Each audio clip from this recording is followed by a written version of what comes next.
Bismillah.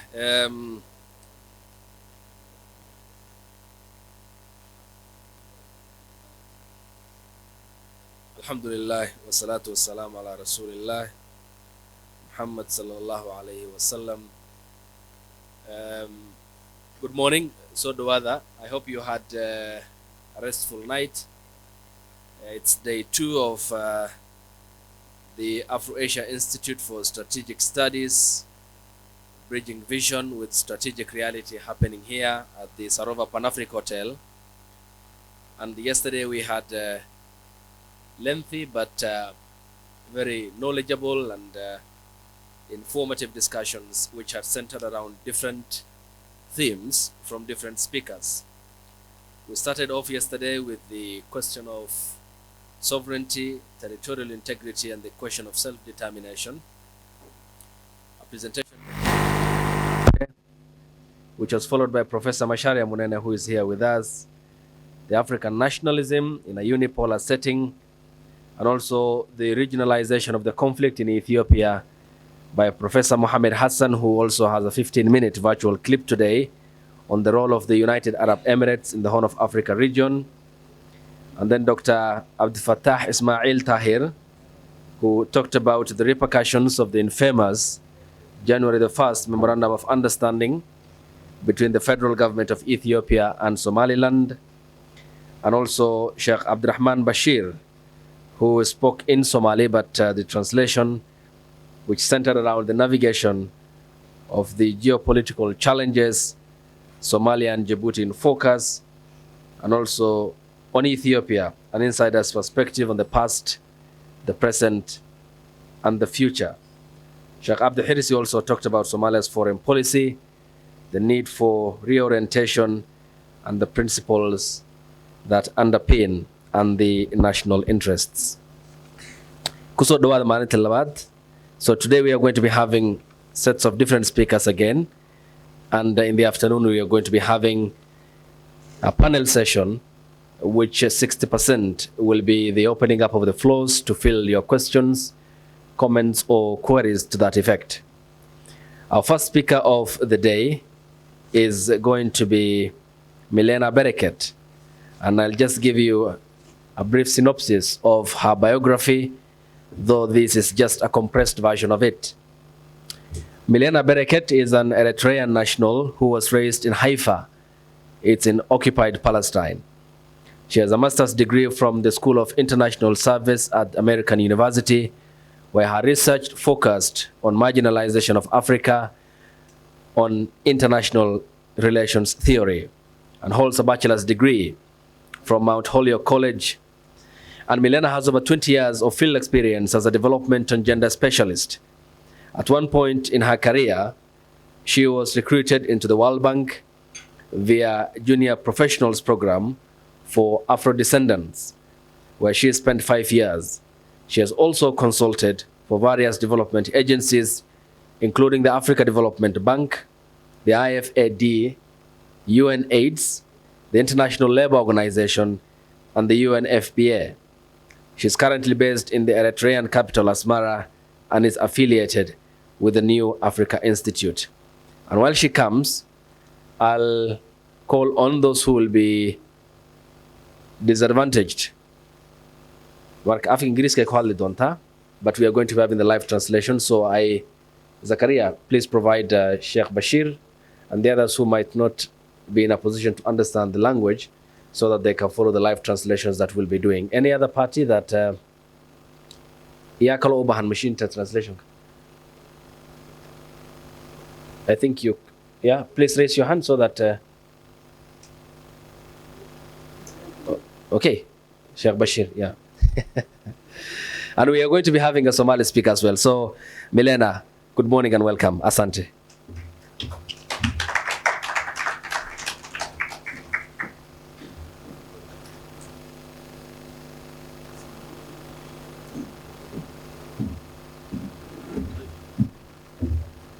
Right. Good morning, everyone. So just as the speakers from yesterday's very lively sessions have done, The way I've structured this talk is not as a research paper, but as a series of thoughts that, when put together, hopefully highlight a very urgent task that is staring us straight in the eyes. And that's the need to demolish the current development business and emphasis on business. And in its place, we need to produce a process that actually responds to our people's aspirations. The fact is, we cannot continue marching on this hybrid path of pro-Africa statements on the one hand and anti-Africa policies on the other hand. We also cannot continue to outsource our children's future to powers that are hell-bent on keeping us relegated to the role of producers of cheap raw materials and labor and consumers of their obsolete goods and rules. We need to enact, not just talk about, enact drastic change. But we can't do this within forums and institutions that are designed to uphold a rigged international economic system. But before we dive deeper into the conversation about the role of this rigged international economic system in perpetuating Africa's underdevelopment, I would like to invoke and acknowledge that we are standing on the shoulders of giant African revolutionary figures, past and present, who have tried and are trying time and again to warn us about all of this and to steer us away from the dangers of blindly following this rigged version of development. These African revolutionaries, past and present, warned us about debt and neocolonialism. They warned us about the various tools of economic subjugation and capitalist exploitation. They warned us about white elephant projects and adopting blueprint and poverty reduction strategies that respond to the interest of ex-colonizers instead of responding to our people's aspirations. They warned us about black skins in white masks amongst us. But they didn't just warn us, They also tried and are trying to empower us and remind us that we have the right to set our people free. We have the right to own our development processes and objectives and sequence our nation-building steps according to our context and our needs. That we have the right to eject spoilers from our lands, and that we can terminate or renegotiate deals. Those of the past gave us, and those of the present are showing us the tools and the language and the resolve it takes to refuse what doesn't serve our people. Please note, I am invoking our revolutionary history and ancestors, as well as living revolutionary examples that are deliberately demonized. Case in point, my president, Isaias Afwerki. Because that is exactly what we need to get out of this upside down development sheher or juju that has hooked itself to Africa. We need revolutionary mindsets. We need revolutionary attitudes. We need revolutionary commitments. We need an unapologetically pro-people, pro-Africa spirit that centers African aspirations when dealing with the Bretton Woods institutions or any other development partners for that matter, and when fighting Western domination. I'm speaking about Africa as a single giant, potentially powerful entity. Because honestly, unquestioned assumptions of universal patterns based exclusively on the interests of Western nations have often resulted in this entire continent serving as ground zero for development experiments or a case study to explain why Africans keep failing. When we speak of Africa as a country, it doesn't mean that we are trying to discount the historical nuances of our individual countries. But I strongly believe that as long as these lords of poverty subject all of us to the same economic and political whiplash, then we too must unite in our efforts to create a common language that amplifies solidarity and pressures our governments to abandon short-sighted, expedient, haphazard policies and silo mentalities. Instead, we must push for a unified bargaining power, understanding that unity in our analysis of the situation and unity in our resistance is the only mechanism that will lead to uhuru. Just as they are united against us, our countries must be united as we aim to meet our African aspirations. At this juncture, allow me to define what I mean by African aspirations for the purpose of this talk. African aspirations to me include the right to peace and to coexist peacefully within our regions and continents. The right to create political and governance structures that seek to reflect our social makeup and serve us in all aspects, not weaponize our fault lines or our weaknesses. The right to development and to set our own development agenda, including sequencing and implementation processes. And here we also include the right to food, water, health, education, etc. The right to form alliances with countries near and far that are based on mutual respect and interests. The right to participate in the creation of new global structure that are not beholden to one pole or another.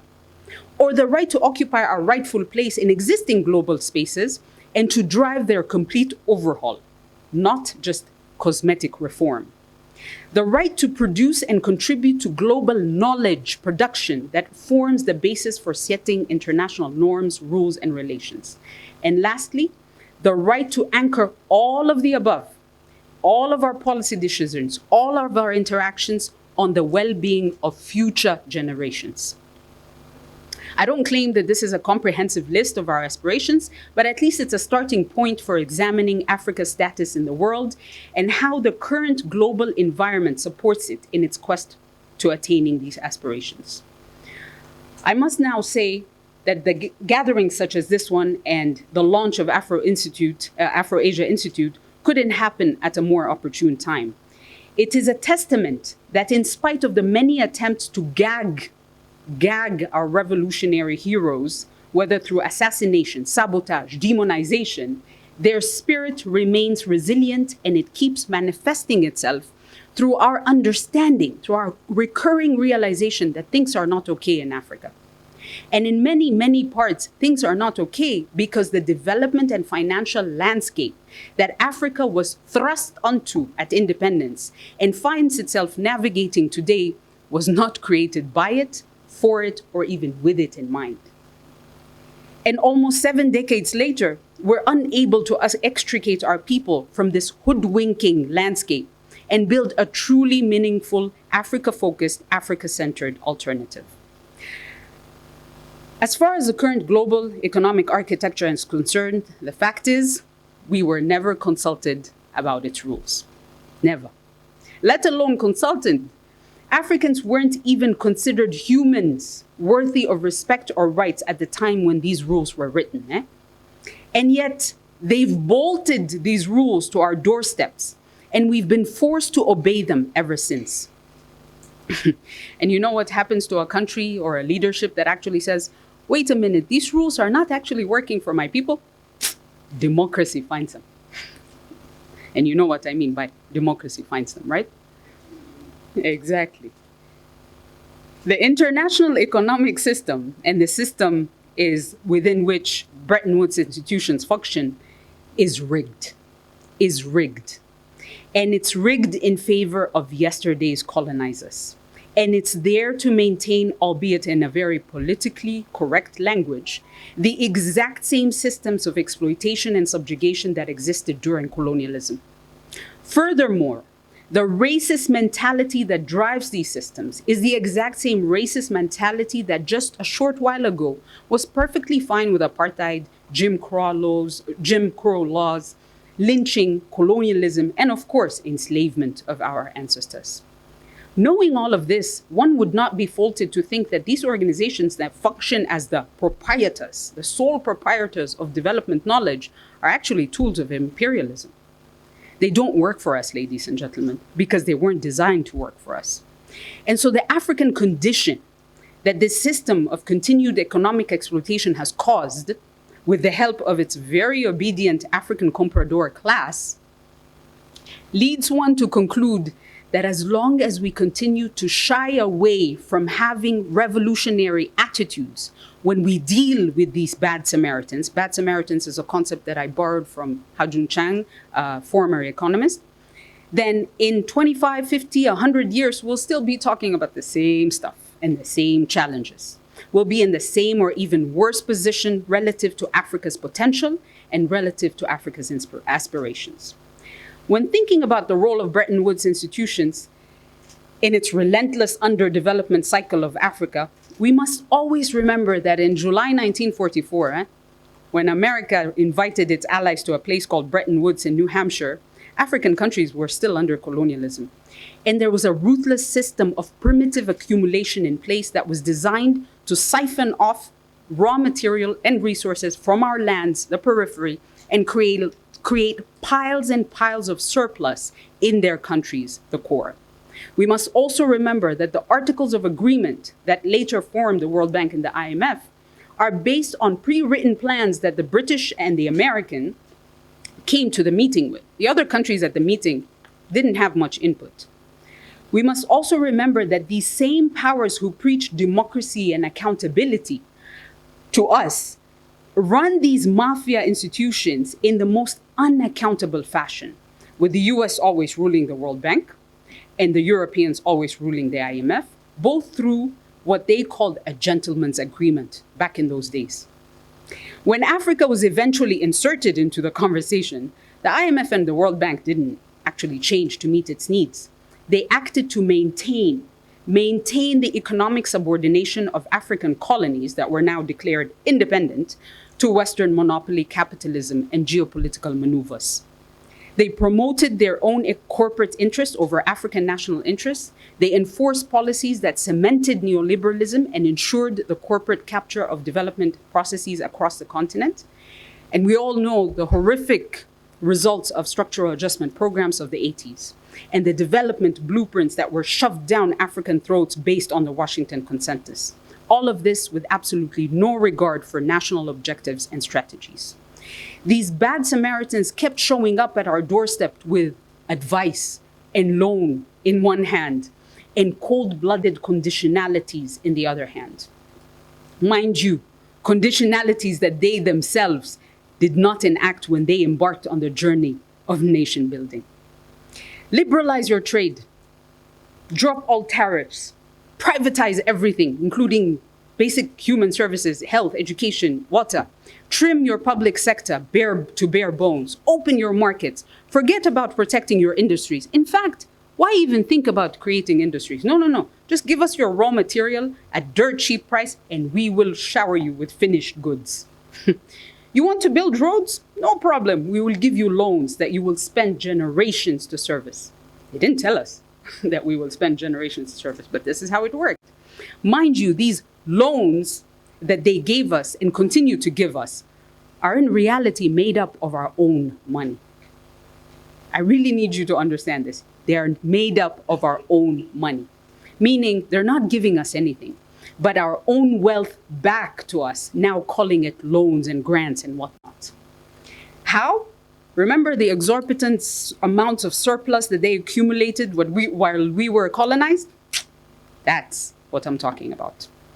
This is not a conspiracy theory or something, out of this world. These are all documented facts. So in effect, their benevolence is rooted in slavery, colonialism, neocolonialism, and imperialism. These are all important points to keep in mind because it allows us to interrogate their motivation, their interest, and their objectives. It also allows us much needed shift in our mentality. We are not the recipient in this donor-recipient dichotomy that they drilled into our consciousness for too long. Nope. We are the owners and they are the thieves. Period. Ladies and gentlemen, there are no poor countries in Africa. We have deliberately underdeveloped countries. And I borrow the definition of underdevelopment from one of my favorite giants, Walter Rodney. I've also come across other African scholars who use terms such as impoverished and plundered countries. Anything but poor. We are not poor. These are all active verbs because our impoverishment is actually a very active act. I think, again, it's important to stress and highlight this point about language, because for far too long, the internalization of belittling or patronizing concept has led us to subconsciously feel inferior to those who show up at our doorsteps claiming to have all the answers to our development questions. Sorry, but we cannot begin to tackle challenges if we don't commit to examining everything, including language. Therefore, we must, in every discussion, reject our condition as some contextless phenomenon that is typical to us. Now, I sometimes find myself battling a seesaw of anger and sadness. Anger by the fact that this scam has been allowed to go on for this long. And saddened by the fact that too many of us, especially those of us in government who actually deal with these partners, almost never begin the conversation about the African condition by centering the colonial context and sequence of events that led to this condition. And they're almost never unapologetically revolutionary in terms of their interactions. But most of all, I remain angered and saddened by the fact that year after year, summit after summit, we continue to go with them hand in hand and expect different results. We allow the Bill Gates of this world to own our seeds and teach us about agriculture. We allow some obscure foreign entity in the UAE to own and profit off of millions of hectares of land through the carbon offset system. We allow them to drive the climate change debate without actually telling them, you caused this disaster. And on top of that, we allow them to continue siphoning off at unfair prices the raw material needed to build all this green technology. And then they'll come to us and say, we can give you this technology through loans. We know that opening our markets, protectionism, all of these things that they told us not to do is actually what we need to do to develop our thing. We know a lot of that. We know that before we even invite them to our countries, we must have a bulletproof long-term national development strategies that we have authored. Development strategies that aim to empower every section of society, beginning with the most marginalized. We know this and much more, and yet we continue to enact development policies handed to us by these lords of poverty and give us the same results over and over again. What is wrong with us? When will we say enough is enough? Ladies and gentlemen, every now and then they may come up with new buzzwords, new language, and try and convince us, no, we've learned our lesson and now we're trying to reform. But you know, in the end, it's all driven by the same exploiting classes and condescending racist mentalities mentioned earlier. The same mentalities that saw no issue with 30,000 Palestinians being slaughtered. No issue with subjugating Haiti, the beacon of freedom, to continued neocolonialism. No issue with preaching human rights while using children to suck minds in the DRC. No issue with igniting wars left, right, and center, all in an effort to keep us angry at each other instead of angry at the actual sources of underdevelopment. I will end by saying it's all one big scam, and we must be serious about calling it what it is: a Western-designed, Western-dominated scam that requires our commitment and our resolve to shut it down if we're serious about meeting African aspirations. Thank you.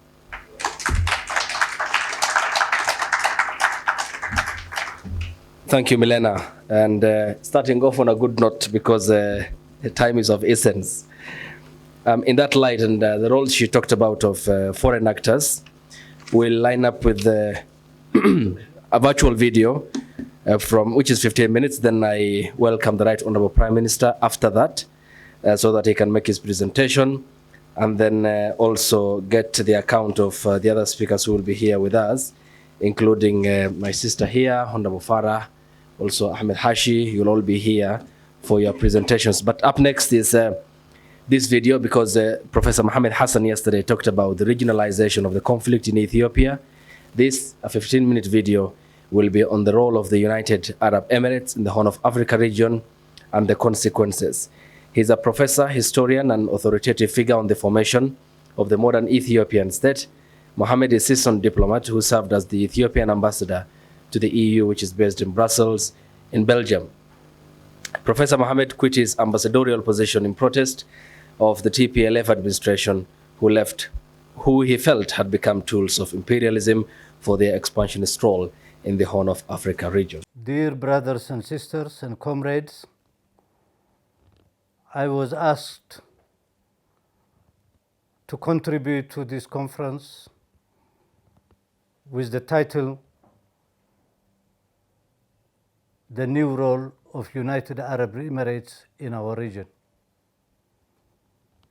The recent situation, what's happened in northern Somalia, it have ignited the consciousness of the majority of the population of Somalia and in the Horn of Africa. What is the interest of United Arab Emirates involving to such extent a very destructive involvement in the region? United Arab Emirates is a country was created by United Kingdom in 1960s.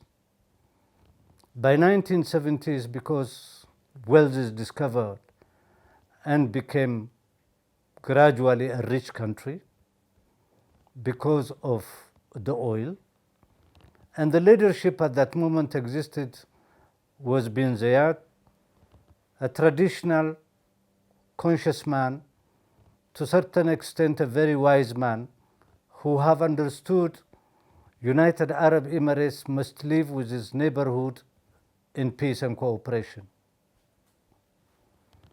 Unfortunately, the younger generation who have been very far from the reality on the ground and understanding their neighborhood, and because they were born in a very rich situation, they have developed a totally different understanding of themselves and the region totally.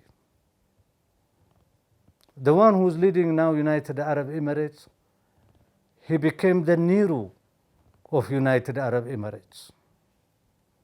He believed that he wanted to build his own empire. And we have seen that his intervention everywhere, in the destruction of Syria, in the destruction of Libya, and finally an invasion of its neighbor Yemen. What are the reasons make United Arab Emirates to be very aggressive, a very small country, and trying to play a big politics of big countries? The first characteristics of since 11, 12 years of United Arab Emirates is they believe that they wanted to create Dubai as a hub and a very important harbor or port in the region, by extension also to control all the ports around the region. The first step they have taken is by the invasion of Yemen. They wanted to control the port of Mukalla, the port of Aden, the port of Hodeidah and Makha.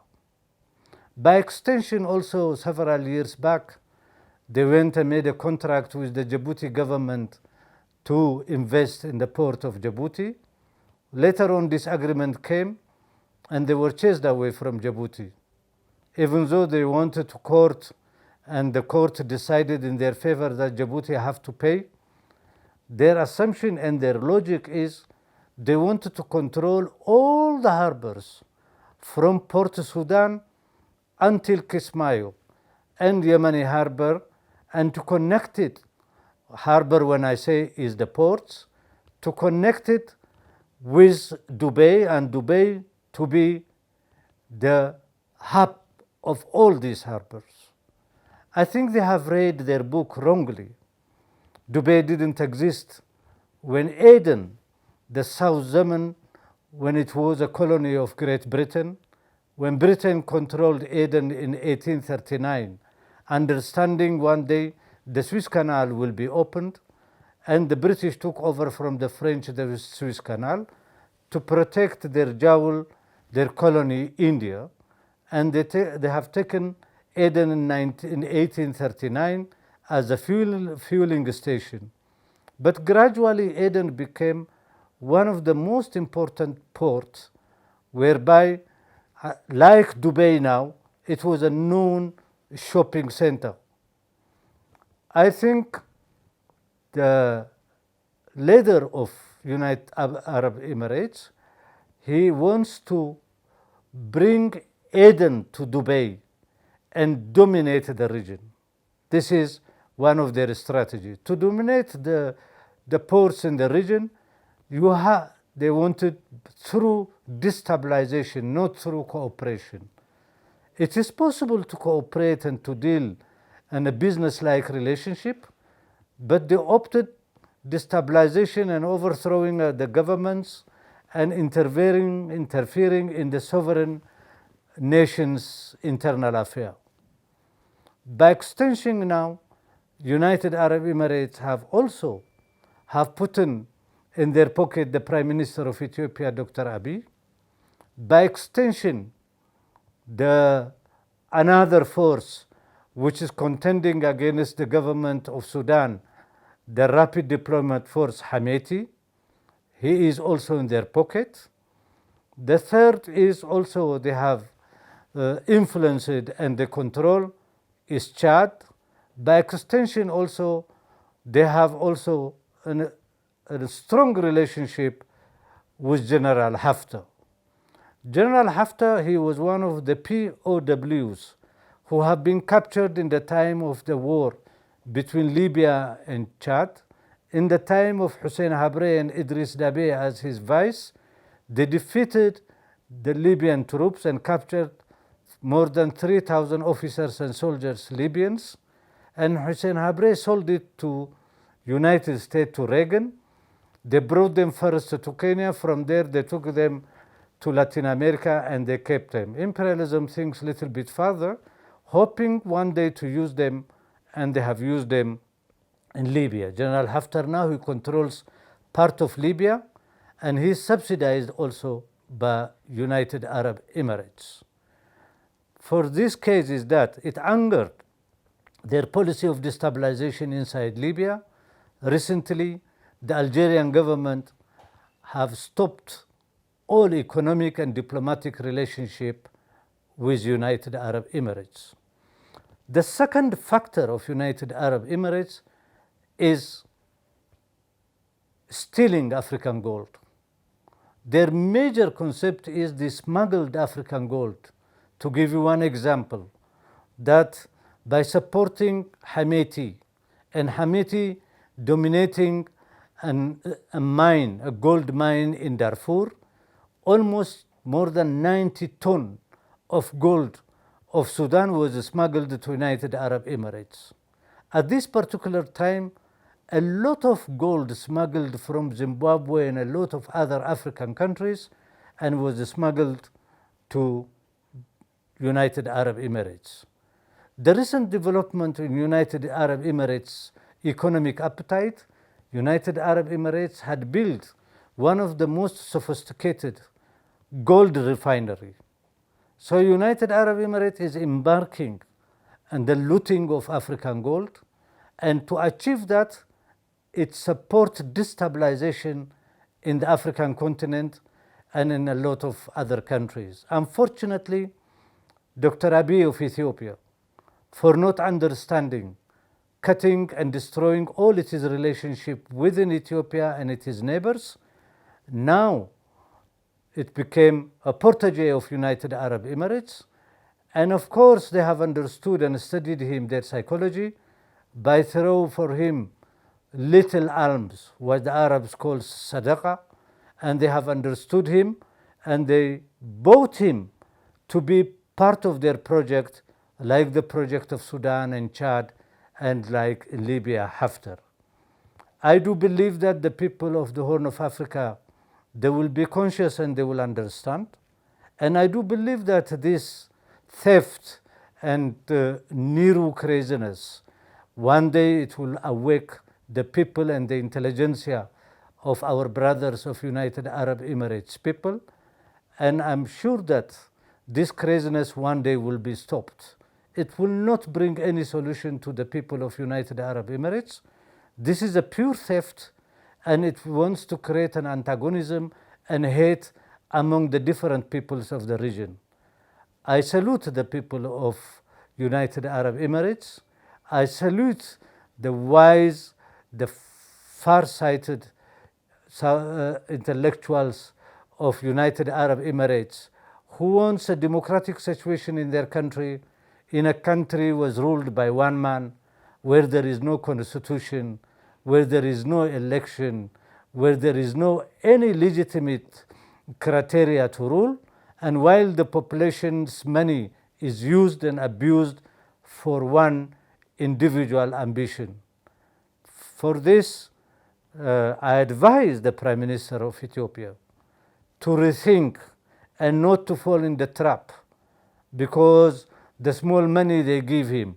Imagine in my country, Ethiopia, which is the population is in a miserable situation, and the Prime Minister wants to build $16 billion palace.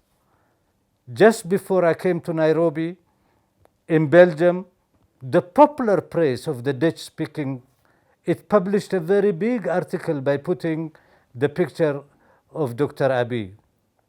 They analyzed the economic situation of Ethiopian people, in what condition they are living.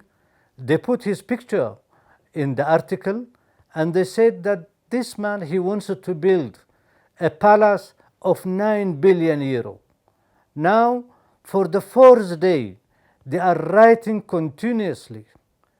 And I advise Mr. and Dr. Abiy to read also that it is the early warning of the different ministries of the Benelux countries, the Netherlands, Belgium, Luxembourg, and even France and Germany. They are advising their population not to go to Ethiopia. It is a red zone. There is no safe place, including Addis Ababa. This is, I don't think that Dr. Abiy, his advisors, they bring for him this information, or he is not willing to listen. I think for those who doesn't listen, who doesn't understand and try to be enemy of their own people and the region, I think we have seen the previous regime which was controlling the country militarily, intelligence-wise, economically, and finally they were overthrown by popular revolt and then brought a disaster to their own people. I think the destiny of Dr. Abiy will not be different than that. He was not learning from history to be an agent, as being a prime minister of a very big country, to be an agent, a tap dancer for a very small country very far away from us. That is unfortunate, and it is shame on you.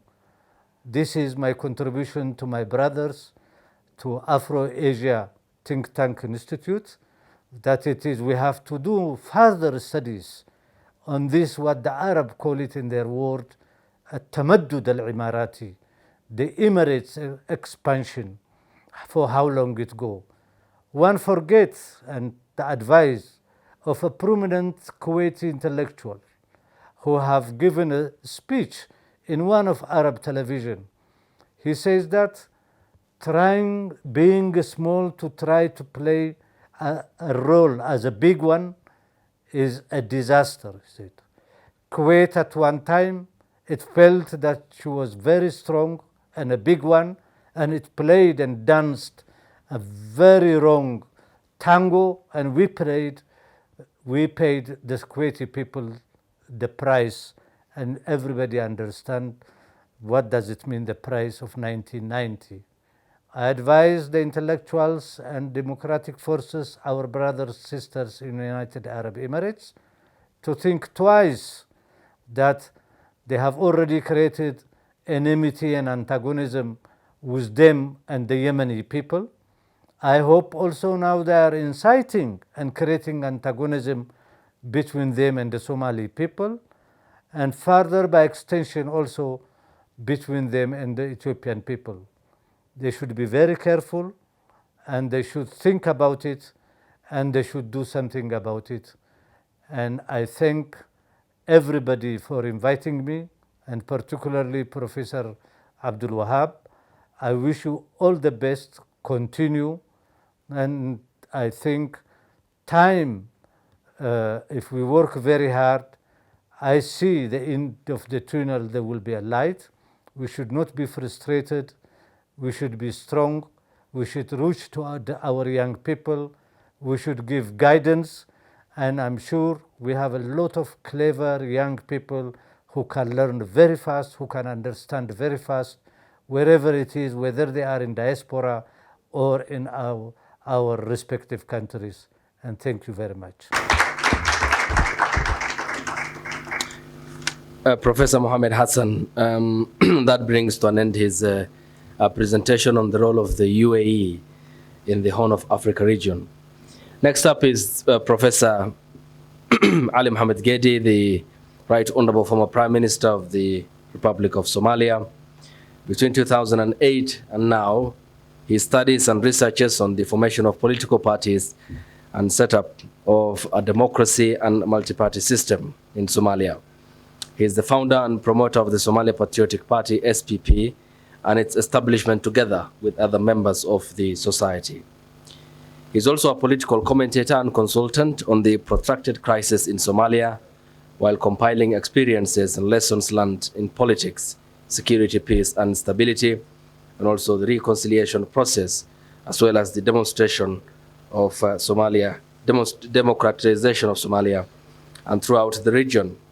He analyzes deeply on the current setup of the security situation in the region, the Greater Horn of Africa, the Middle East, and Southeast Asia.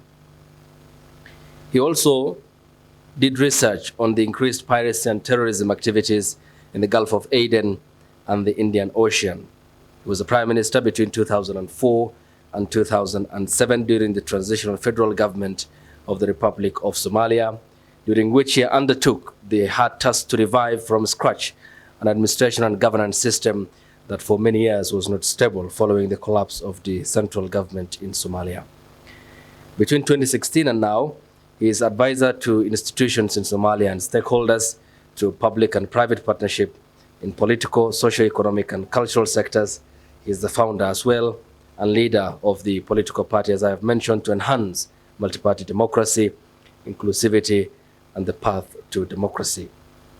Natively, of course, he speaks Somali, as well as Arabic, English, and Italian. Ladies and gentlemen, the Right Honorable Prime Minister. Bismillah ar-Rahman ar-Rahim.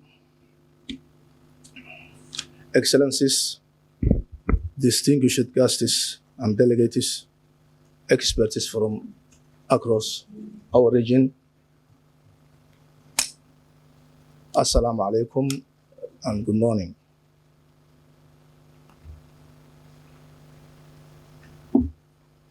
At the onset, I express my gratitude to the leadership of the AfroAsian Institute for Strategic Studies for extending an invitation to me to speak in this inaugural conference, which comes at a time of great significance for the Horn of Africa, Africa, and the world at large.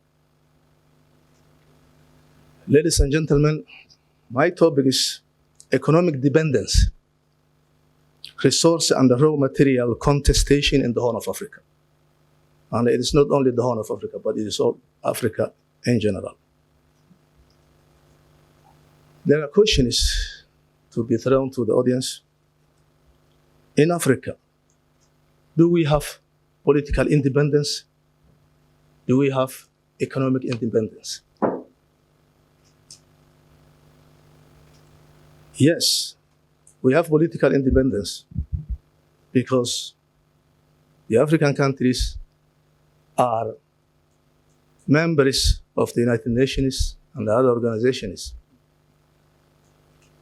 with representations in the UN agencies.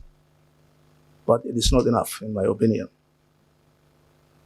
There is still marginalization and discrimination, especially in the Security Council. The veto powers, Africa has no members still. So that is the independence politically that we have.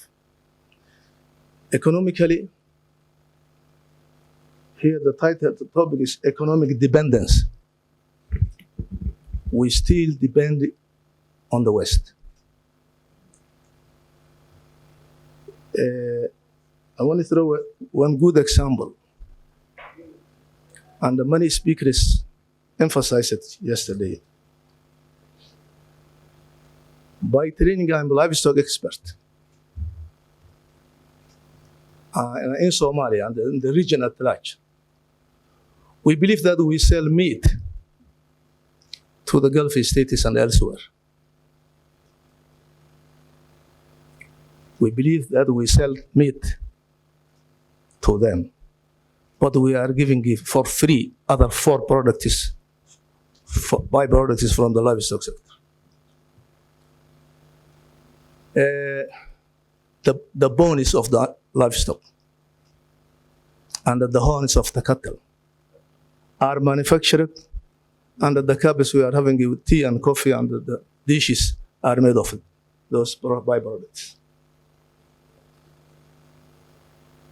The hides or the skin, we give them for free. They manufacture it. Bags, leather bags, pure leather. The belts, the shoes, the bags, pure leather are our byproducts. They manufacture it and bring it back to Africa to sell to us. The other byproduct is the blood of the livestock. The blood is processed and is made of poultry feeding. The fourth byproduct is the fisheries. It is fertilizer, and we give them for free. There are many other products in Africa which are used in the same manner. Ladies and gentlemen, AfroAsia Institute inaugural conference provides a crucial opportunity to reflect on the hurdles our continent faces and simultaneously explore avenues for practical collaboration with nations and regions that have successfully navigated similar developmental challenges. During this presentation, I will pose questions to inspire thoughtful reflection and facilitate our collective exploration of solutions to some challenges we face. These questions are designed for intellectuals, economists, professors, and experts alike to contribute their insights and expertise. Together, we can collaboratively strive towards identifying practical solutions to these issues or challenges. Ladies and gentlemen, in the aftermath of several global economic shocks, including the COVID-19 pandemic, war crisis, droughts, and the flooding disasters, as well as specific ongoing impact on the war on terrorism in the Horn of Africa region. This conference presents a rare opportunity to look back at some of these challenges faced by our region and its quest to realize sustainable economic development. The Horn of Africa countries continue to face daunting challenges, including conflict and extreme poverty. Economic growth is in our region has not sufficient to allow for significant progress in alleviating or reducing poverty. In fact, one in four families in the Horn of Africa is poorer than 4 years ago, according to the World Bank. To address this in-depth of the topic, we need to ask ourselves a couple of questions, and they are: I've already emphasized the political independence and how it is going, and the economic independence and how we are discriminated. What about African economic independence? To answer is, there is independence, but economic dependency is still in place. However, our African continent is extremely rich in terms of natural resources, such as oil and gas, minerals including uranium, livestock for food security, crop production, in addition to the fishery industry emanating from the coasts of the Atlantic and the Indian Ocean. The question is, what are the challenges hindering our development strategies? Can a lack of industrialization capacity affect our African livelihood? Yes. The African nations, without exception, proclaim they desire to industrialize their own resources and raw materials produced in their respective countries to create increasingly productive employment opportunities, combat poverty, and achieve higher living standards for their populations. However, the historical exploration of African resources and the raw materials by colonial powers has left lasting challenges for our continent. This exploitation dates back to a time when colonial power would purchase African materials at lower prices, export them to their factories for manufacturing, only to later reintroduce them to Africa at significantly higher selling prices, often 10 times or more. In advocating it for an African industrialization policy, it is imperative to emphasize the necessity of sustainable renewable energy, such as wind or solar power.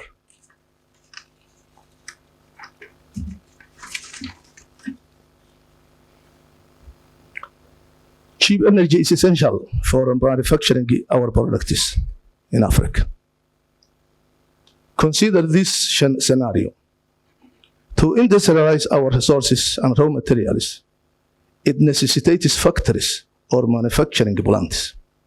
Let us assume that African governments discover crude oil in their soils, demanding the establishment of oil refineries. The question arises, should we purchase from the Western markets, Europe and America, or opt for Far East Asian markets?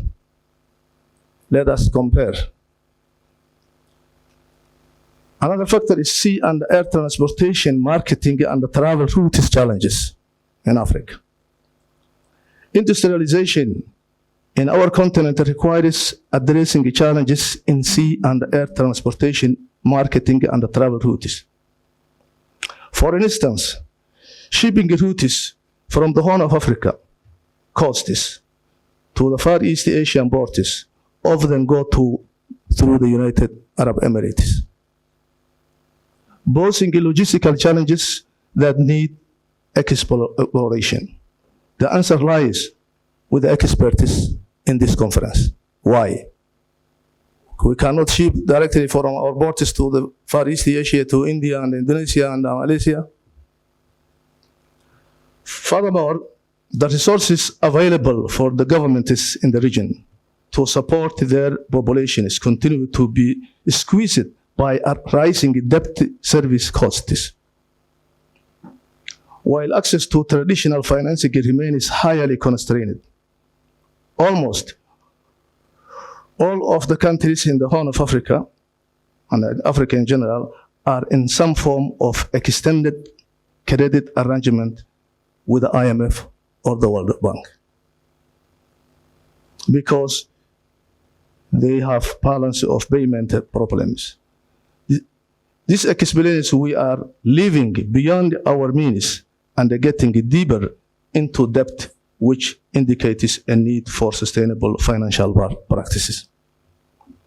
However, this untapped potential in South-South cooperation, but it is up to all of us to come up with innovative ideas to improve Africa's situation.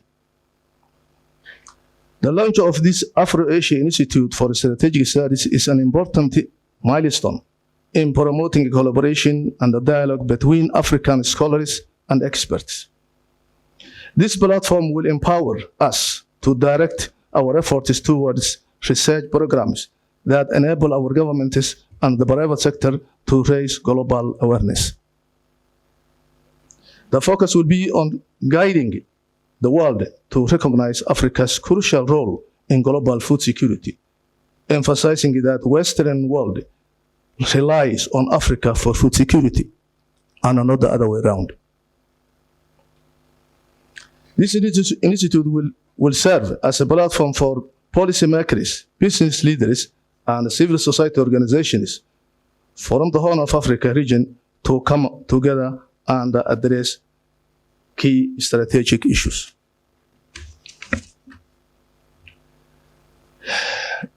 It will provide a space for research analysis and policy recommendations on topics such as trade, energy, manufacturing, security, development, and cultural exchange.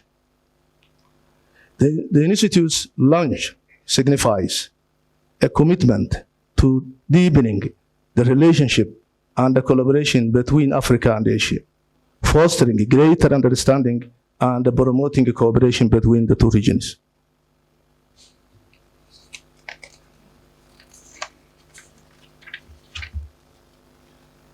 Ladies and gentlemen, this is my presentation to stimulate the brains and the minds of the experts in this conference.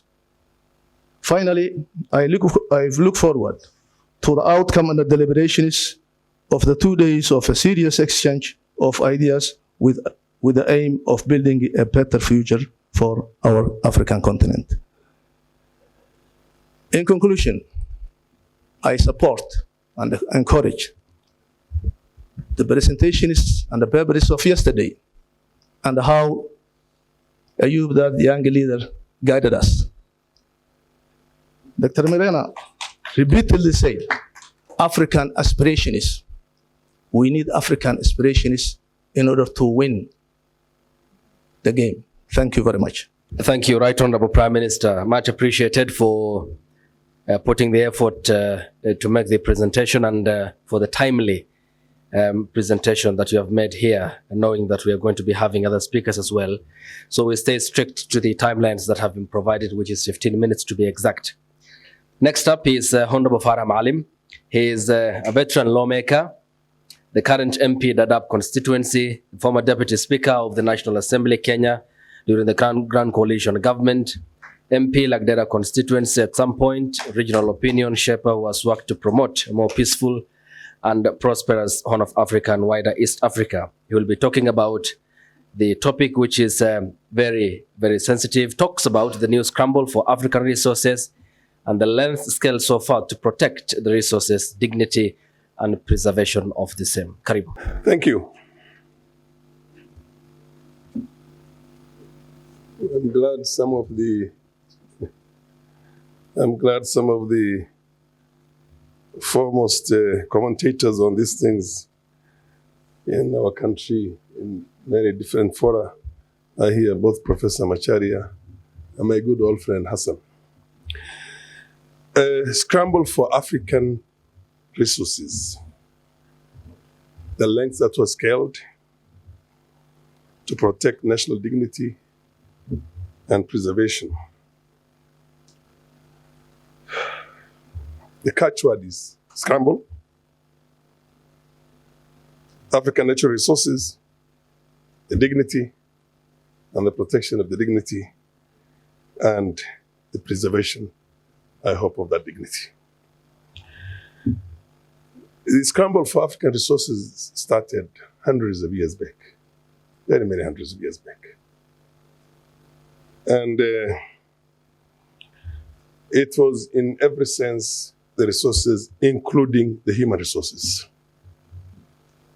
Not only the natural resources that we have in our continent, But even the individual human being called an African was a resource to the rest of the world, many, many stages, and still continues to be a resource.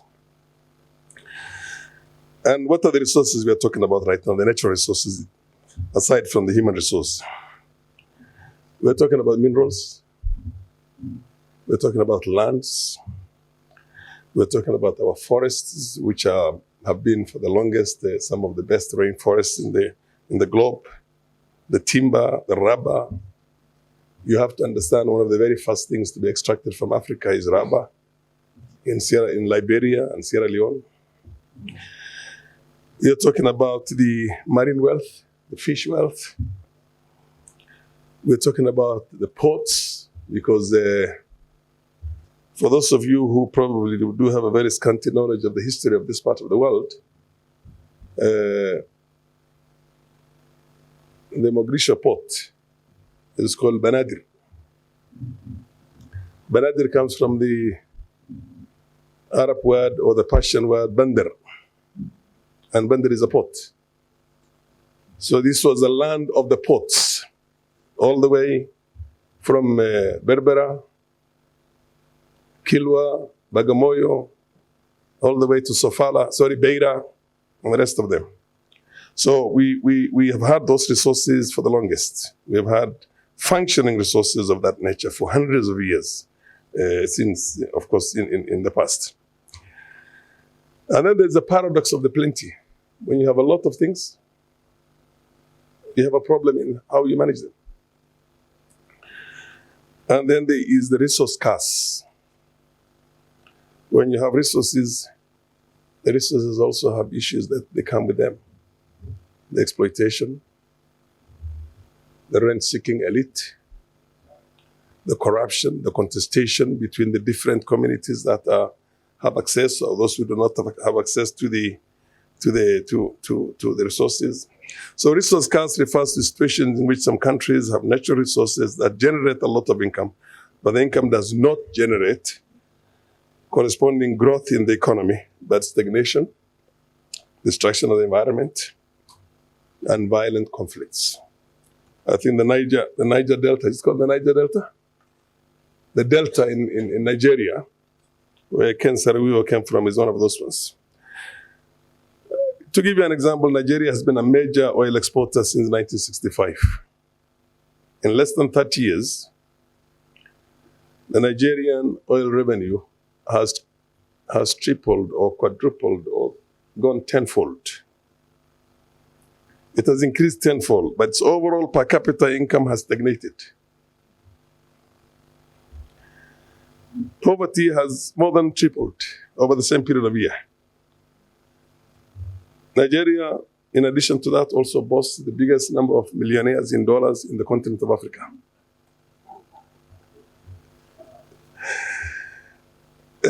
Both military and civilian governments over the period of time have taken their shares in looting the wealth and deposited the same wealth in foreign banks.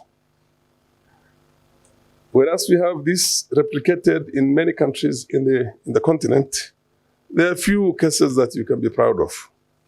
Botswana, on the other hand, has turned its natural resources, mainly diamonds, into a blessing for the citizens.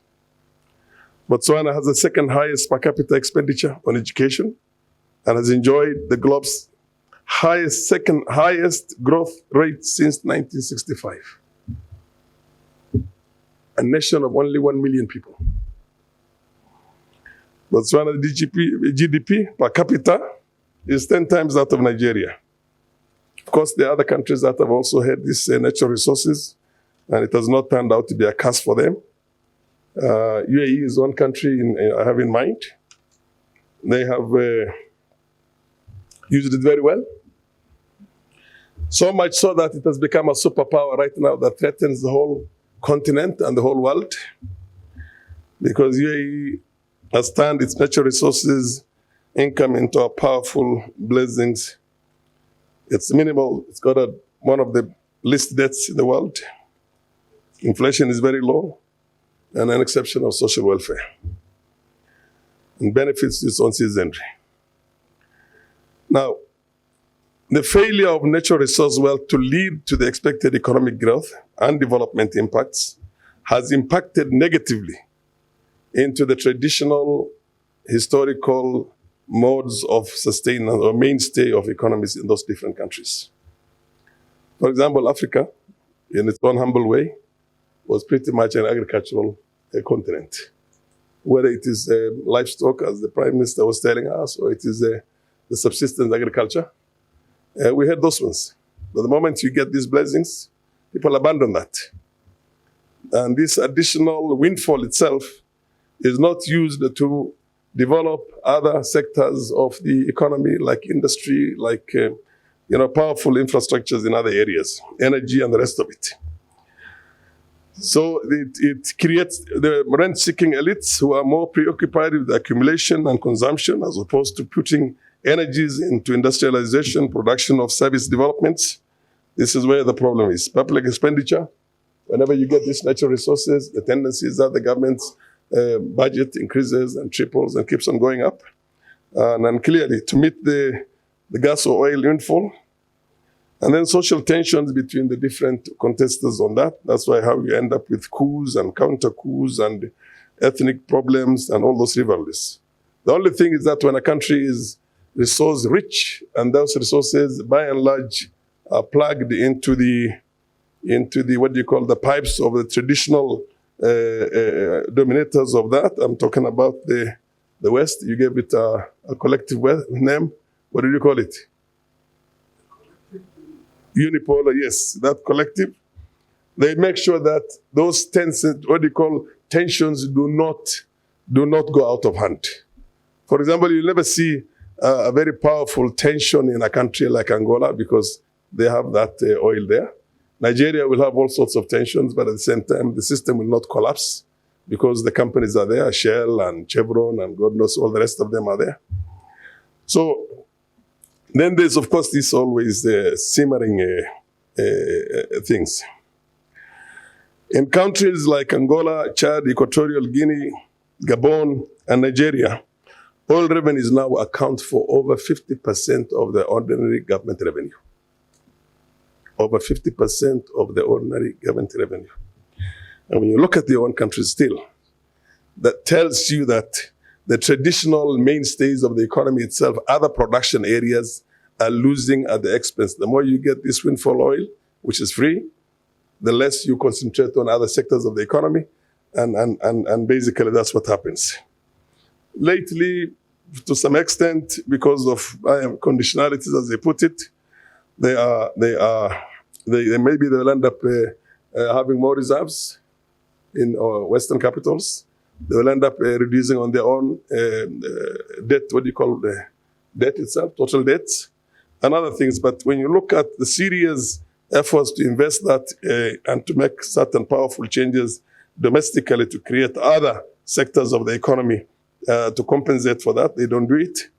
And when the prices plummet, because you have this bust, what do you call it?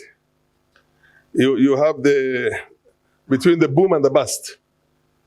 When the oil prices go up, the boom is there. When they go down, there's a bust there.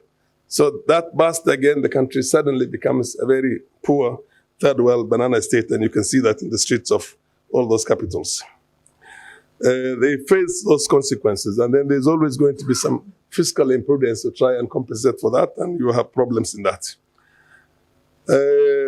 And they cannot have any sustainable economic, investments in this so that they can weather those storms when the situation changes. You now contrast that with Norway. That does not use its revenue from the oil at all. They depend on the other sectors of the economy. And this country has got reserves that are worth, what is it? 500 trillion? For a nation of only, is it 4 million or 5 million? No, it's about 4 or 5, yeah. 4. Yeah, around that, yes. So basically what they've decided is that we're going to invest this. And by the way, the man who was able to manage that and has managed the windfall in the mineral sector of Norway was an Iraqi engineer. He came from a third world country. And basically, and I think he might be still alive. If he's alive, he's very old.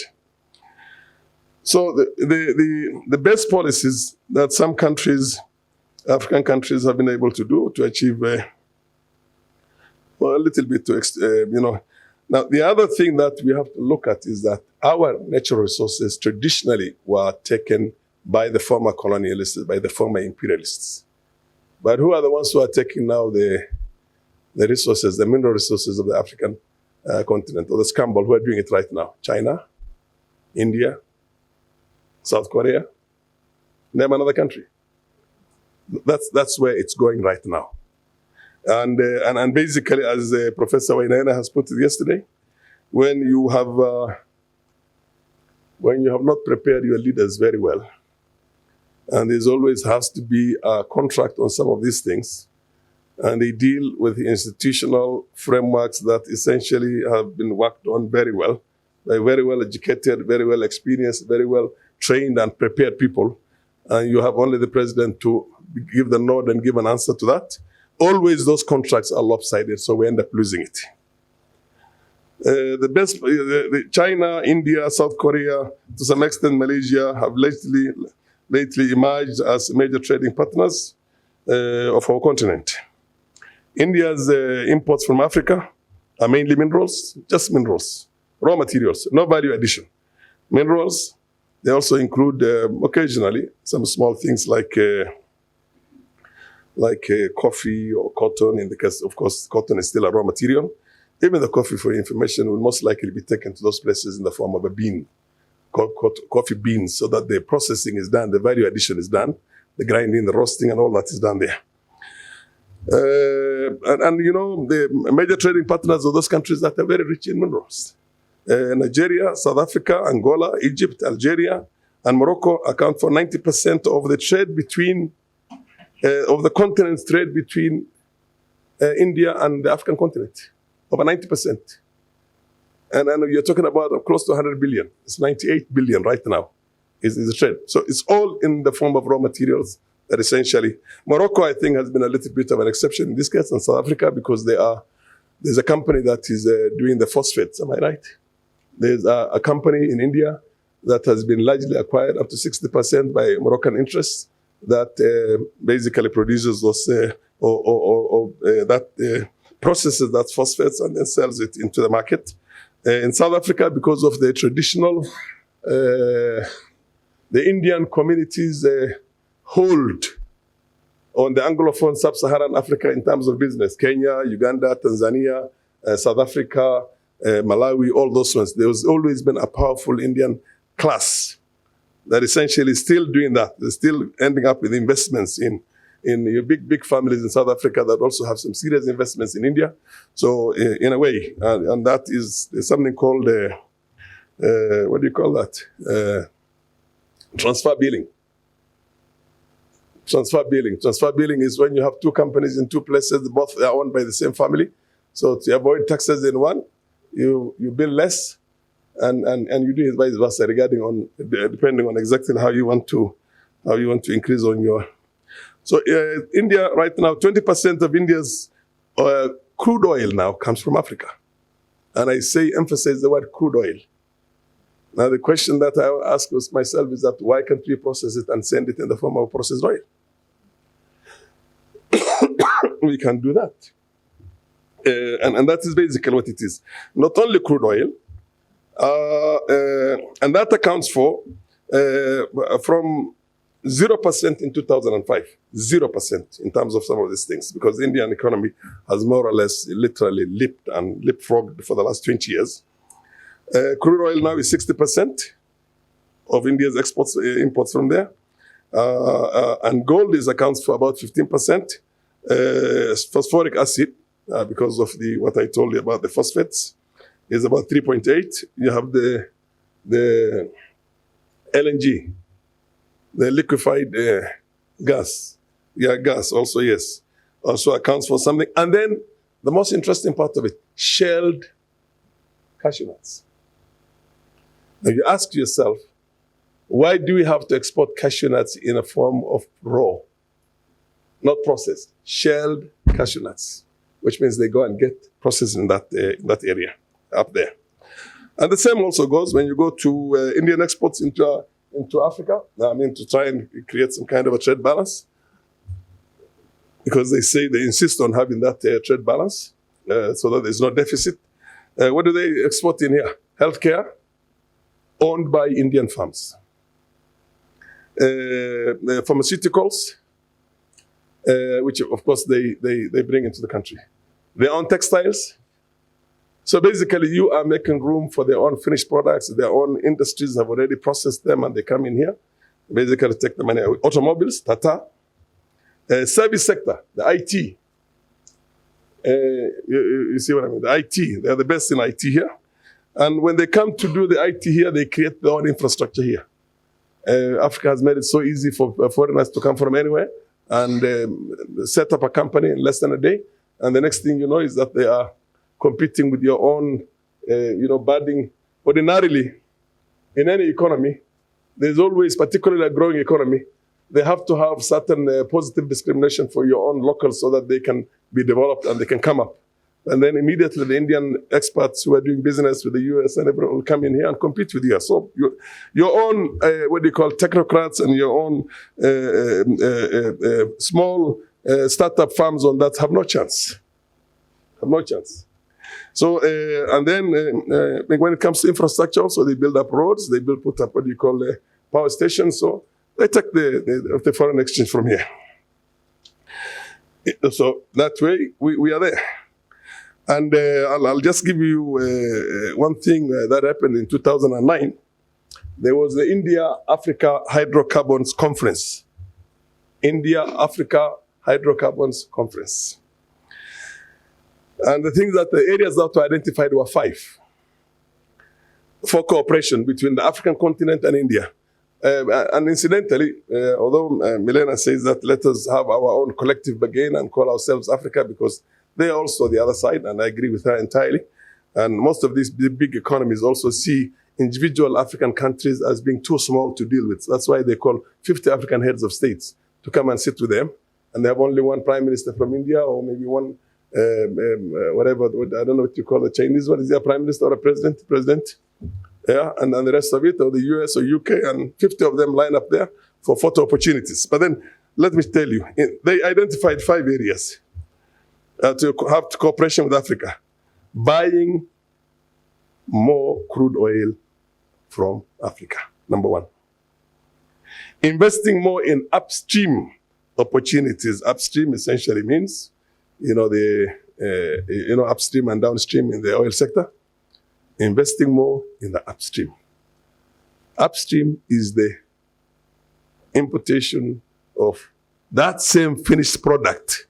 You send your oil up there, they process it there, and then they'll help you also they take it in the form of a crude to sell it to you now at a very high price.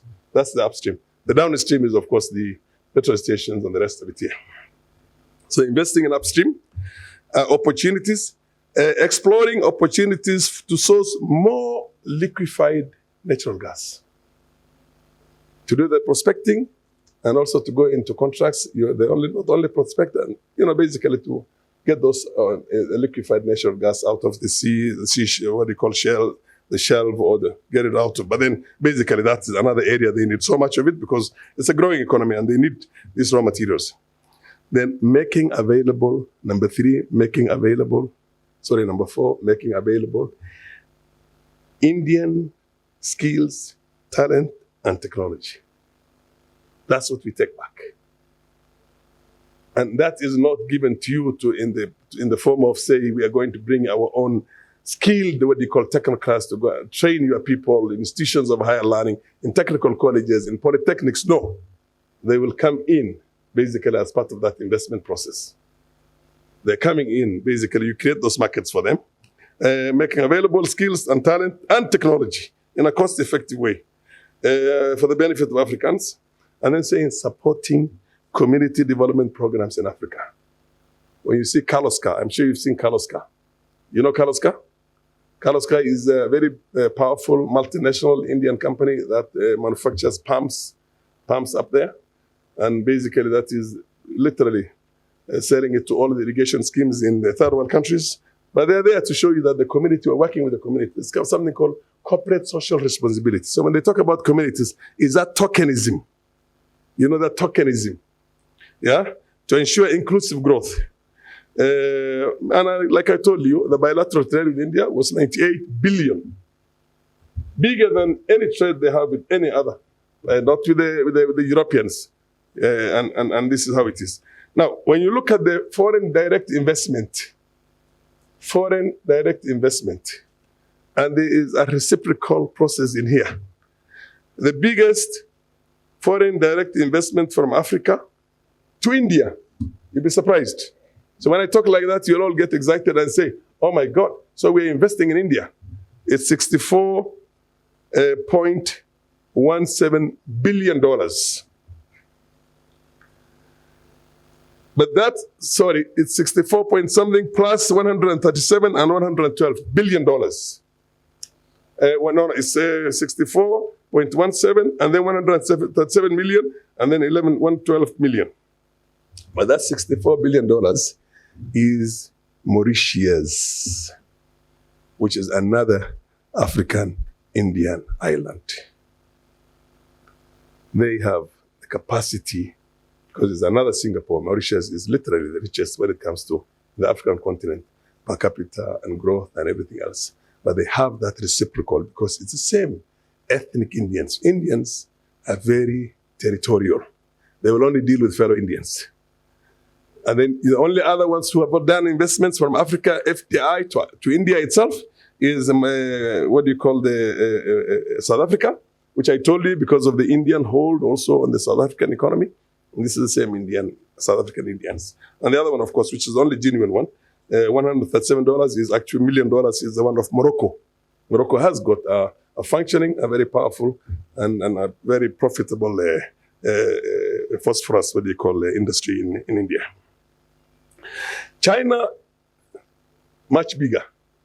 It has emerged as the largest trading partner with Africa at a staggering $310 billion in 2023, at an annual growth rate of 7.4, and it's still increasing. But the same thing happens. They take your raw materials and they bring you their finished products, and the bulk of it is just your raw materials which has not been processed locally here. And the China imports his metals, mineral products, crude oil, gas, and the rest of it. FDI for China in standards of around is the biggest FDI, what you call a foreign direct investment in Africa, is China. And most of it goes into Chinese companies that come and set up shop in here. It's not to develop what you call the African economies with the indigenous Africans, because, like Professor said, these understandings and contracts and agreements are done between seasoned smart guys on the other side who come here for the interests of their people, and politicians and basically people who have the scantiest knowledge and will settle for anything. Africans have been forced into centuries of quasi-inadequate integration with other regions. Africa's historical weakness makes its newly independent states unable to negotiate neither its socio-economic and political and environment affairs, nor its primary resources. We are unable to negotiate anything. Not to set up industries in here, powerful, cutting-edge technology here, as a quid pro quo when we are giving them our raw materials and everything else. But just basically, we are not able to negotiate that. Now, the only area where Africa has had an edge over everybody else is the ability for Africa to feed its own people through this subsistence agriculture. That has gone to hell right now.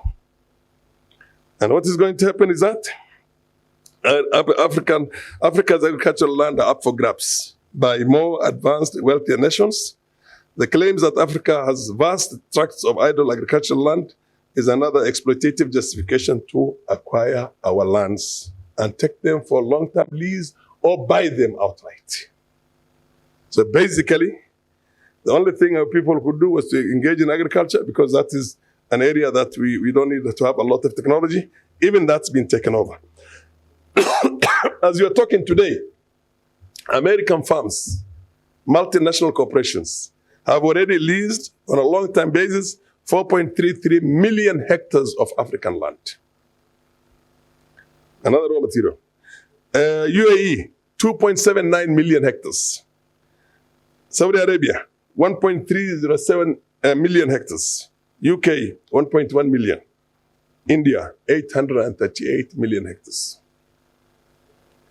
And in most cases, this land is taken away from indigenous people who do not have titles, who just get moved from one place to the other and shoved, and increasingly create what you call either the urban, what you call the rural-urban migration, because they cannot have any more land to tilt on. They go and become squatters in the slums in this place, in major cities, or they keep on having smaller and smaller pieces of land.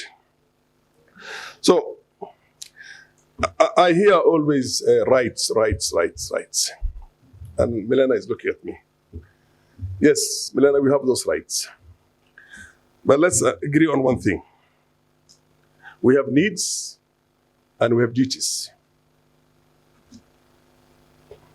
We have needs. We need all this development ourselves, like any other human being needs. And we have a duty to perform and acquire those needs ourselves. The socialization we have had always with the so-called West is that they put in their constitution and the pursuit of happiness. I have a problem right now, and I was talking to Ayub the other day when we go and debate on matters in our constitution here, and everybody says that we're going to take the government to court because I have a right to housing, I have a right to these things, I have a right. Those are wishful thinkings. We have a duty. We have a duty. We have to achieve those things.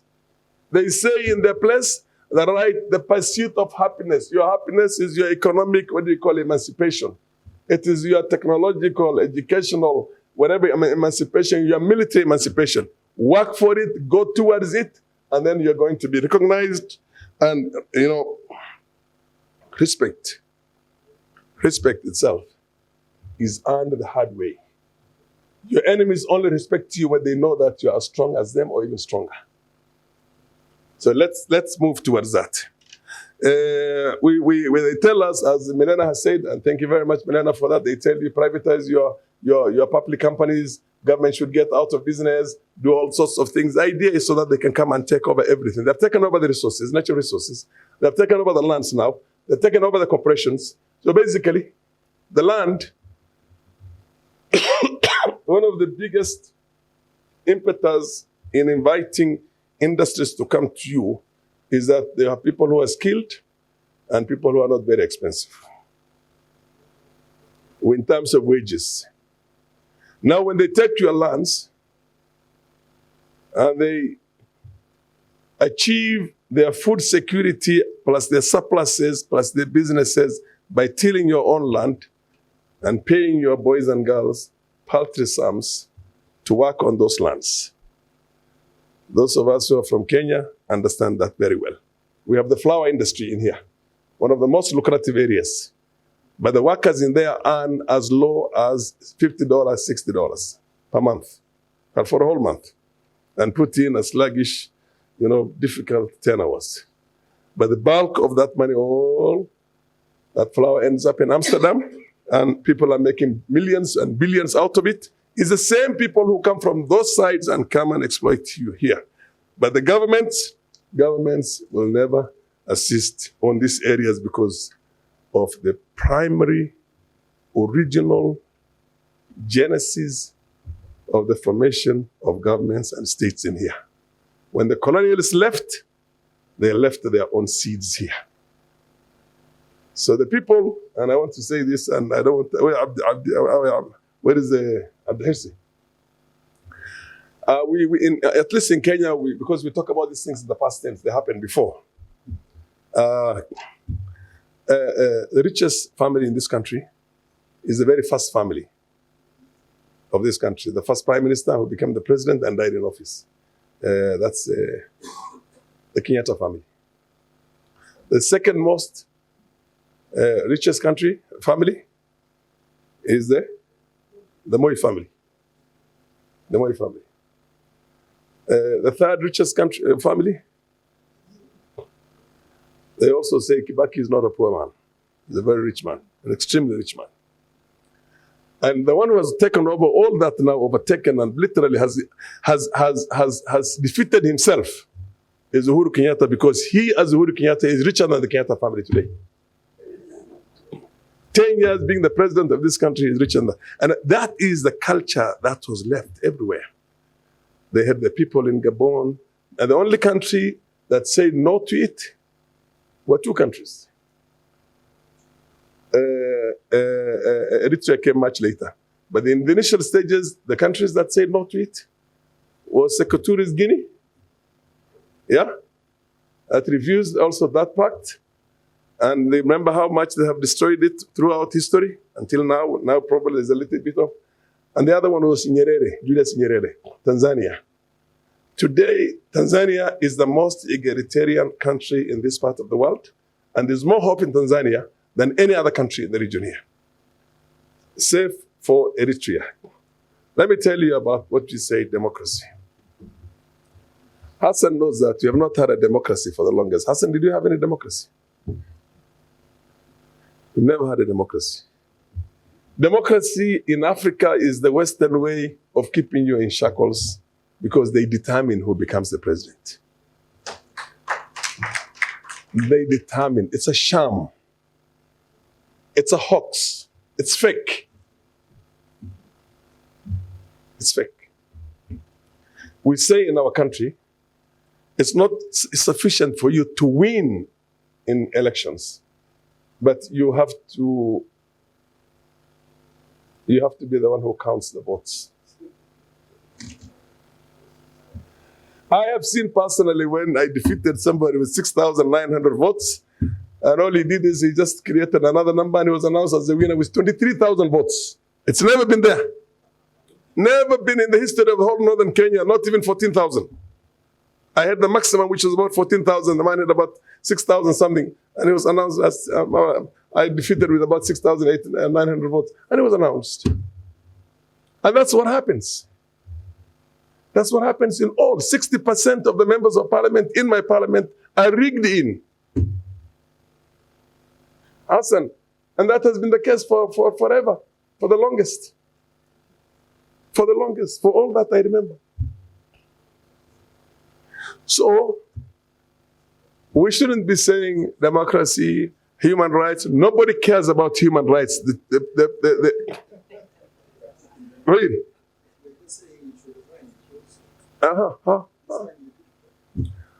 Yes. This time was a mistake, let me tell you. This time was a serious mistake. Because they brought it in big bags, almost 200 million Kenyan shillings, and tell him, take this and take a walk. And he said, no. And not anybody else says no, by the way. Even Mohammed Fai, if he was there as a returning officer, he would have taken the 200 million. Mohammed Fai saw? لو بقول مليون ديلة دل دفار حد كده.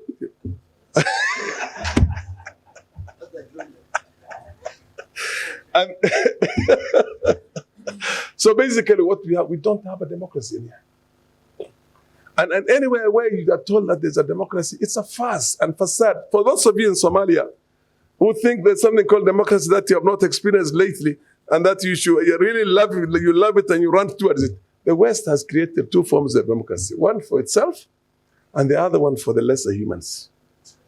For the lesser humans, it is to subjugate, to maintain what they call the exploitation of your mineral resources and your human resources and everything else. So, this is the situation we have. Now, I'm just about to finish. You see, when they tell you to privatize, the British Telecom, is it private? British Railways, British Posts, British Airways, but they forced us to privatize everything ourselves. And they say, this is a conditionality.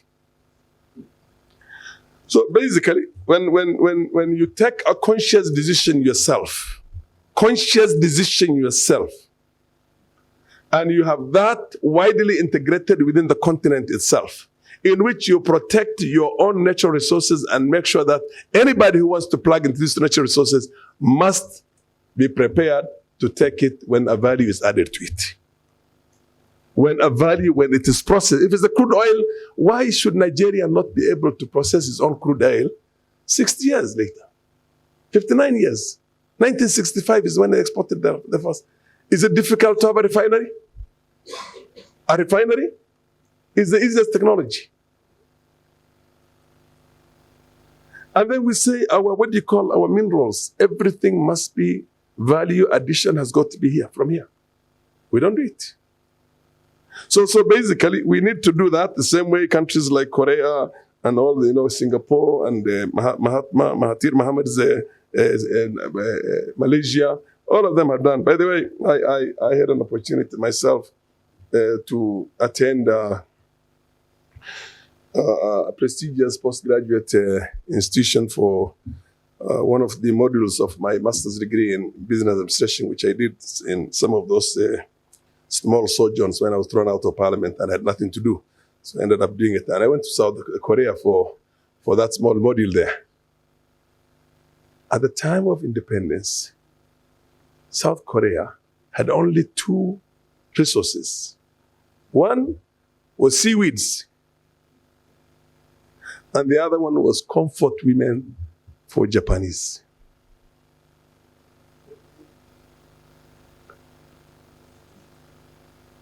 Don't say prostitution, it's called comfort women.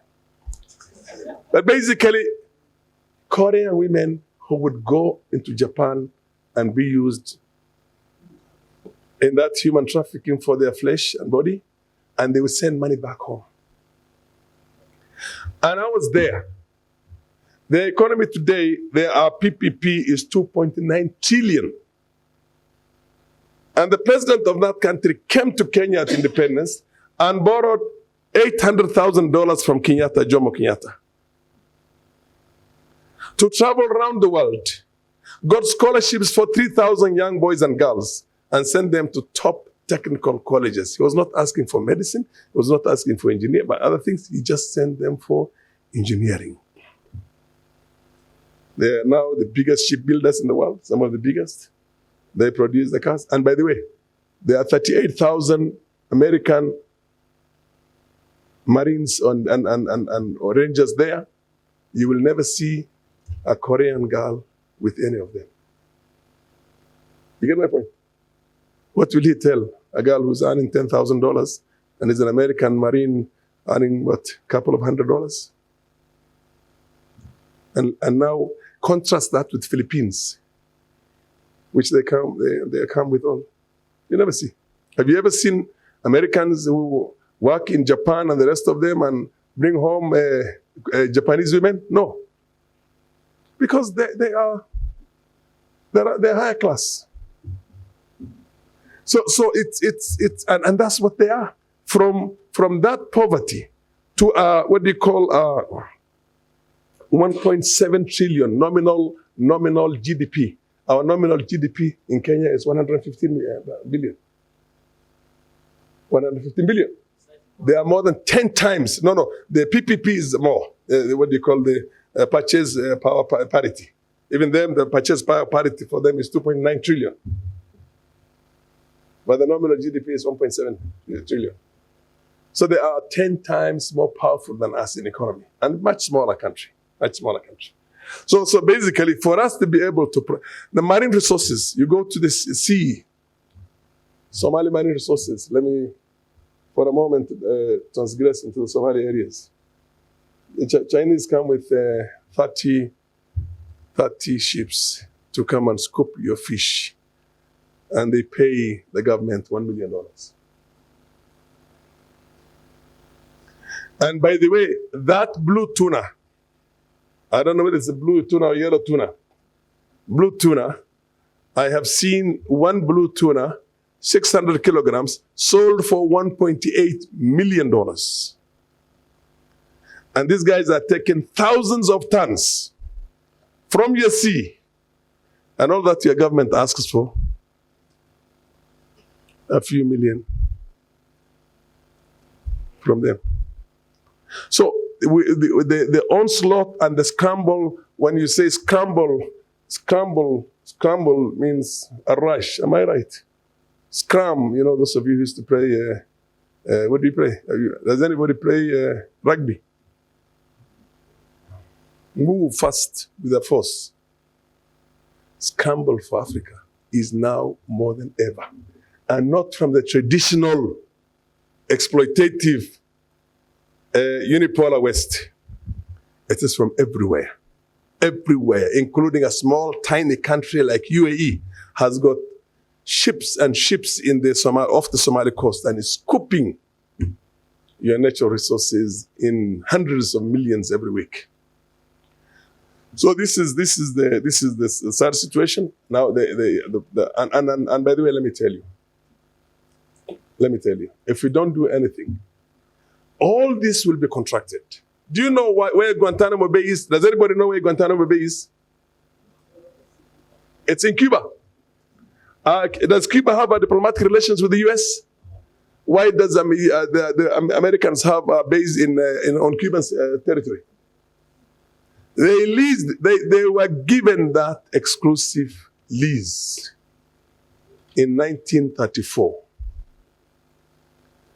Cuba does not have the power, the military power to throw them out, and the lease is there. So if your presidents lease your land, lease your resources, lease all these things, you are looking at 200 years from now in that kind of a poverty, and there's no still light at the end of the tunnel. Because if they lease your offshore, blocks to American companies, and the Americans bring their own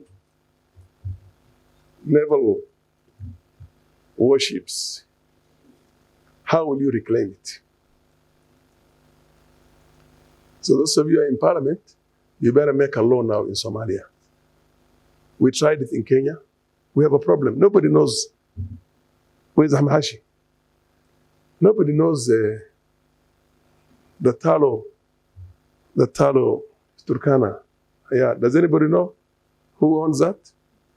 Does anybody know in Kenya who owns the 4 blocks that there was a problem in Somalia? They are not in the name of the Republic of Kenya. Macharia, Professor, you know what I'm talking about? The country will only be having royalties out of it. It's in the names of individual powerful guys. And it's already been done, the negotiations with big oil companies like Eni and Total and the rest of them. And that contract probably is going to be there for the next 100 years. So what will the Kenyan people benefit from it, even now when we have to share both? Nothing. You'll just get a small royalty. So how do we save Africa from itself? The scramble for African resources is there. How do we protect it? I think I saw a member of parliament from the Somali parliament, former Minister Wizi. Are you still in parliament? At Fatah? I told your parliamentarians many years back, you must make a law that says that any treaty, any contract that is done by the executive outside this country cannot be valid, is voided unless it comes through parliament. That's why some of you ask yourselves that certain agreements with some of the neighboring countries I'm not going to mention. Some of those agreements, does anybody know the full extent of it? The Venezuelans and Colombians almost mercenaries of the Keeni Dora.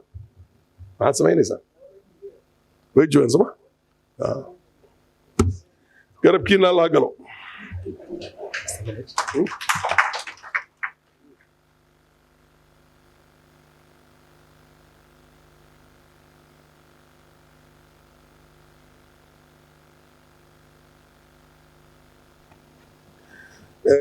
I just want to make one statement of fact very clear. I am not a member of the board of AfroAsia Institute for Strategic Studies.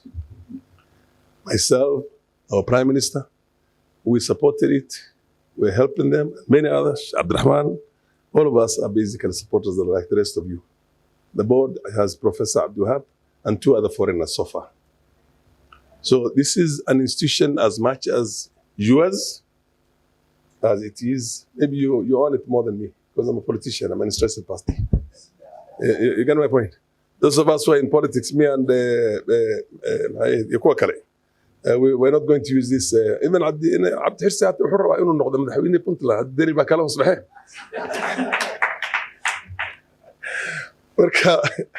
Marka Milena, the other one is that lady up there. I don't know. She must be. Are you one of them? I'm sure you are. So these are technocrats. These are intellectuals, powerful intellectuals, and it's going to draw from the whole region. All the board are basically from the region, and these are people who are apolitical, but basically are going to give very powerful insights into the way we want this institution to impact. I am going to be a net consumer of the products of this institute. You know what I mean? When you come up with very powerful ideas, I'll implement them as a politician in my own right. So, to try and change the narratives there. And of course, Ahmed Hashi, if we give him a nomination, he told me last time he wanted to run in Langata, and I gave him all my support, but he chickened out the last minute.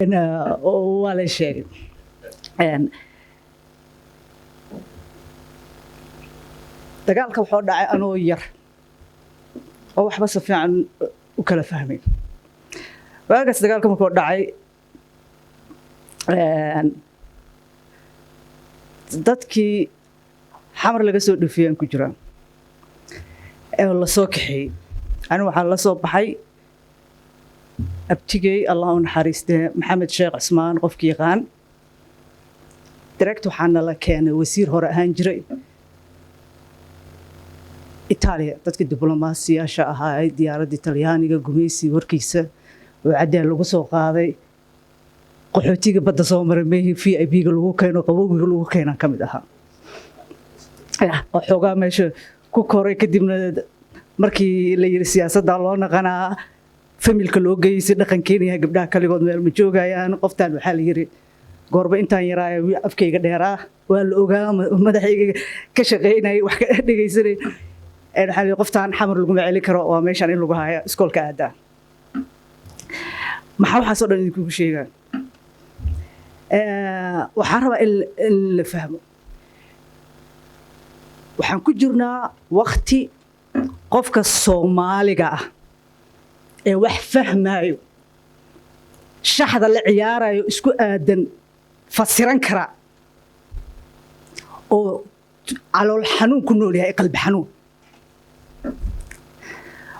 waxaan ku noolnahay Soomaali markaan nahay wadamada adduunkan tagnay meelahan wax ka baranay gaar ahaan gabdhaheena dalka kaliya maana banaanka wax tarkoodana banaanka uu ka muuqda humaan resource ee gabdhaha leeyihiin waa waxaan hadda meelaha ka arkeen banaanka ee aan dalka laga faa'iideysan gabdhayo u jeedo ku yarnahay meesha joogo waxaan jeclaan lahaa xataa maanta iyo shalay tookada dambo in gabdhaha la badiyo hadda waxa waaye mas'uulku waxa ay saaran gabdhihii Soomaaliyeed oo dhan inaan aniga qaado anaga meesha soo istaagay boqol iga fiican oo iga aqoon badan way joogaan inaan ku noqono fiiran markaan meelaha qaarkood fadhiisto hadda labada sideemaan hore la soo dhaafay operation 6 journal ma Jarmal waxay qoreen and power woman from Somalia waana ku qoraalada ugu quruxda badnaa ee ani ahaan qalbi ahaan itaabto maxaa yeelay meeshan ka imid xididkaygu ku aasnaa la sheegay lama iloowin marka kale waxa waay qofka markuu wax sameeyo ama meel u tartamo wax qabsado ama meel mas'uul ka noqdo meeshaad ka timid xididadaada lama soo mara promote gareeyo laakiin Soomaaliya ani waxaan ahay dadka aaminsan meel kasta ee aan tago iyo miis kasta aan fadhiisto in la ogaado qofkaan ahay meeshaan ka imid iyo hadalkayga iyo mowqifkaygana oo cad yahay aan la isku qarin إن dhagaxyada aan ku tuuray siyaasiyiinteena naceeb igama aha waxay ka tahay wax saxiib kuwan la joogana saasan ku sameeyaa uma gambado meel uguma leexdo meeshii arinta taalan dhigaa wayna og yihiin markaan galo waxa waaye adinka agtiina waxa waaye guduud ma naqanaysaan ayaga yaanya camal ay naqdaan guduud ay naqdaan way og yihiin markay xaliimo microphone-ka leedahay way hadleen wixii jirayna ka hadleen waana reality-ga jiro amba aan la fadhiyo consulka xaafadeyda amba aan la fadhiyo muxuu ahaa dadka civil social ka oo dadka caawiya amba aan la fadhiyo madaxweynihii dalka fikirkan qabo siduu yahay aan u gudbiyaa saas ku sameey Soomaali madaxweynihiina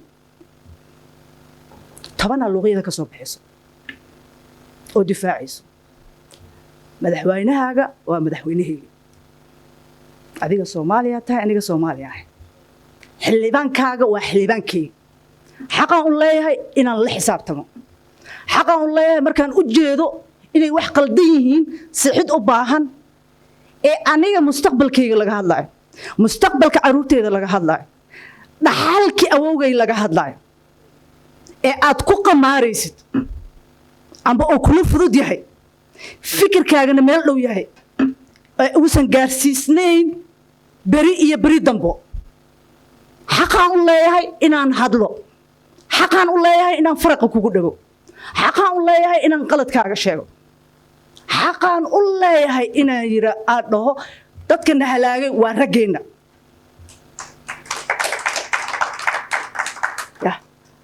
aniga ma arkin gabar Soomaaliyeed ee inta jagal loo dhiibtay dhooftay wax soo saxiixday ma arkin gabar Soomaaliyeed ee u horseeday in dalkeena oo gacan gumayso mar kale galo ma arkin gabar Soomaaliyeed oo luqyada la shoorayso kuwii annaga naqalan lahaa dad qadaltada ahaa ee waxaan arko waa gabdho Soomaaliyeed ee waxay raggeena 35 sano ka badan baabi'inayaan iibinayaan ayaga ku heshiin la yihiin annagoona miiska la fadhin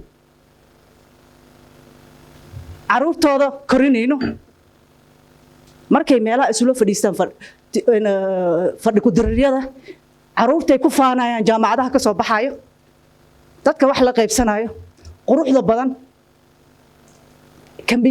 kambiyaasha banaanka wado kuwa soo korinayo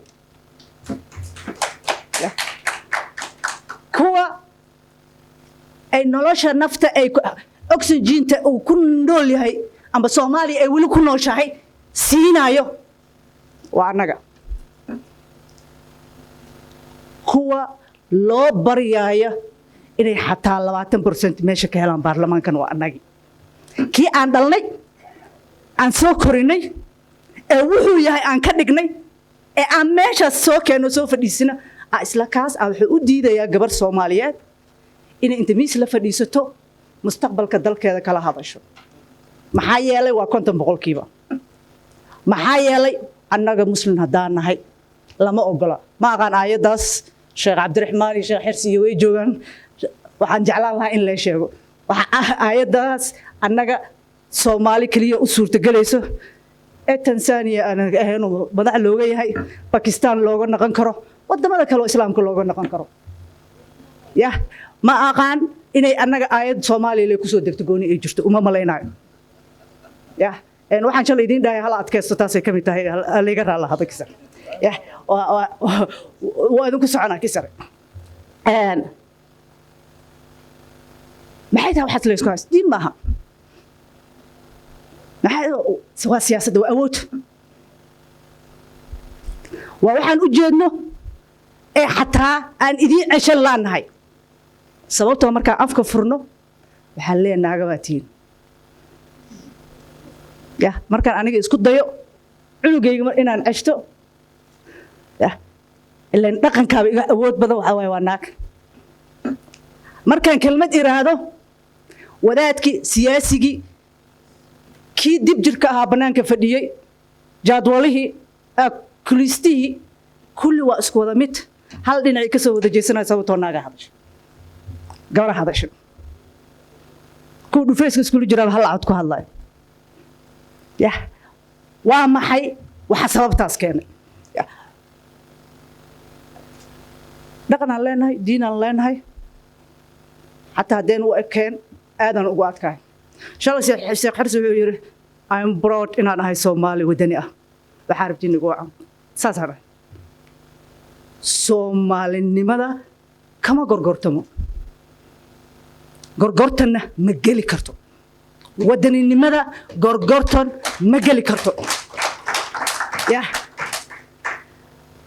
baasaboorkaan rabo aan wato waddankaan rabo aan joogo dadkaan rabo aan wax la qaybsado laakiin dhiiggayga ma bedelmin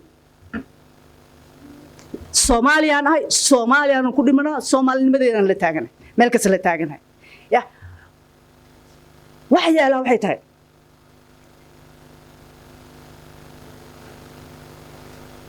la waddankaan aniga joogo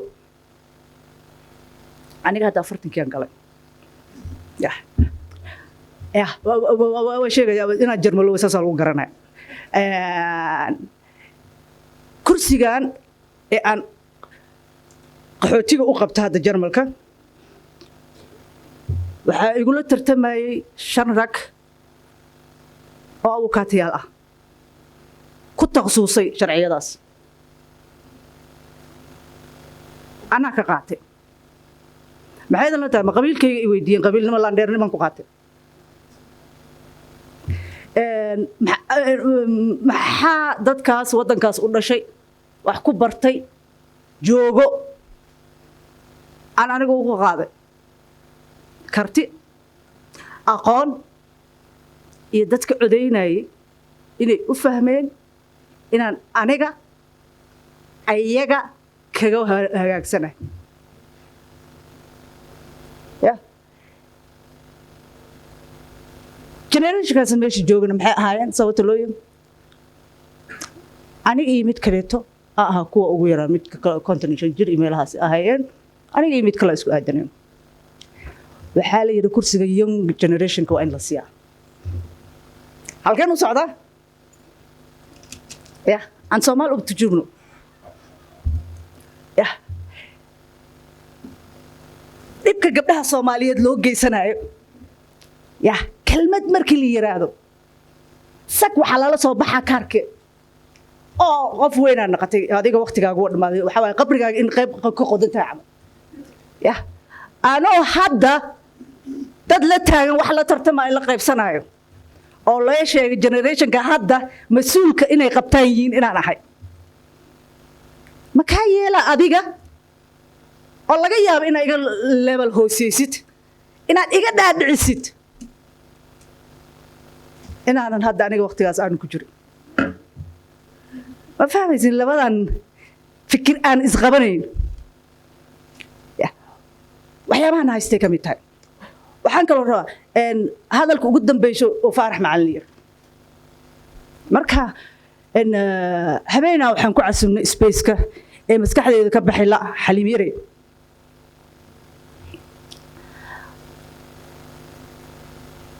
waxaan weydiiyey waa maxay sababta anaga beeraleydeeda beerta u falan laadahay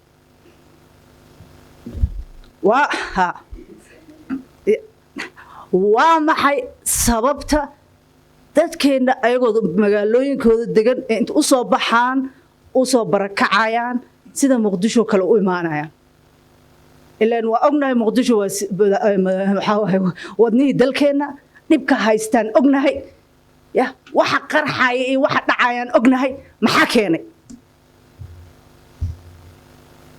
waa ogaanay laakiin waxaan rabay dadka na dhagaysanaya inay fahmaan waxay tiri ma falanayaan sababtoo lacagta la siinaya ka badan ninkii beeraleyda ahaa ee inuu soo kaco dhushkiisa fasho asaga muruqiisa maasho la rabay waa waxaan ku faanayno anaga Soomaalinimada inaanan baryootamin gacmaha taagin inaan dad hoos imaanin damiirkii Soomaalinimo wixii dada u ahaa ala saaray waxaa lagu baday inaad tuugsato dollar gacanta laga saaraa shilinka Soomaaliya mar horaan aasnay dollarkaas wuxuu ka doortay inuu tuugsado siyaasigayga horta ii dambeeyo intellectualka waxbaan bartay gaar ahaan iga raalaha ragga jacketka la soo gashanaa annaga jaakadaha waa la gashanay jacketka la soo gashanaa waxa lagu leeyahay aniga waxbaan bartay isla waqtigaasna waxa lagu leeyahay aniga hebel wato waxa in annaga dadkeena meelaha banaanka ku soo karo waayo waxyaabahaas aan su'aalan ka keenayna hebel ay wato maxaa waayo hebel ay wato ya see lagu wataa aniga ingiriis ay wato aniga waa garantiya waan galaa baarlamaanka ani Mareykan ay wato ani hebel ay wato xilbaan aan weydiiyay ka bacdi waxaa dhigaysaa waxa ii micnaysaa ereygan hebel ay wato maxaa waaye adiga systemkan waxa waaye aw Soomaaliga ma fahminsay wallahi iska tahay haye waxaa la rabaa in markaad siyaasadan Soomaaliya galaysid dada joogo furaha haayo xiro furo ya dadkaas waxa waaye inay adiga ku support gareeyaan hadii kale waxa waaye haatay ka tahay haddaadan sameyn waxay rabaan waxa waaye ma soconayso cariiriye noqonaysa okay waayahay taas maxaa lagu fasiraa maxaa la dhahaa intaas adiga ii fasirto waxaan bal ii jilciyo waa sidaa sheegtay say wallahi aan iska ahay bal ii sheeg bal ii jilci aya waxa hadalkii ku marmargaday meel u socdo waxa waaye wuxuu ma leeyahay inaan dhahay okay no what way waxaan dhahay wax midin sheegaa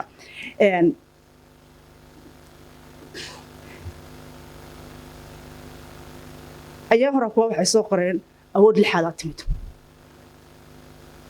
awood lixaad waa wadaniyiinta waana qatarta soo socota nacam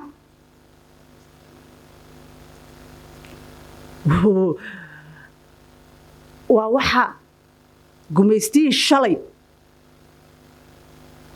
shalay annagana gumeystay awoowayaasheena ayagoo naga aqoon yar ya iska celiyeen u diideen inay dhulkeena joogaan la dagaalameen ka saareen ya u dagaalameen ee ayagoo wada gacanta ka saareen maanta adoo ka aqoon badan ka dhaqaalo badan ka connection badan sirti shalay lagu dilaayay fahansan sababtoo maanta siyaasadii annaga shalay nagu dilaayay ee banaanka naloogu keenay ee nalagu kala qaybinayay qaybi oo xukunka ahaa dibida oo embaare annaga qayb ka annaga fahansan annaga dhax fadhino annaga furaheeda naqan karno oo siyaasadan furi karno dhinaca fiican weereeji karno annagii oo levelkaas ahayn haddaan maanta ogolaano wixii shalay awoowaheena diiday ay ka dagaalameen waxay u dagaalameen ay soo dhacsadeen inaan inta meel la soo istaago anoo nin raga isku tilmaamayo anoo geesi dhala isku tilmaamayo anoo Soomaali isku tilmaamayo anoo dhulkaas leh ay waxaas afkeyga ka soo baxaan ilaahay ku dhaarshay calool xumo intaas ka badan ma jirtaa ma jirto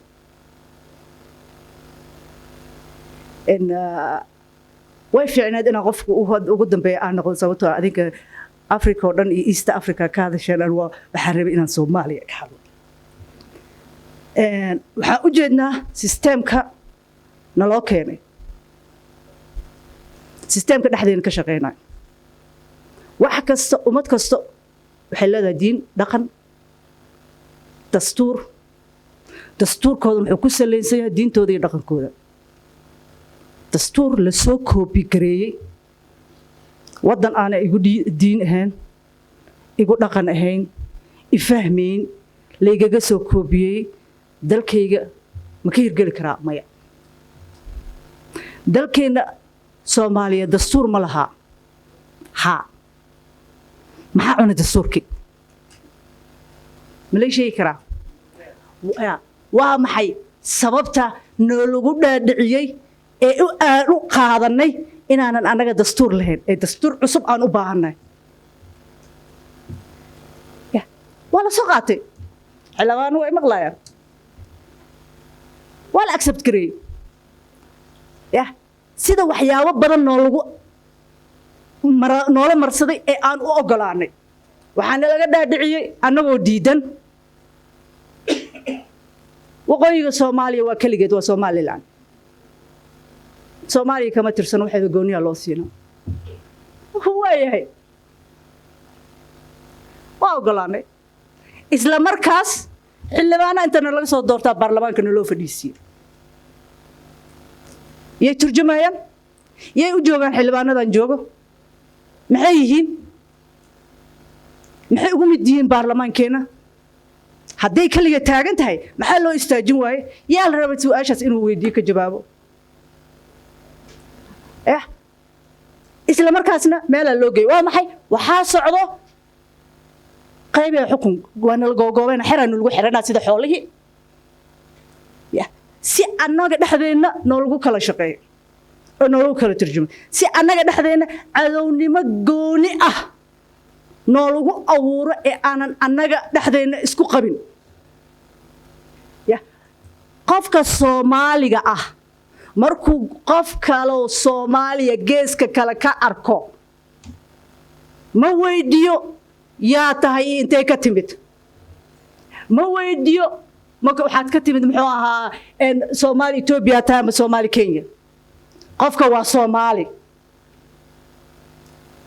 soomaali dhexdooda xuduud kala yaala aan isguursanayn ma aragteen soomaali aan isdhexgalayn ma aragteen oo isdiidan aniga idin hor joogaa mixte wax isdiidanna ma arkin laakiin wax loo kala turjumayaan arkay ogol in loo kala turjumo madaxweyne qaran mas-uul meel ka ah aanan awoodin inuu inta dhoofo gobolladiisa gobol ka mida uu tago jirdilka nagu socdo sawirkiisa kaasaa ka mid ah yaa aadayo maalin kasta meel inta ka duulo meel kala tegaayo oo isku soo sawiraayo sawiradaasna kuu soo diraayo adigu kugu jirdilaayo raggaan xerada ugu xaraysannahay international community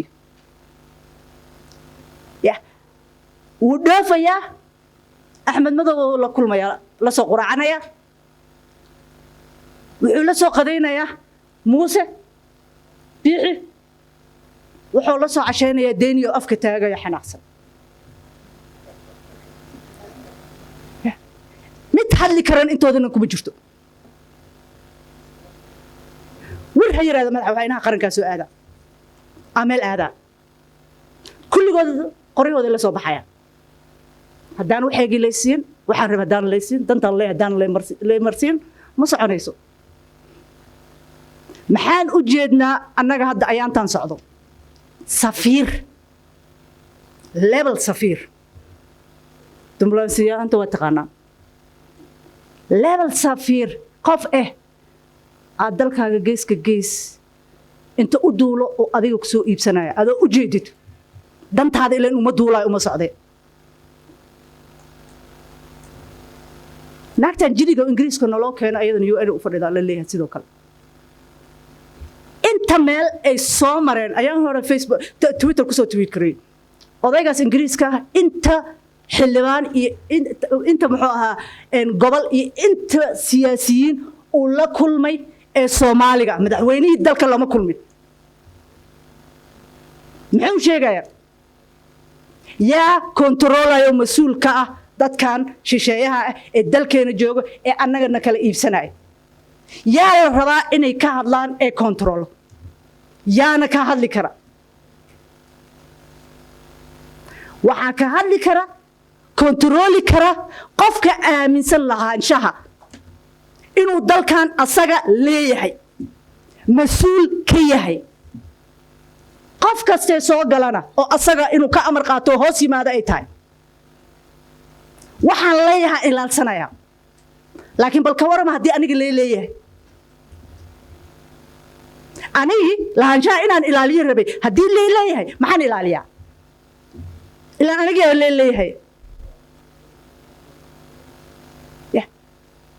aniga waxaa u baahnaa markii Soomaali meel la sakay mar kale waa u baahnaan lahayn saan oo kale Soomaali kaliya in la isku keeno bal aan si xaqiiq ah cad ee runta la isku sheegayo farta la isku fiiqaayo loo wada hadlo albaabada hana loo xiro annaga aan isdilno annaga aan rafaadino runta isku sheegno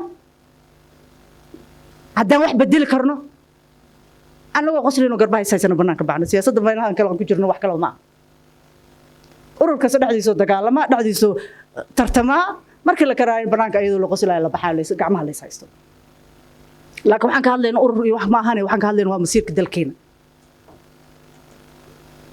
shalay aan waxaan ogolaanay in dhulkeena anagoo taagan la kala qaybiyo qaybna wadanka dariska la siiyo waa astaamaha lagu yaqaan Ingiriiska wadan fiiriya wadan oo Ingiriiska soo gumeystay amba lug uu ka lahaa waligiis kama tagin xuduudkaas oo nabada India iyo Kashmir Pakistan waxay isku haystaan Ingiriiska ka dambeeyay Syria dhinaceedo kale xariiqma jiidman oo hoos aad u malaysid in si toos loo xariiqay ya astaan gumeysi waa ha straight line ka haddaad aragtaan waa hoog shaydaanka adduunka ka dambeeyay ya inta annaga nalaga qaaday waxaa la siiyey Ethiopia qaybta kale inta la qaaday waxaa la siiyey Kenya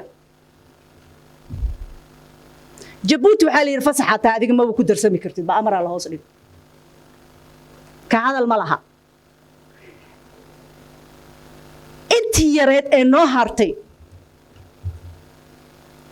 ya ilaan shalay waxaan ogolaanay in saas loo kala qaato murun kama keenin ee ma doonan waxa naga maqnaa ee waan u aamusnay waan ogolaanay aamuska iyo ogolaanshaha aan ogolaana maanta waxay keentay in kisteere noo hartay in la soo hamiyo ya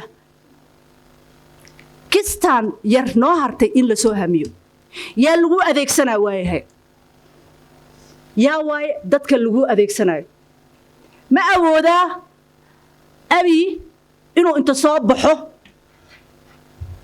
oo adiga gurigaaga inta yimaado saxiixdo maya ninka abi uu ka saxiixanaya waa walaalka nacaska ah hay yaa awood lagu dhiibay yaa waaye dadka adiga awoodda ku haayo ee meelaha ku fadhiyo ma yihiin labeentaada dadkaaga wax bartay kartida lahaa wadaninimada lahaa kala kasaay waxa saxda ah iyo waxa qaladka ah haada iyo maya lahaanshada aha maya waxa lagu dhiibay mas'uulkaaga lagu dhiibay lagu soo soocay ee adiga inay ku hogaamiyaan la rabaa kuwaaga dadka ugu liitay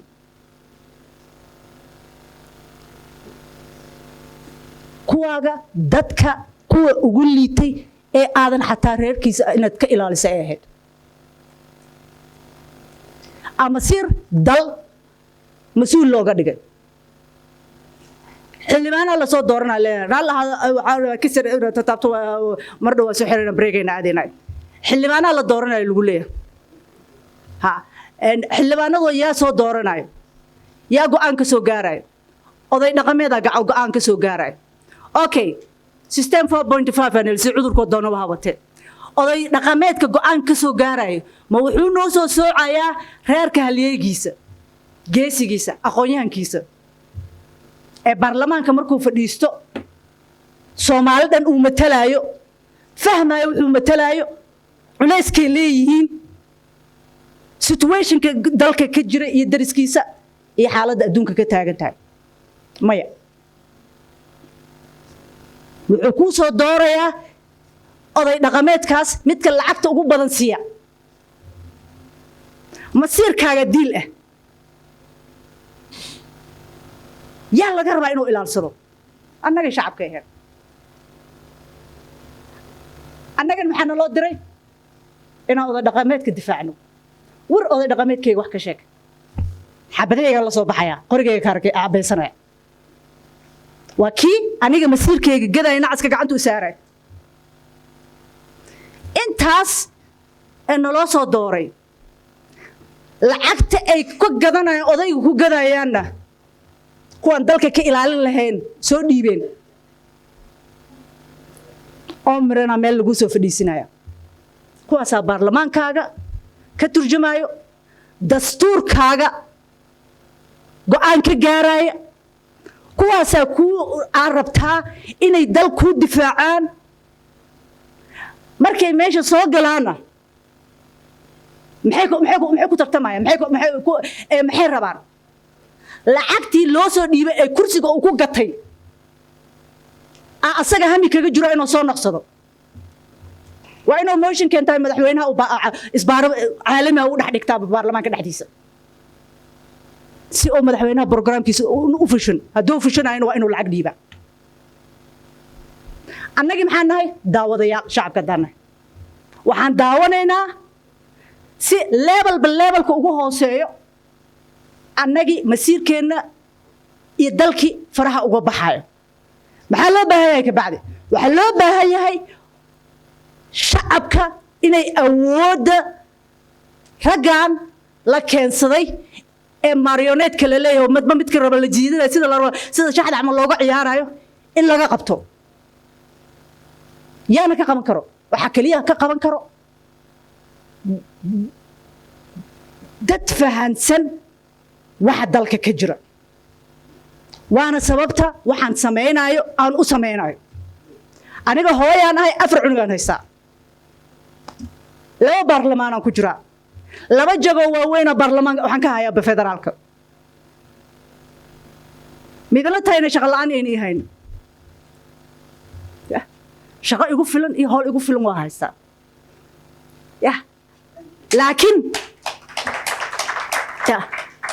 laakiin kama seexan karo dalkayga sababtoo waxaan u baahanahay meel aan ku noqdo waxaan u baahanahay meel ay caruurteyda ku noqdaan waxaan u baahanahay wax aan leeyahay aniga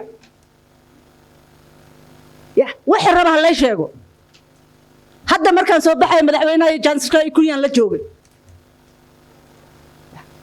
ayagaa masiirka dalkooda kala hadla waa dalkooda anigu waa leeyahay waa la dagaalamayaa waxaygu waa ka soo dhacsanayaa dadkaygu waa ugu soo dhicinaya sababtoo dastuurka ayagaa samaystay waa dastuurkoodii dastuurkaas waa ku shaqaynaynaa laakiin waxaan ahay in meeshaan ka imid waan ogahay lagamana hadlaayo taasna waajibay igu leedahay waajibkeeda inaan guto waana taas sababta igu qasbayso waqtiga aan haayo inaan waxaas dhoorto ilaalsado idinku dhagaxeeyo garabaatiga idinku dhago kuleytiga idinku dhago si kasta aan idinkaga hortagi karana idinkaga hortago haddaan shacabka kicin karana aan ku kiciyo waana taas waxaan rabno saas daraaddeeda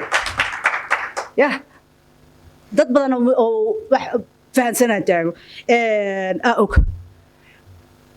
meeshaan ra'iisul wasaare hore geediyaa fadhiya iga raal ahaw abtigeena waa tahay laakiin waxaan rabaa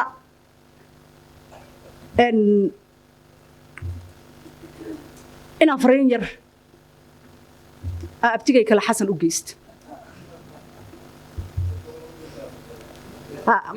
qofka aqaana aadaya inta kale joogto geyn kartana geyso dalkan annagaa iska leh haddaayay faarax macalin wax muhiim uu sheegay kuba sida gontabanaamo loogu qaatay asaa micniyay inaan ku noqdo ma rabo hadday dalkan inta aan joogno maanta martida ku nahay qayb baddeena ah ee si fudud mas-uul la'aan ah qayb oo laga siiyo annaga waa soo guulaysanaa leenaha aniga saas uma arko waxaa lagala haray ku qabso ku qadimaysidii qaabka darnay dalka taale ka dhacday hadda waxaa nugu socdo waa saas sawirka ismaaciil muuse iyo xasan markaan arkay khayr ma filan ani waxbaa soo socday kamana yeelaya rag siyaasadda intaas ku jiray rag ninkeenu na soo qaxi weeye waalan ee fadhiyey inay fahmi waayaan wuxuu ninkan u socday iimayl u socday waxbaa la soo saxiixay xasanna wax uu ka ogaa waa aniga fikirkayga waxaasna waa la isla soo saxiixay waana la saxiixay amba raba amba ha rabina abi geesinimo bannaanka ku soo istaago hadalladaas oo ku hadlaayo cad oo ugu hadlo waa ognahay in gadaashiisa lagu jiro rag daaha gadaashiisa ku jiraan bannaanka waxay rabaan ka sheegaan ma qabi lahayn hadduusan ishubin oo wax gacanta nooga hayn laakiin arrinta ma taagno wuxuu soo saxiixay iyo wax sooma saxiixin hadda waxay taagan tahay caanad daatay dabaqado heshiis kasta wuxuu leeyahay waqti laga furfuran karo gadaal looga dhaqan karo annaga waxaan rabnaa idinka rabnaa gaar ahaan dadka u dhowow la taliyaasha in heshiiskaas aan sidaan haddii Soomaali la weydiiyana 80% haddayna ka badnayn aaminsan yihiin in la soo saxiixay in laga noqdo waxa kale isla xisaabtamayno waa wax kale laakiin dalkan hadda badbaado u baahan yahay qalad wuu dhici karaa sidoo rabiyaha ku dhaco laakiin hadda waxaan leenahay wili fursad fadlan hal ugu noqdo saas daraadeed raalli ahaada haddaan idinku dheeraade cafi musaamax laakiin codkayga waa maqlaysaan waxaan idin noqon doonaa hooska idin daba joogo siyaasiyiin oo dhan kuwa badanna waa rajaynaa inayna soo garab istaagaan waa mahadsantiin Thank you, my sister Halimo. On that note, distinguished ladies and gentlemen, let's have tea and snacks kidogo. Then we keep time, because we have few speakers when we get back. And then, 10 minutes to be fair. And to just give this communication before you leave, you can get your tea and snacks here, and you can eat here, so there's no problem. So let's keep it at 10. We have few speakers, then the panel today, 80% will be question and answers. Thank you so much. So let's keep time. All right. Welcome back to the second half of our program, and we thank you for your time. It's the second day of the AfroAsian Institute event organized by its founder and executive director, Professor Abdul Wahab. Mheshimiwa Farah, let's have some order. Sheikh Hirsi, order. Okay, so that we can be able to have some speakers, then we break for lunch, come back. The panel session this afternoon will be a session that will involve you, the congregants, and them, your questions, comments, queries, and where you feel that you want to put an observation. The next speaker is Sheikh Hassan Doye. Just give a brief synopsis of his biography. Sheikh Hassan is an imam at Al-Faruq Islamic Center in Minnesota in the United States of America and the director of Iconic Consulting Services. Also, the Sheikh is an HDF director of resource development, just a synopsis of his biography. Sheikh, I'll be very strict with the timing. I will give you 15 minutes to make your presentation. I'm Dr. Ojuang, Professor Masharia Munene, amongst the other few non-Somali speakers. So you can use Dr. Hassan Hanenje and the others, you can use the gadgets for the translation because he'll be speaking in his mother language. He said that will enhance his thought process better. I think you have the gadgets, Professor Duncan, Dr. Hanenje? I need some gadgets there. Who else in the house is a non-Somali speaker, please? Raise up your hand so that I can facilitate you easier. Anyone? Yes, Dr. yours is coming. Okay, Sheikh, tafadal. Then I'll give you 2 minutes of a discount. That is 17. It's 12:39. You should be done by 12:55. We are pressed for time, but nonetheless, make your presentation. بسم الله الحمد لله ثم الصلاة والسلام على نبينا محمد وعلى آله وأصحابه أجمعين. السلام عليكم ورحمة الله وبركاته. صلاة كذب وحرم هذا علنا يا إلهي سبحانه وتعالى نسي فرصة قالقة هل كان أن سجون نبيد سفر دير كذب وجيدة إيه دنت أنا من أي تهاي hagaajinta qaaradda Afrika, geeska Afrika iyo Soomaaliya. Waxaan kaloo aad iyo aad ugu mahadcelinayaa AfroAsia Institute oo aan isleeyahay way soo daahday, it's a long overdue, inay mar hore iyadoo kale la sameeyay ahayd in ay shirkan soo qaban qaabisay oo hogaaminaya Professor Cabdiwahaab iyo dadka la shaqeynaya. invitationka iyo u yeeridda iyo qabanqaabada shirka intaba aad baan idinkaga mahadcelinayaa dhammaantiin. sida la xusay barasho wanaagsan. aniga waxaa la yidhahdaa Sheekh Xasan Dooye, Maraykankaan deganahay 25 sano ugu dambeeyay, gaar ahaan Minnesota. haddaa idiin soo koobo macnaha anigu qofka aan ahay, waxaan ahay qof wadani ah, jecelna in uu bini aadanka saameyn wanaagsan ku yeesho oo uu wax taro. haddaad intaad xusuusan kartaan, waxaan u jeedaa dad fara badan oo reer Minnesota aad baan u salaamayaa. Sheekh Cabdiraxmaan waa wada soconay, Amina Deble oo ganacsatada waaweyn ah, qof madaxa oo maaragtay aan halkan ku kulanay naga soo horeysay. gabdhaha halkaa fadhiya reer Minnesota waaye dhammaantood. intaa kadib waxaan doortay inaan ku hadlo Soomaaliga. sababtan u doortay waxa waaye, of course Africa waxaan ka taaban doonaa iyo East Africa, laakiin Soomaaliya ayaan rabaa inaan focuskayga saaro. waxaan af Soomaaliga u doortay sida uu hadda ka hor yiri Dr. Yusuf Al-Qardawi oo caalim weyn ah dhawaan dhintay. nin wuxuu ahaa yani caalim aad u weyn, yani big scholar. marka adduunka dhan baa looga yeeri jiray, waddan kasta marka looga yeerana waa la turjumi jiray. marka wuxuu yiri man yatarjam shucuuri, yani yaa translation ku samayn kara aniga feelingkayga iyo waxa aan dareemayo. wordska waa la turjumi karaa. marka as you know, the mother tongue nothing can replace.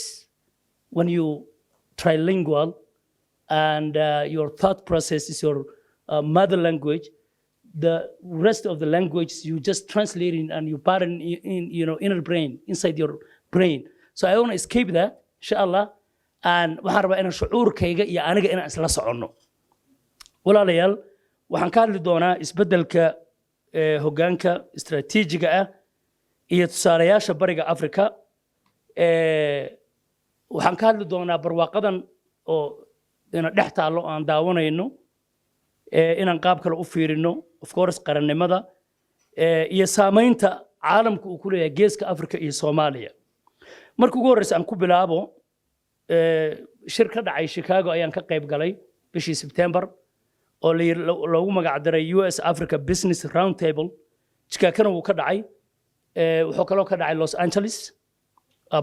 Prosper Africa soo qaban qaabisay shirkaas.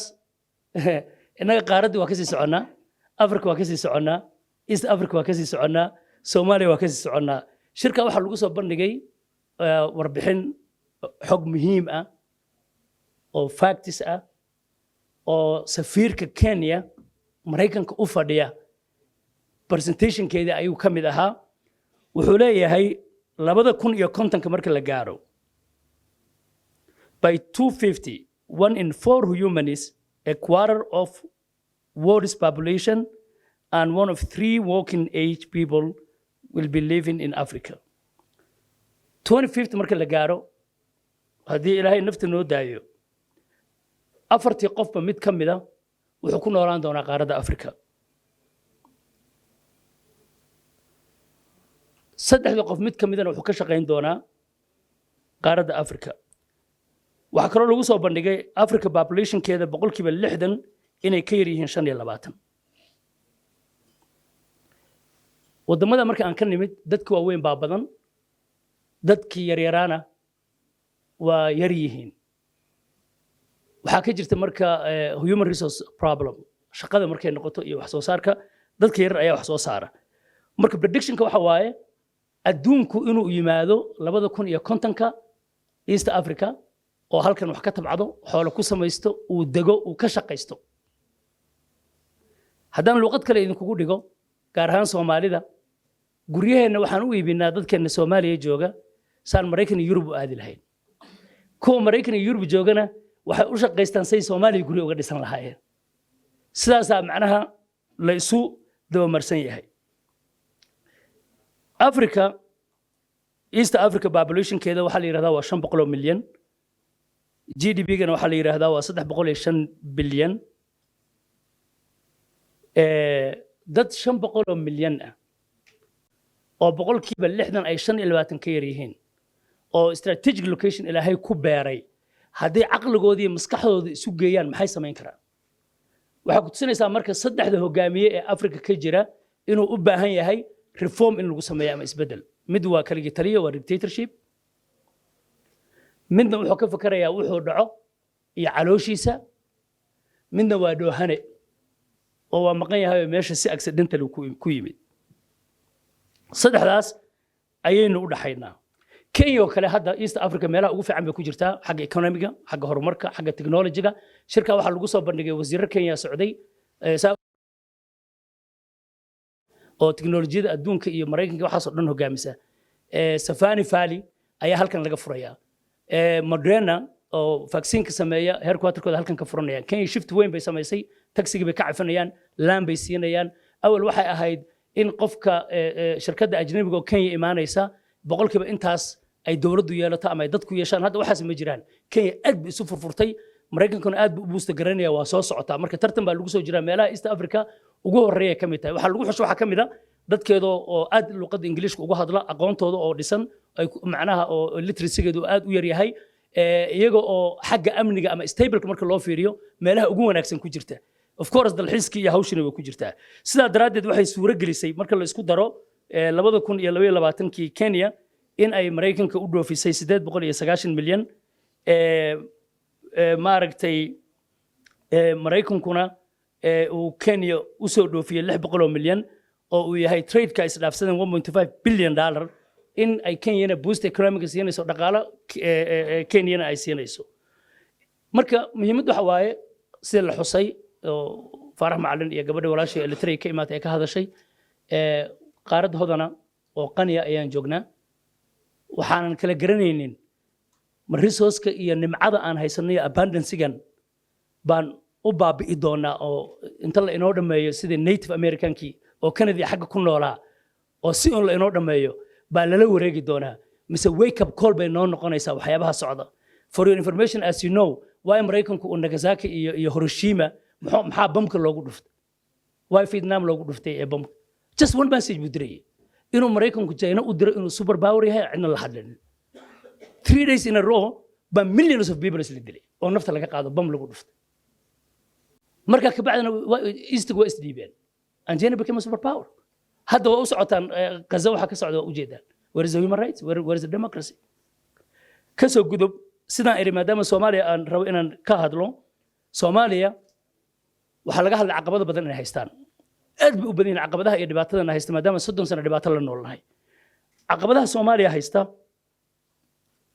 oo aan la tacaalayno iyo dhibaatooyinkaas aan la dhibanahay oo qaarkeen isu dhiibeen qaarkeenna ku hafteen qaarkeenna dhex muquuranayaan qof kastana wuxuu isweydiinayaa sidee looga bixi karaa laakiin carabtu waxay tiraahdaa inna raa'ida laa yakdibu ahlah qofka sahanka ahi dadku u sahmiyey sahanka waa taqaana reemiga Soomaa been uma sheego waxa la yiraahdaa noo sahami meel biyo iyo deeq iyo cunto waxa la noo keen been ma sheego maanta marka waxaan rabaa inaan noqdo mar walba iska hadal cadahay hadal ka yar duwan sidii hore laakiin of course waxaan ka imaanayaa from the strategic perspective waxaan isku dayayaa inaan xagga mind shift inaan sameeyno ama inaan bal qaab kale u fikirno dhibaatadan maxaa inoo keenay waa laga yaabaa inaan ku kala duwannahay laakiin inaan dhibaato ku jirno waa isla qirsannaa see uga bixi karnaa marka hore imise dhibaato ayaana haysta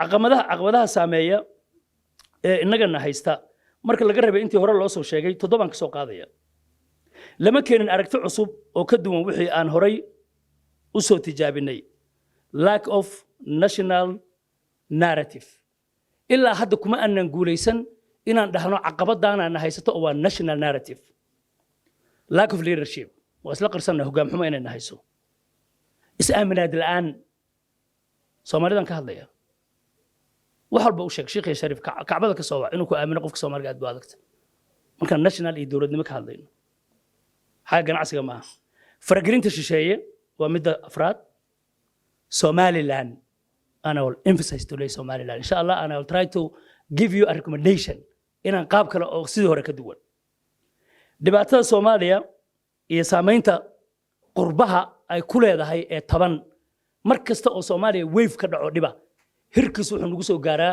adduunka meesha ugu shisheeya negative impact buu nagu yeeshaa oo aad u dhib badan oo dhaqaale ah oo psychology ah oo maxaan ku raay ijtimaaci ah annagoo taayadii baan la yaabanayn markii hore ka ugu dambeeya waxa waaye wadankii oo aanan ku qanacsanayn oo aan ka qaxayno hore maxaa inoogu dhacay maskax dareer aqoonteennii aawe aqoonta dadka Soomaaliyeed aawe kuwa halkaan ay fadhiyaan waa kuwa ugu dhowaa inta waxay jiraan Yurub iyo Mareykan iyo ka shishay hadda waxa inagu socdo marka wax la yiraahdo xoog dareer dhalinyaradeenni waa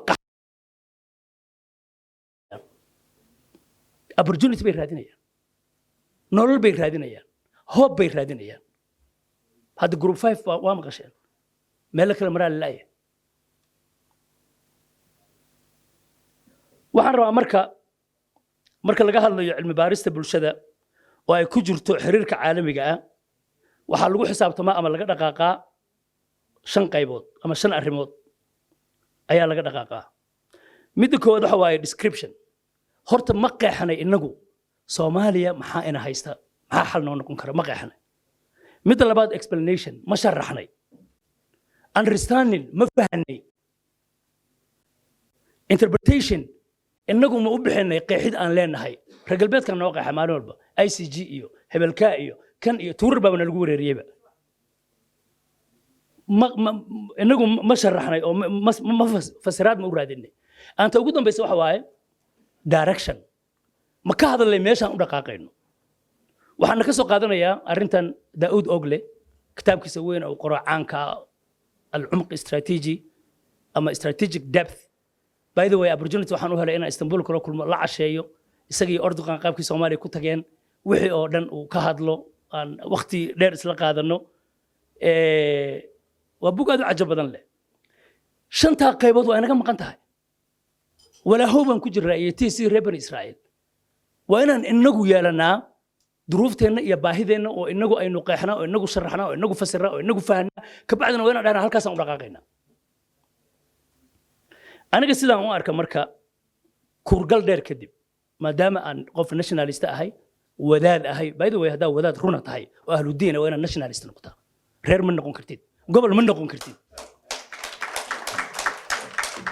وأنا نقطة رجل لأمته حتى ما أهل ناشوناليست كلية سيد قطب محوي رحمه الله تعالى رجوا صدح رجل مركب أمة رجل لنفسه ورجل لأهله ورجل لأمته صدحوا مدوا بنفتي اسكال بسني هاي وحرقونا يا حتى عيالك يدور كم مشغول سيه دوبك جورسدو you know make a good money vacation بس كجرا مالهاس يا it's okay دوس drugs يحوك جرني من كاس ولا لنفسه سوري من ولا لأهله ومتكرركم مشغول كورة ولا لنفتي سكلية حتى ما جورسدو وحمد ترى عيد حمد ترى عرور ماله وحمله ويا although he has all the qualification منه وأهلكي عرورتي ما أنت نروح كله عانسي ولا دايور بنسي ولا إسلام تحقق العقارات شوي ورمضي قوي ولا مشغولية وحن معها لكن أمتي مركب وفي عم برجل لأمته الأمة الإسلامية الأمة الإفريقية الأمة الصومالية مركب هذا true scholar أو شيخ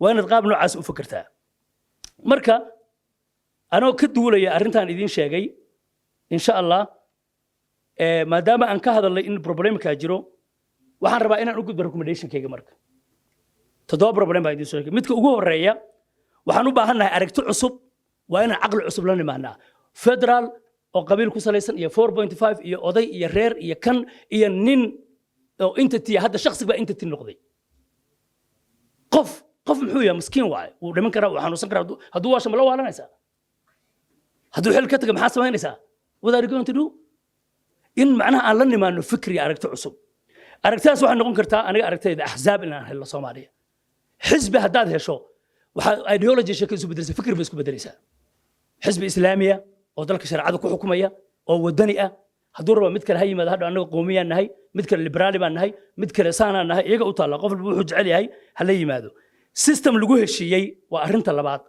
سيستم إن هلا أنكوه الشيء دي هذا مثلا حسن حكولي هاي أنا جا فكروا يدك كان ويا برنسيجال برمانين وجورايا أو هر اللي جوسي شيء رن وقتك عيا it's not going to work chaos became a problem إيه من الحمو system كو all the stakeholders وإن كل هذا قيم كلام ومحيط قف كستو الصومالية any capacity وإنه ميسك فريستا أو اللي هذا وحن إنه مش شقين حق وجورا consensus اللي هلوا جارهان وحكلو جرتا لبا قلو أو صومالي دبكو أو صومالي فيكتم أطاي لبدا قلنا وإن أمر لجرنسيا أما إسكرتان صومالي لبا رير بس كويستا the two majority tribes لغة إسهايستان مدبا كعي كيكلا لغة كودجية إلا عرتا كدمي نقول عياريان ومدو مركز صومالي ملوها رير با no فيكتم بقون هوية دارودو it's very clear أفكار مرة وراي هوية دارود إيجا صوماليا دباتكوا أو دولة وقدرنا لعبة قال مركي قبضت كيكلا وحري أنا مركي جواي عرقاق لغة إيجا إسفير صناعي عبد الساعد حسين رحمه الله ومنتور كيجي سياسة دم الرسول مدرس سلطة فكر بسوي جدي وحيروح نقول لنا one decade طبعا سنة هوي دارود إني كفرستان حلالك قصر ريا ذلك أنت كلا إن لسيو وعلاقة مركا صومالي وحي فكتم متهاي قليهاس وإن كجوجنا وقاب كلا أفكران وحكلون سوج تجرنا يا أما سوج جدينا يا إلا كلا صاروا برلمان كي يكسجدفك نم برلمانتيري أنا الله ما يكره أول رب إنه لا حساب تمو أو أجاسماء أما وزير أما كحجان أما وزير الدولة سوى محوق ما كره ده محوق ما كره nothing وإن شرع لك أنا اللي هذا برلمان هاي it's enough for you Somalia is 30 million 40 million whatever it is كودر معناها أنا في كودر صومالي قلبت because I'm a nationalist right I don't believe they are Kenyan they are Somalis صومالي قلبت yeah let's say we're 50 million so هذا 50 million حلبان كهش is enough for you جوجي إن مركز لك الأسعار ولا بداس وحكروا عقبضة إن برلمانك يفلنت لك إلى ضدك أنا كلاء وباسبورد أجنبي جاهزتا قف كاس وين لك إلى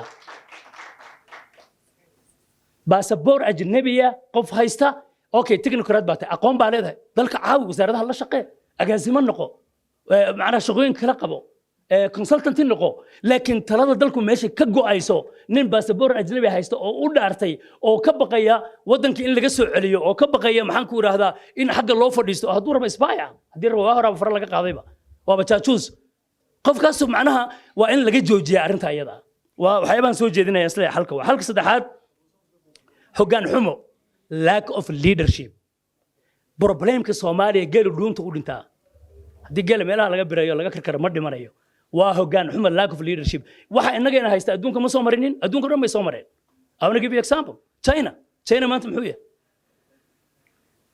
ما أوكي China ودنك أدونك هو جاجد بدن هو حنونك بدن هو دوات بدن بوها نبغى بصدق داود هذا ربطان how China get rich it's a documentary بالك اسمه last 40 years مريكان كوحي كليين هذا سداد بقول إيه كونتن إيه سجال لبيع 10 بليون أو دين مريكان كليين system كو وكومونيست لكن education كي إيوه محن كورة هذا جناعسكي كابيتاليزم بكرجال نبغى قبصدي scholarship أدونك رن أدري أقوانتي بسوبرتين ما أنت أدونك دقالها إيجا معمولها سوق هذا ماليشيا مهاتير محمد ولا ويدي محا uga saartay wuxuu waxaan imid dadkayga oo hindida iyo China ay tub yihiin oo macluul iyo gaajo la baaba'ay boqolkiiba 70 dhaqaalihii wadanka waxaan galay in ayaga wax ku baro maadaama ayagu majority ay yihiin seetay maanta Malaysia waa ka warqabnahay baara Turkiga iyo Burundi idinku baara midka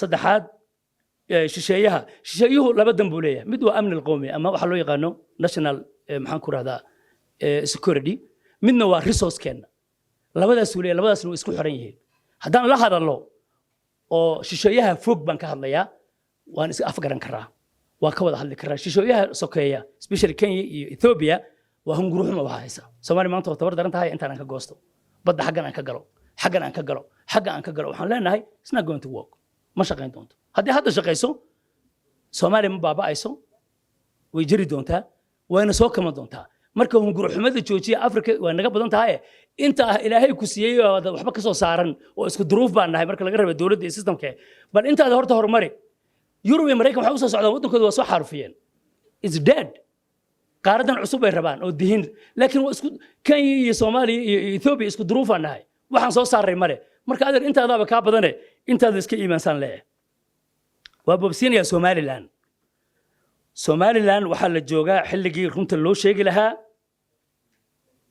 aqli ma aha marka waa heen dab ka dhacay inaan Minnesota ka istaaga masaajidda oo aan ka soo aruuriyo millions of dollars Somaliland markay ku duusho waxaan ku raadaa Laascaano oo ay xasuuqdo oo BM la dhacdo inaan ka hadlin Somaliland markay badda saxeedo oo Ethiopia ay la gasho khiyaano qaran galin inaan la hadlin arrintaas markii arrin sax ma aha waa inaan mar walba ka hadlaa arrinta Somaliland khalad weyn baa dhacay waxay yiraahdeen koonfur baa nabaabiso na xasuuqday siyaasiyiinteena waa aqbaleen waa khalad koonfur ma baabin mana xasuuqinin that's the reality dawladda siyaad barra waa xukunka siyaad barrana waa dhacay hadaa rabtaan siyaad barre de qabriga uu tago kula soo xisaabto ma Ilaahay subhanahu wa ta'ala markuu idin soo saaro de Ilaahay uga dacwooda dadka Somaliland madaxda ka oo ka soo ahaa dadkii systemka siyaad barre ku jiray aniga rajadaydii baa la xaday I am the victim of civil war si gabadh ay ka hadlaysay waa soo qaxay Doble baan soo maray oo taangan ku jiray antilan ka dhacay meeshii ugu dambeysay haddana waxa la leeyahay koonfur baa too adaa soo duqay yaa dhahaya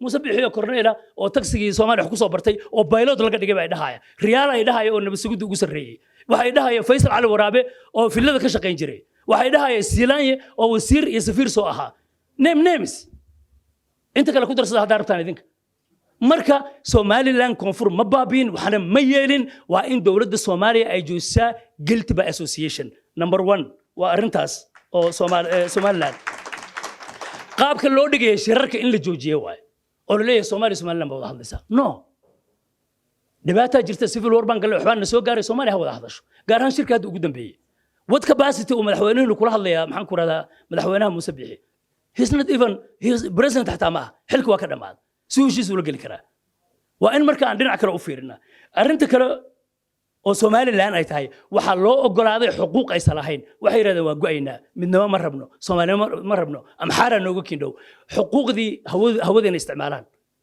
heshiisadii in loo ogolaado wax walba oo Soomaaliyeed in la siiyo khalad waa there's no free lunch waa in hadda la joojiyaa ilaa Somaliland ay ogolaanayso inay Soomaali tahay wax walba oo Soomaali heshana waa helayaa Soomaalina ma ihi oo amxaarka iga ka dhow that's not the reality free lunch waa arinta free lunch ga markay inay istaagto waa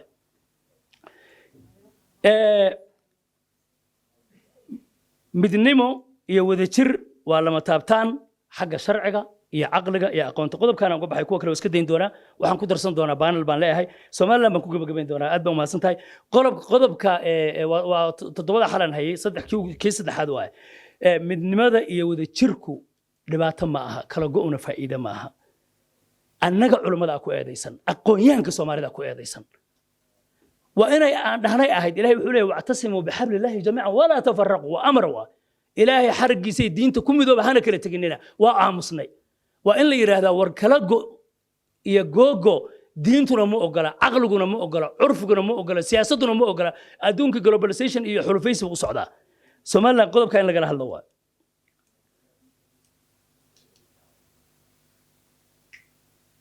waxa kale ay tahay Soomaaliland rabaa in loo sheego no more so-called genocide waana la xasuuqay diyaaradana baabiyay they killed that statement waa u dhamaatay after Laascaanood intii ay dhaheen siyaad barra lagu sameeyay Laascaan ay ku sameeyeen ama ay true run ma sheegay mise been ma sheegay in laga xisaabto ma yahay see u duqeyn kartaa qof ana ku xukumaaya waaba idilaysaa see u xukumaysaa ani is wrong maalintiina waa ka hadlay oo waxaan soo qatay xadiiska ah unsur akhaaka zaaliman aw madluuman walaalka gar iyo gar daraba qaba waxaan ku leeyahay Muuse waa zaalim waa in la qabtaa maantana waxaan leeyahay unsur akhaaka zaaliman aw madluuman ka raadi Xasan Dooye in uu badda saxeexo waa khalad waana khiyaano qaran waa inaan qabanaa haddaan Soomaali nahay waa inaan qabanaa haddaan reer Soomaali nahay by the way I'm Somaliland too my mom came from Ergabo I know Haylani hadaftumay Ergabo soomaali baan ahay ana soomaali cid igala male MAU-ga oo qodobkan ku gabagabeynayo iyo khiyaanada qarana waa in madaxweynaha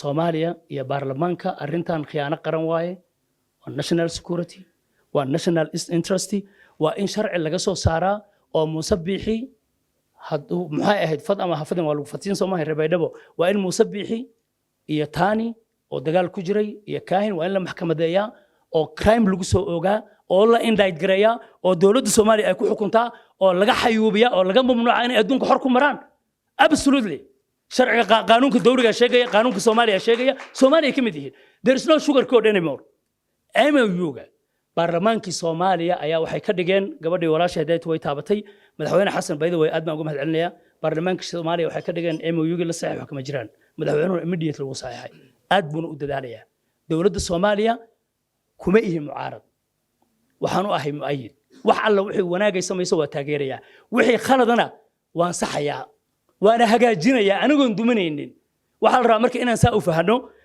insha Allah aad iyo aad baa u mahadsantihiin waxaan rajaynayaa inaan ku dhamaysan doono qaybta dambe wixii intaa ka haray. Thank you.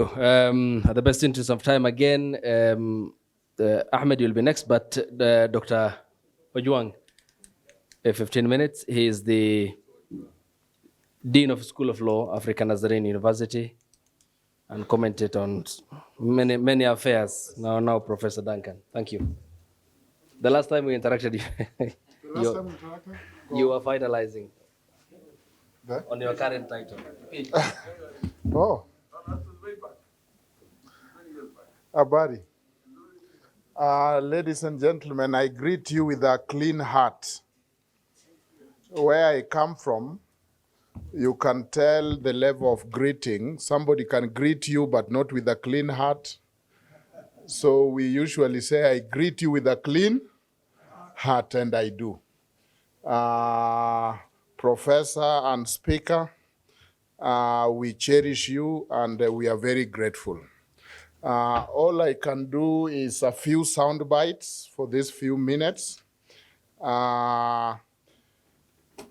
Somebody started by saying that each generation has a generational mission to either betray it or fulfill it.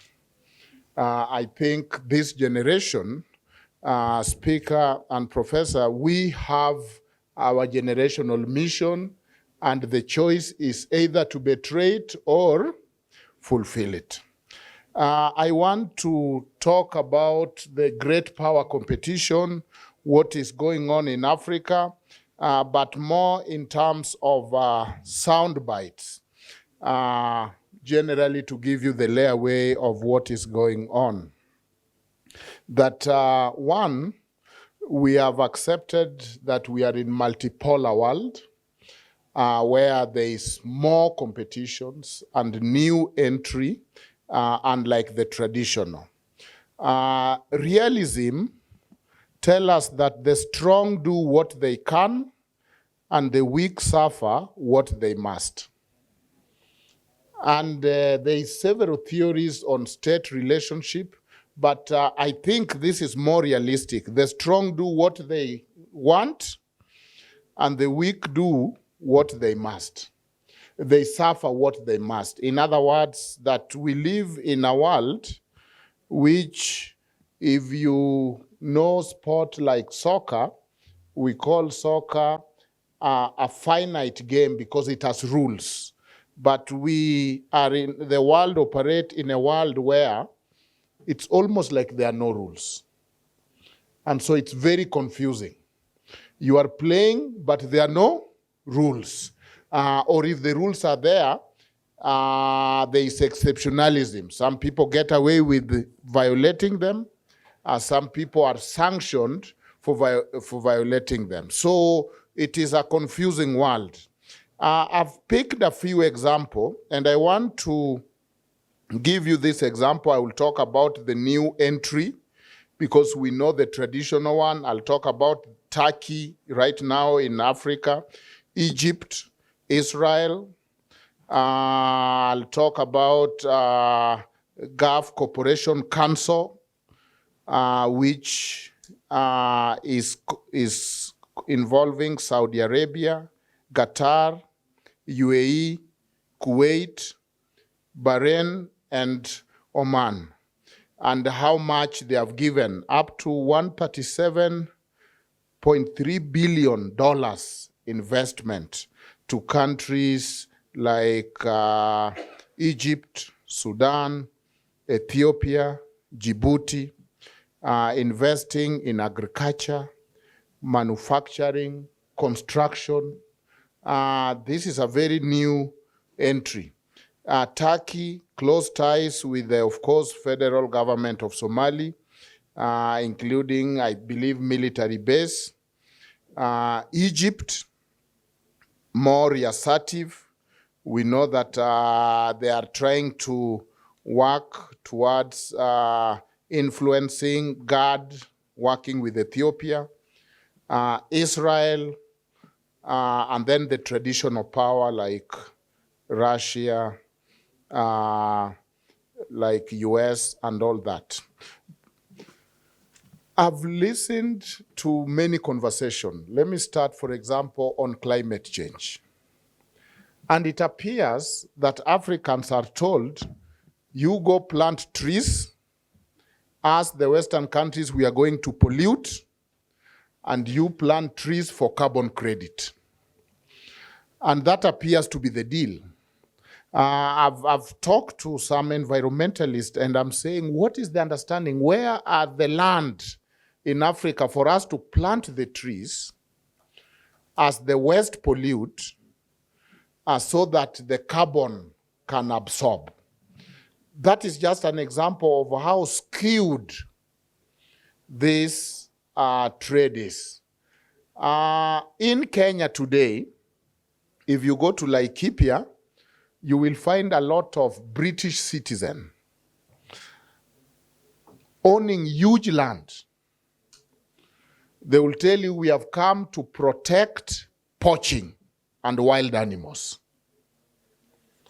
And I tell them, we have other problems in Kenya like carjacking, like political violence. Why poaching and wild animals?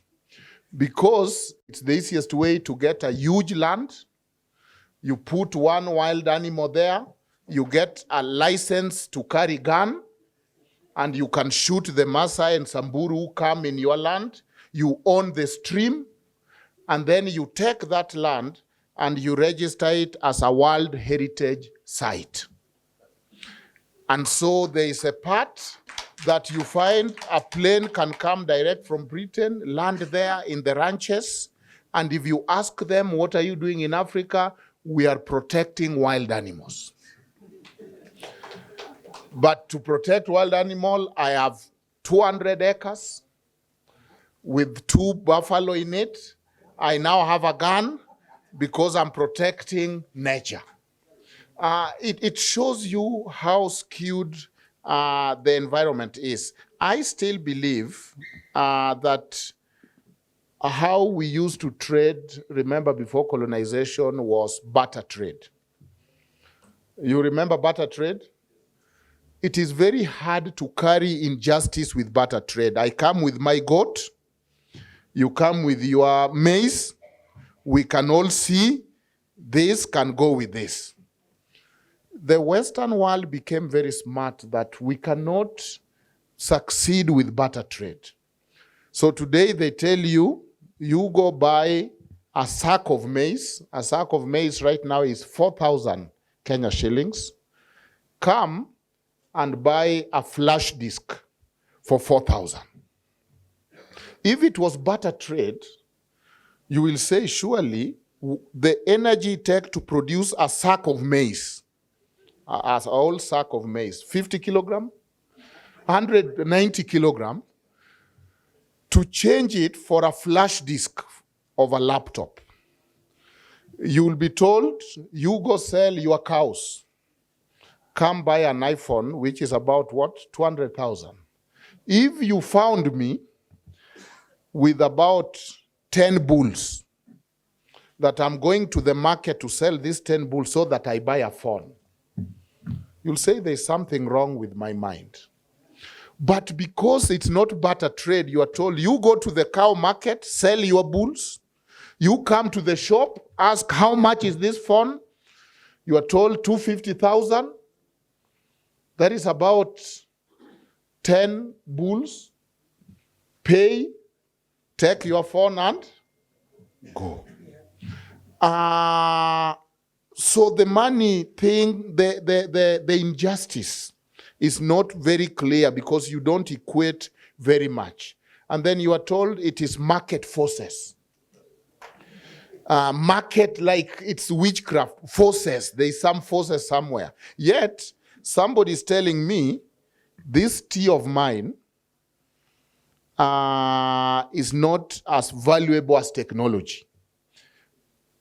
That one I'm being told by the person who is producing technology. It's telling me, you are doing things without value addition. Technology is expensive. You look at why should technology be? Of course, because the person who is not producing this raw material is the one producing technology and is the one who determines how much is your sugar, how much is your tea, and they are giving you the narrative that technology is very expensive. So we live in a world where there is a lot of injustice, to be honest. We have a saying in Swahili that adui muombe njaa, that you don't need many prayers for your enemy. Just pray that they starve. And when they starve, you can do whatever you want with them. And when you look at most of our states and most of our country, that is part of it. That when your enemy is starving, then you can bargain with them whichever way you want. I want to give you a few examples.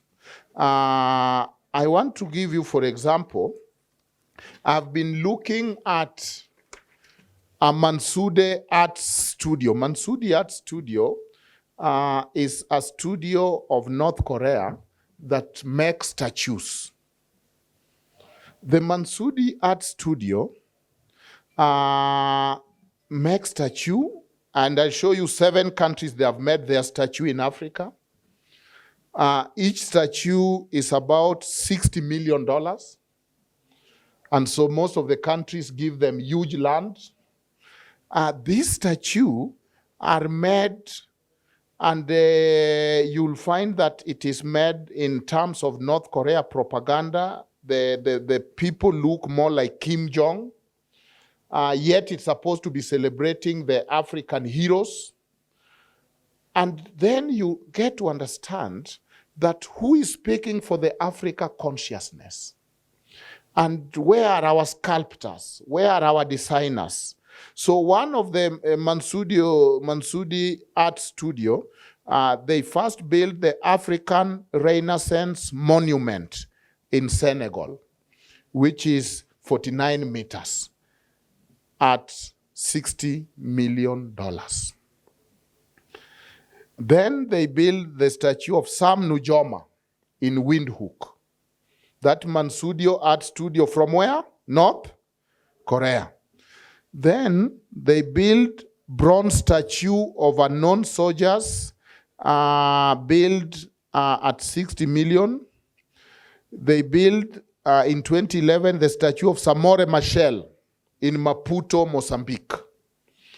They put statue of Samora Machel, but put the King Jong coat, and they had to redo it at 60 million. Then the statue of Laurent Kabila in Kinshasa, in Democratic Republic, where Laurent Kabila, big statue, they have put the signature Kim Jong coat on Laurent Kabila. So the face look African, but the jacket, the art is not African. They went to Namibia, and in Namibia they constructed the State House at $27 million. They went to Behanzin, where they put the 11th King Dahomey of Benin. They went to Botswana, built a statue of the 3 chiefs who were very important in Botswana in the struggle for independence. the Gosi Monument, and the three chiefs. They went and built a statue in Luanda, Angola, of Agostinho Neto in the Agostinho Neto Cultural Center. And I can go on and on and on. That is just in art. And you wonder, these are supposed to be the African heroes. And their statue built at billions dollars by Korean artists. Now, when you look at the market-centered development, because that is what the world is working on, then you get to understand that in most of the African countries, we are quickly willing to give up our national land, our ports, bring foreign military, work for bilateral instead of multilateral. Of course, we are looking at a region where we have our internal rivalry. We have issues of boundary. I like what the presenter brought about the hope of Africa, where Africa is the only place where 60% of arable land are still not touched. The generation where young people are there, growing middle class than any other place.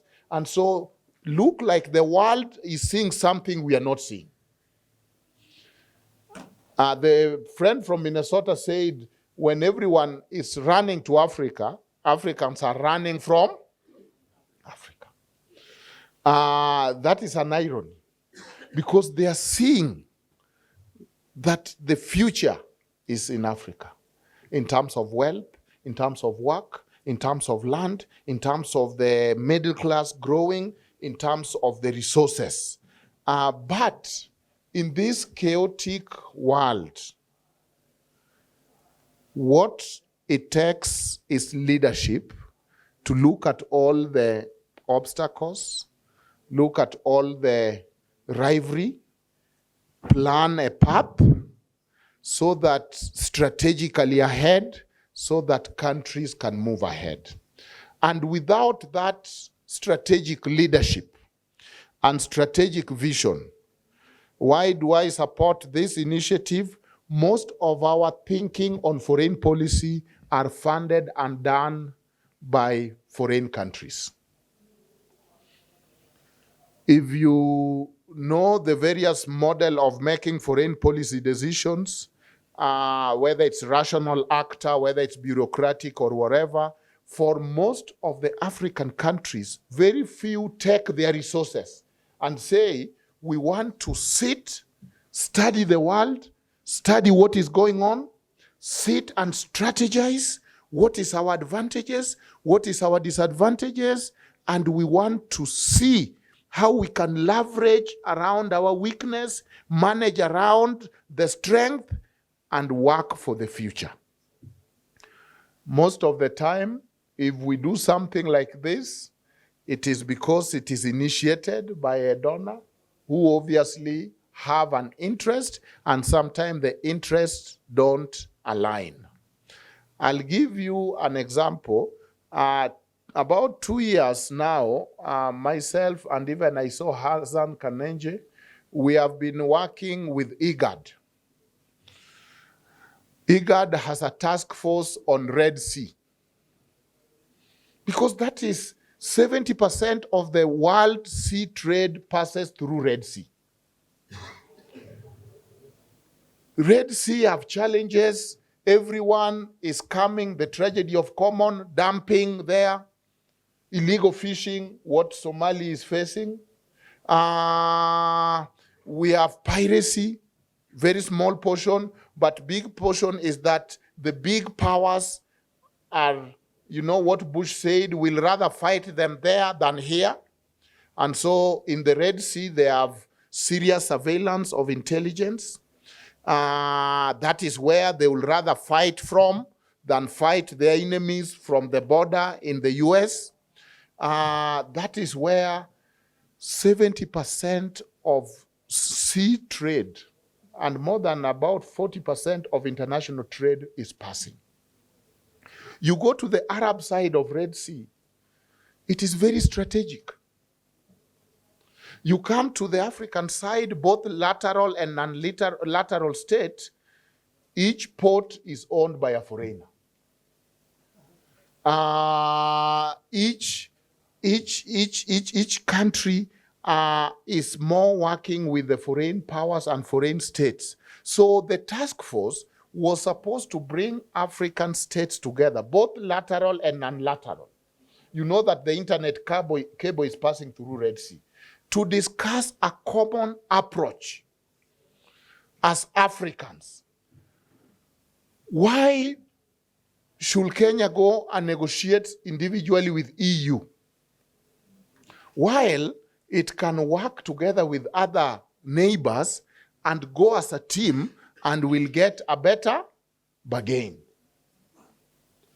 You know very well that it's not in the interest of the big powers for Africans to bargain together.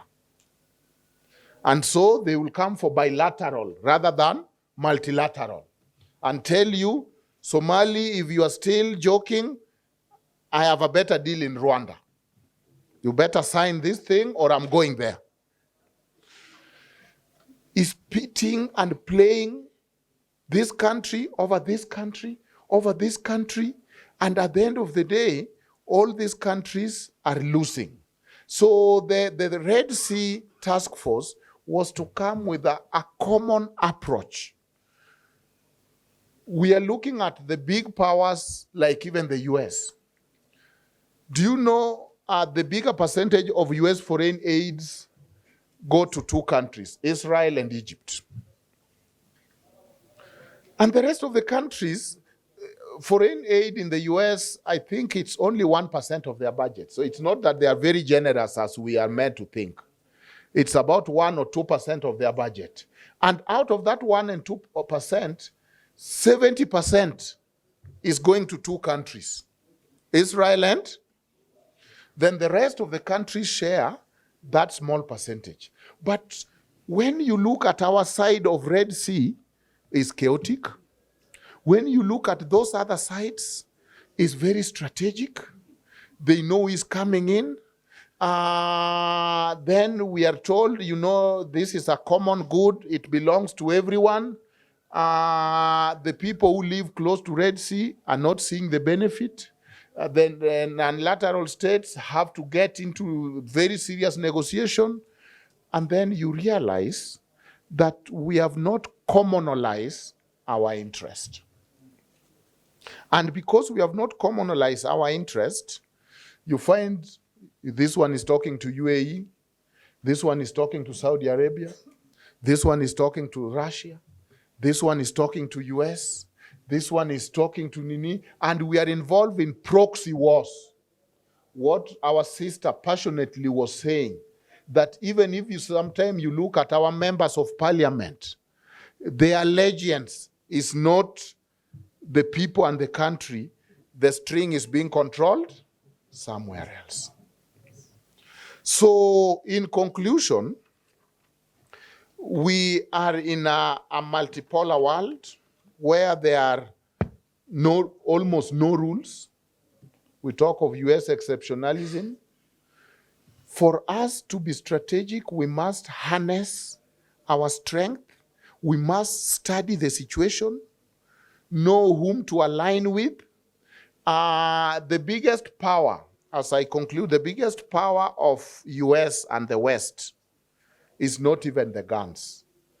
It's the power to define. They're the ones who define that Farah Malim is a fine gentleman. Then we all say, yes, he's good because US have said he is. They're the ones who define who is a dictator. They are the ones who define who is pro-democracy. They are the ones who define which countries are uprising. They are the ones who define which country are retrogressive. And that power to define, we all coalesce around it. That is why, what did China do when the US was giving human rights report? They also started doing a human rights report about US. And US was not happy. They say, no, we are the one who do human rights report about every country. China say, no, we also have a human rights report about you. You did not treat your people well in Katrina.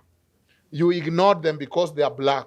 There is a lot of killing. You killed Floyd. There is a lot of racial tension. In other words, as we conclude, this generation has a mission. And our mission, if you ask me, is to leverage on our strength, decrease this heightened geopolitical competition. We are seeing high militarization of the place, and to look at governance in terms of how do we leverage on our strength to deal with this great power competition. How do we feed our people? Farah Malim and myself are students of human rights. Human rights is about capability. We had somebody who wrote a theory called the empty belly theory, that people cannot talk of human rights if they cannot eat, and you must provide the capability for them to produce and eat. And that is why I started by saying, in Swahili we say, adui muombe njaa. That if you are weak, if you are not eating, then it is very easy to be manipulated. God bless you. Thank you, Professor Duncan Ojwang, African Nazarene University. Ahmed Hashi, we will go on a break with you. Come on. Leading public intellectual, of course, he has is breadth and width, and also served as a former advisor to the Right Honorable Prime Minister Raila Odinga, the Pentagon, former Chief of Staff to the Foreign Affairs Cabinet Minister, and will speak on ethnicity and the state in post-colonial Africa. Assalamu alaikum. Bismillah ar-Rahman ar-Rahim. I think everything has been said. And I've been given the slot just before lunch. So I hope you have, I won't be long. Prime Minister, Representative Ma'alin, leaders, ladies and gentlemen. I've been asked to speak about ethnicity and the state in our post-colonial situation. To set the scene, I should begin by drawing on the current situation in the popular media as it pertains to current politics around the world. There's a reach to declare that tribalism, ethnicity, and what I've termed clanistanism. I grew up in Maasai land, so I know about clanism, and I'm a Somali. So, I've grown up around those issues. It's the new vogue. Political commentary from the politics of Donald Trump to Fortress Europe has been described as ethnic fortresses that keep away other nationalities, particularly Africans, who are crossing the Mediterranean in record numbers. In a cruel irony, these migrants are themselves running away from the so-called ethnic confrontations in these post-colonial states. As ethnicity then is a potent symbol of political struggle. Today it is invoked in ways that we quickly understand. Professor Zhuang has been quoting Frantz Fanon. The great Frantz Fanon once quipped that the colonial condition was a Manichaean condition, a binary place of one group as opposed to the other. It is a place of close quarters where your color defines your future. There's clearly the case in Palestine. I'm shocked that through 2 days of conferences, no one has mentioned what is going on in Gaza. Terrible human rights crime. And I hope we can take 10 seconds to remember the victims who are suffering in that place. So ethnicity is a very important force. In the Balkans, you remember, there was a huge problem about ethnicity, and Kosovo got independence because of ethnicity. Yugoslavia is a quick example of how ethnicity is powerful in politics. It would be an understatement to say that ethnic identification and its tremendous impact on our continent is wanting, because today we know that President Ruto, for an example, says that the last election was about issues. And we all know it was not about issues, we all know it was about ethnicity and how ethnic patterns emerged and how it voted. As we survey the state and ethnicity in our post-colonial condition, we must ask ourselves what is our experience in the last 60 years. The great philosopher, Fernand Braudel, wrote in his book on history, everything must be recaptured and relocated in the general framework of history. So despite the difficulties and the fundamental paradoxes and contradictions, we respect the unity of history, which is also the unity of life. So Fernand is telling us that history is a measure of our political life. If we understand history, we understand our political lives, we understand what is going on in our current situations, and we can predict the future outcomes of our societies. But we have to have a grasp on history. I saw Representative Farah Ali speak about that. I saw the Sheikh speaking about it. And I think that all the young people who are here have a grasp now of what history is all about and what's happening in our continent. And this is why there's a great struggle for democratic government. I sensed in our discussions here that there was this idea that authoritarianism and development go together. Without authoritarianism, you cannot have development. I think we're obfuscating development theory if we claim that authoritarianism is the best way for us to go as far as development is concerned. The state in post-colonial condition is a derivative of our civilizational history. Professor Masharia was speaking about the great Edward Said and Huntington and the clash of civilizations. He forgot to mention about Kemet. That preceded those civilizations and informed the Greeks. And the Islamic revolution then brought about the interpretation of the Greek works and the Roman works. And so this clash of civilization is at the very core of how we describe ethnicity.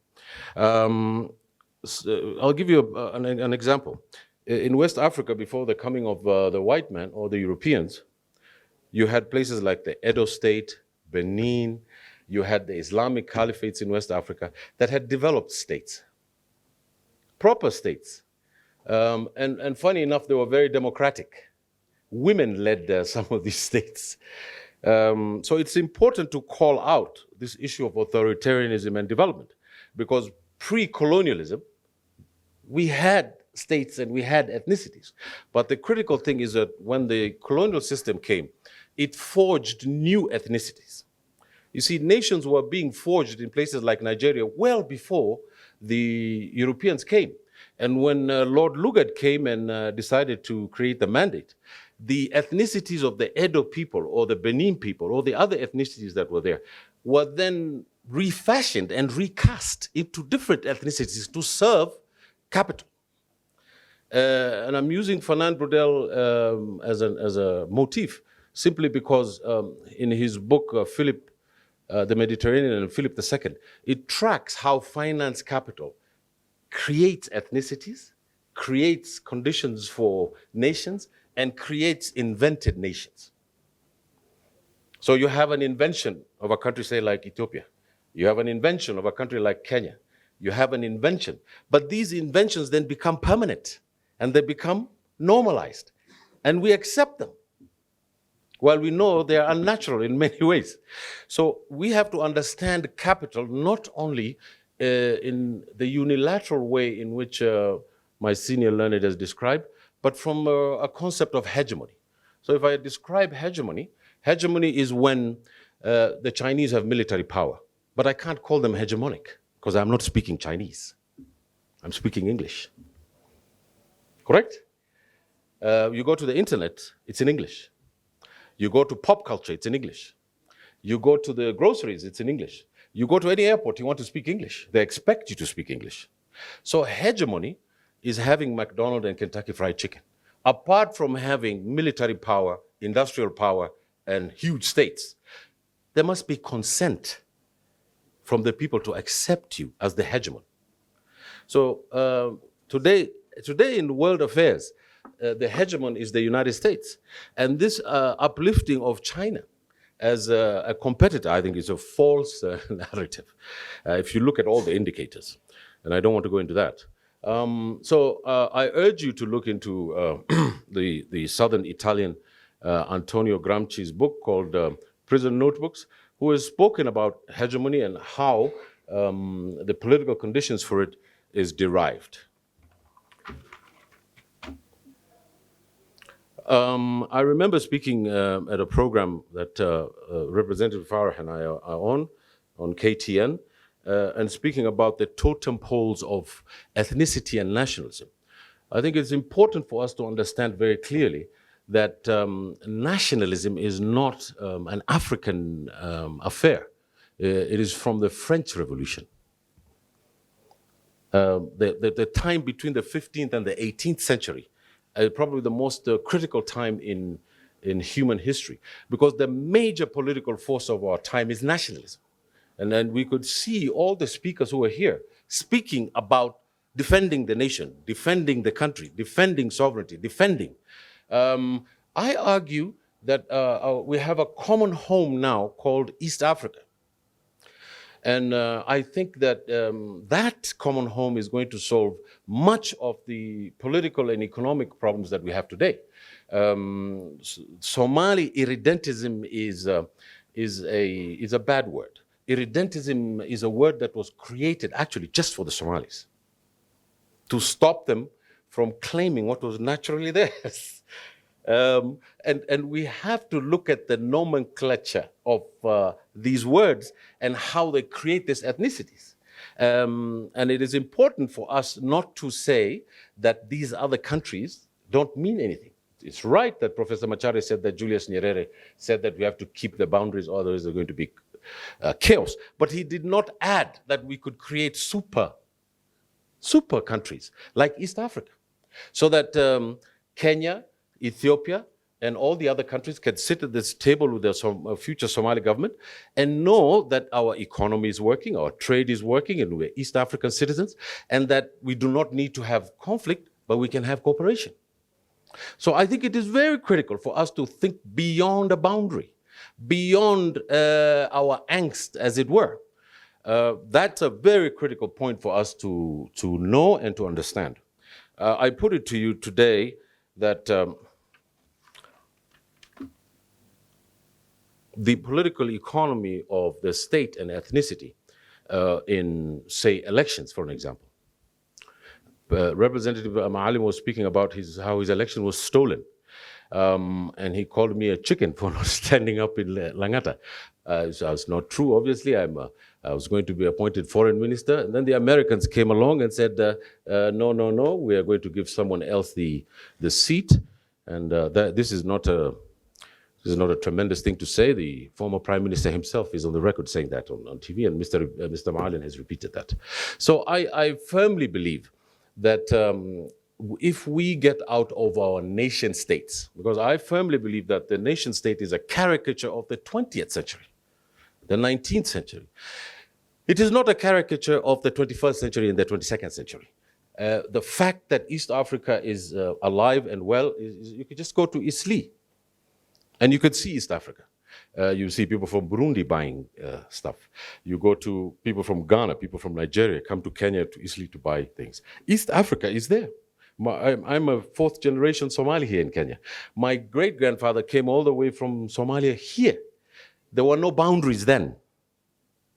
So these boundaries are invented, and they are the bane of our conflicts because we are claiming territory based on ethnicity.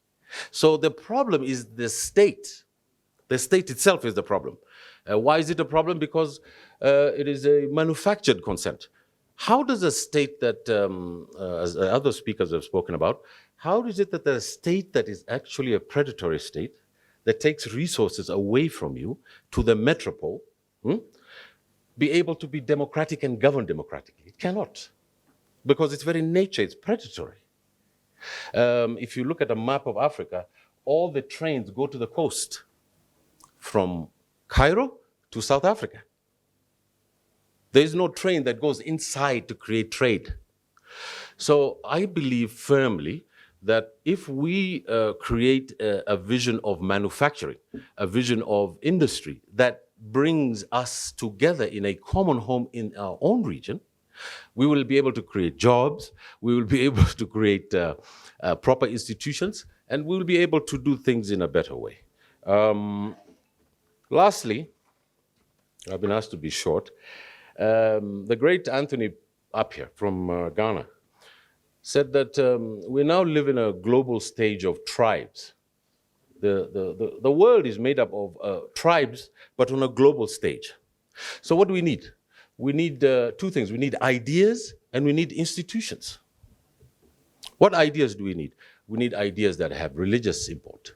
We need ideas that have defense mechanisms about our sovereignty. We need ideas about how we're going to trade with other countries. But we also need institutions. And what are those institutions? Are they going to become authoritarian? No. If we want to have a freer market, and I understand it's a loaded question, there's never been a free market, in fact. Every country, including Japan and all of Europe, developed out of economic nationalism. There's no country that had free trade. It's a lie. So anybody who comes here and tells you that you should do free trade and you're going to make money is lying, because and I'm an economist, so it's impossible for you to do that unless you shelter your industries, grow them, and then export. That's Ricardo, as Professor Kajwang here was relating to. So I want to say that it is very important for us to understand that these ideas and these institutions are about ethnicities and the state. And if we mingle our ethnicities, if we bring together the people and we expand our states, we will have better prospects. Instead of looking towards Europe, instead of looking towards China, we can look towards ourselves and see what we can do for ourselves instead of thinking about what we can do with others. And I think that's a critical agenda that we have heard here, and that's a critical agenda that we need to address.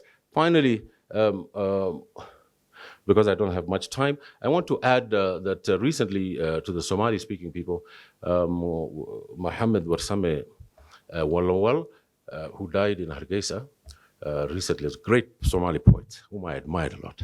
So ninkan wadaadka meesha fadhiya waran luu noqday maanta wuxuu hadal buu soo jeediyey marka aniguna gabay baan jawaab kaga siinaya gabay anigu da gabay baa garanaya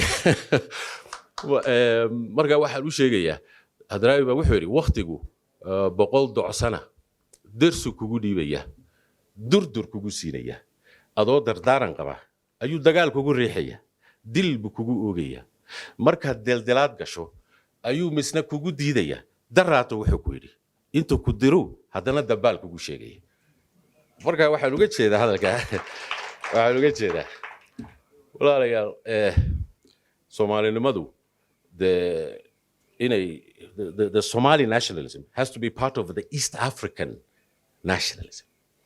It cannot be a separate nationalism, because once it is a separate nationalism and it is looking for expansion, it is a danger, not to the rest of the people, it's a danger to us.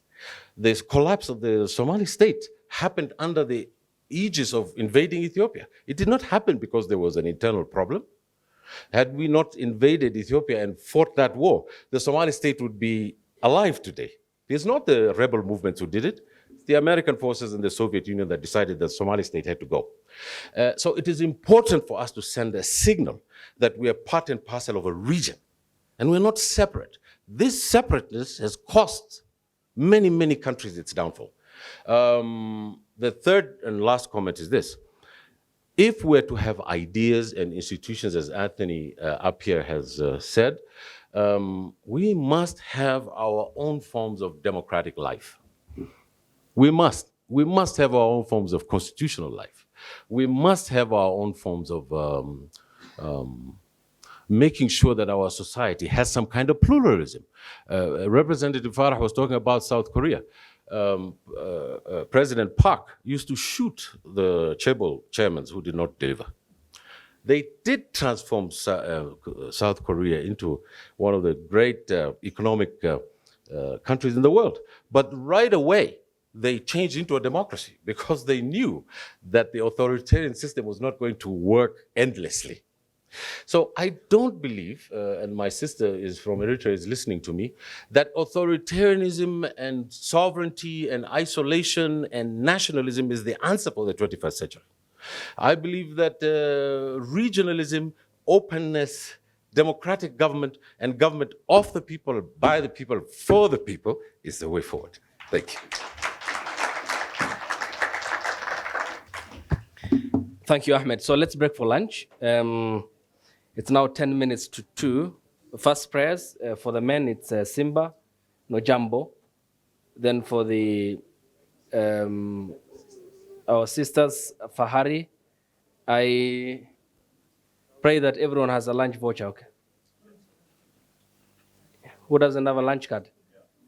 Okay, so we all said. Then we head, after prayers, we head to the restaurant by the poolside, which will be the right after this, after your first exit right away. Then we should meet here by 3 p.m. in an hour. I think 1 hour is enough. 2 more speakers and then we are done. Thank you. And panelists. They know. Officer of Africa Stream, he will be speaking about the dangers of ignoring conflicts that lead to wars in the African continent. Mr. Ahmed. Zakaria, do we have Ahmed? No, he's around. So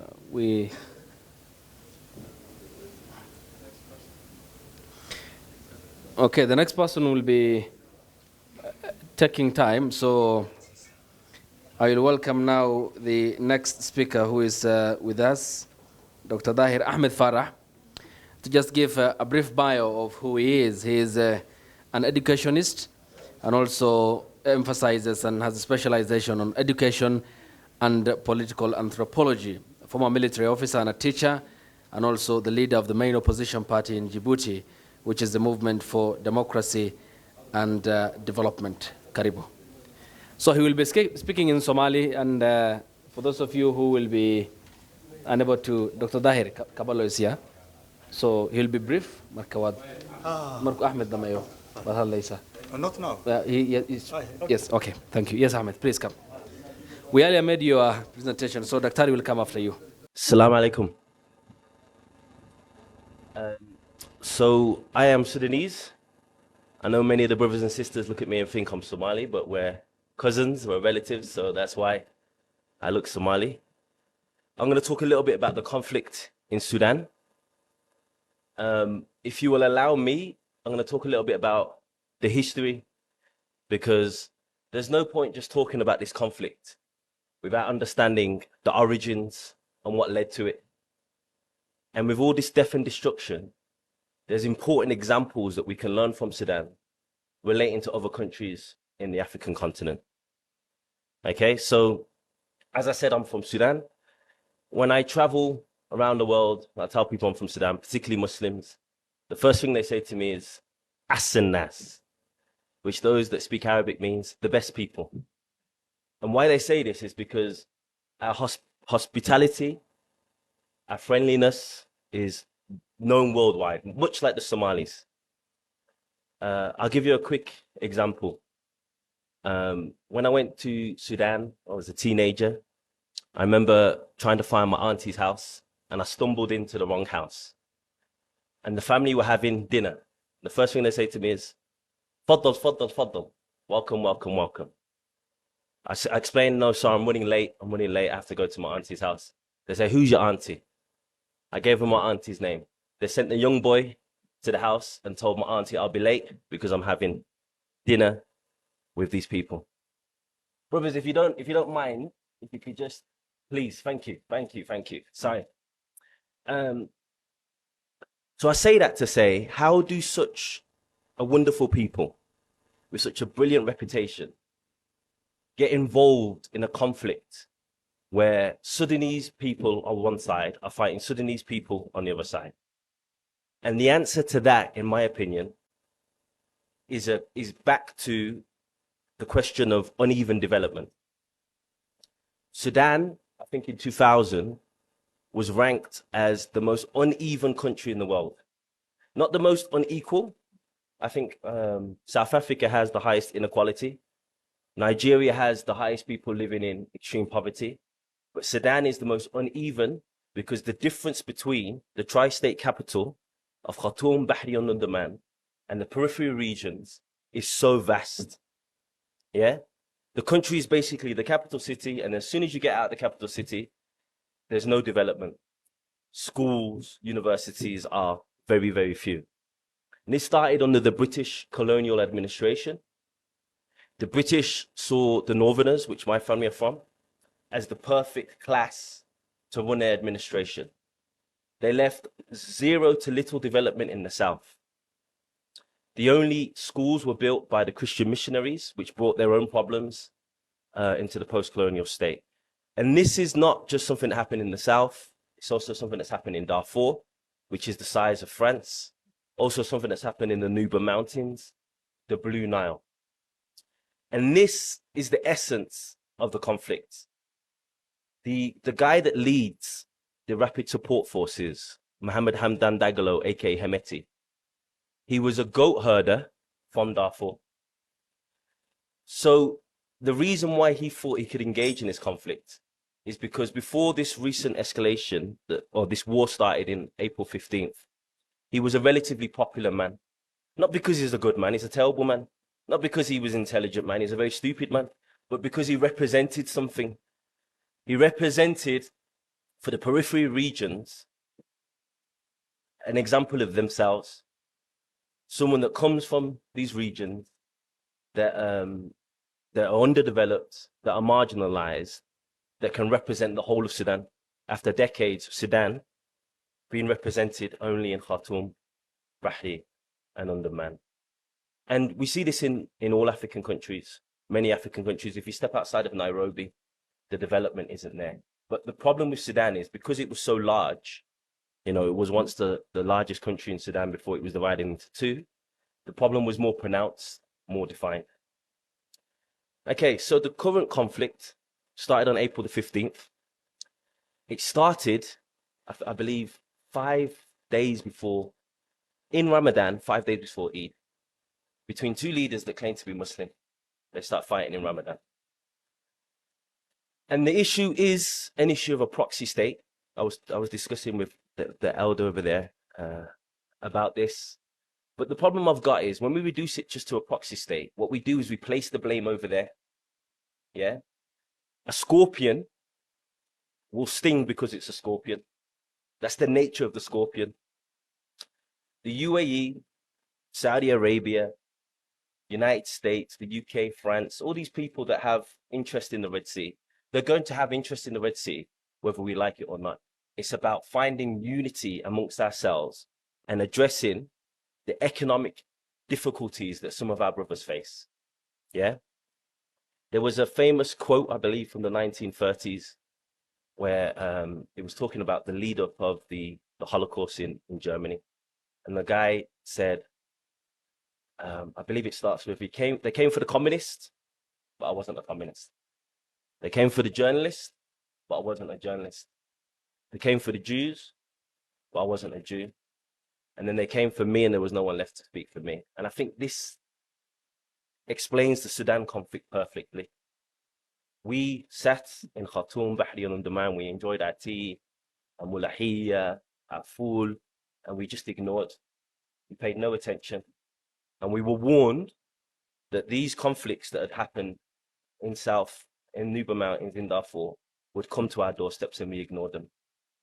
And I think that's the takeaway point that we can learn as African people going forward.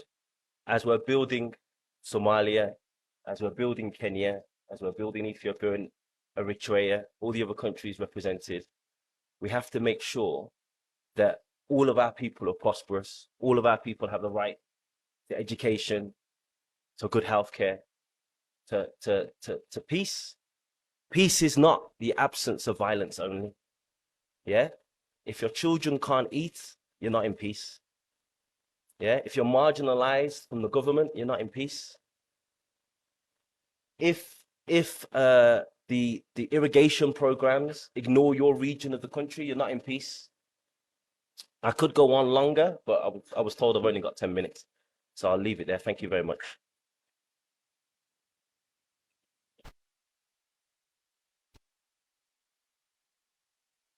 And he graced us this time. He came with his young family, so much appreciated. Asante. No need for reintroduction. Next up is Dr. Dahir Mohamed Farah. I also expect that you will keep time. So, of Somali will call then we'll use the gadgets. Professor, the next speaker will be speaking in Somali. Who else needs the gadgets? You can raise up your hand so that we facilitate you. Okay, Daktari Sudo.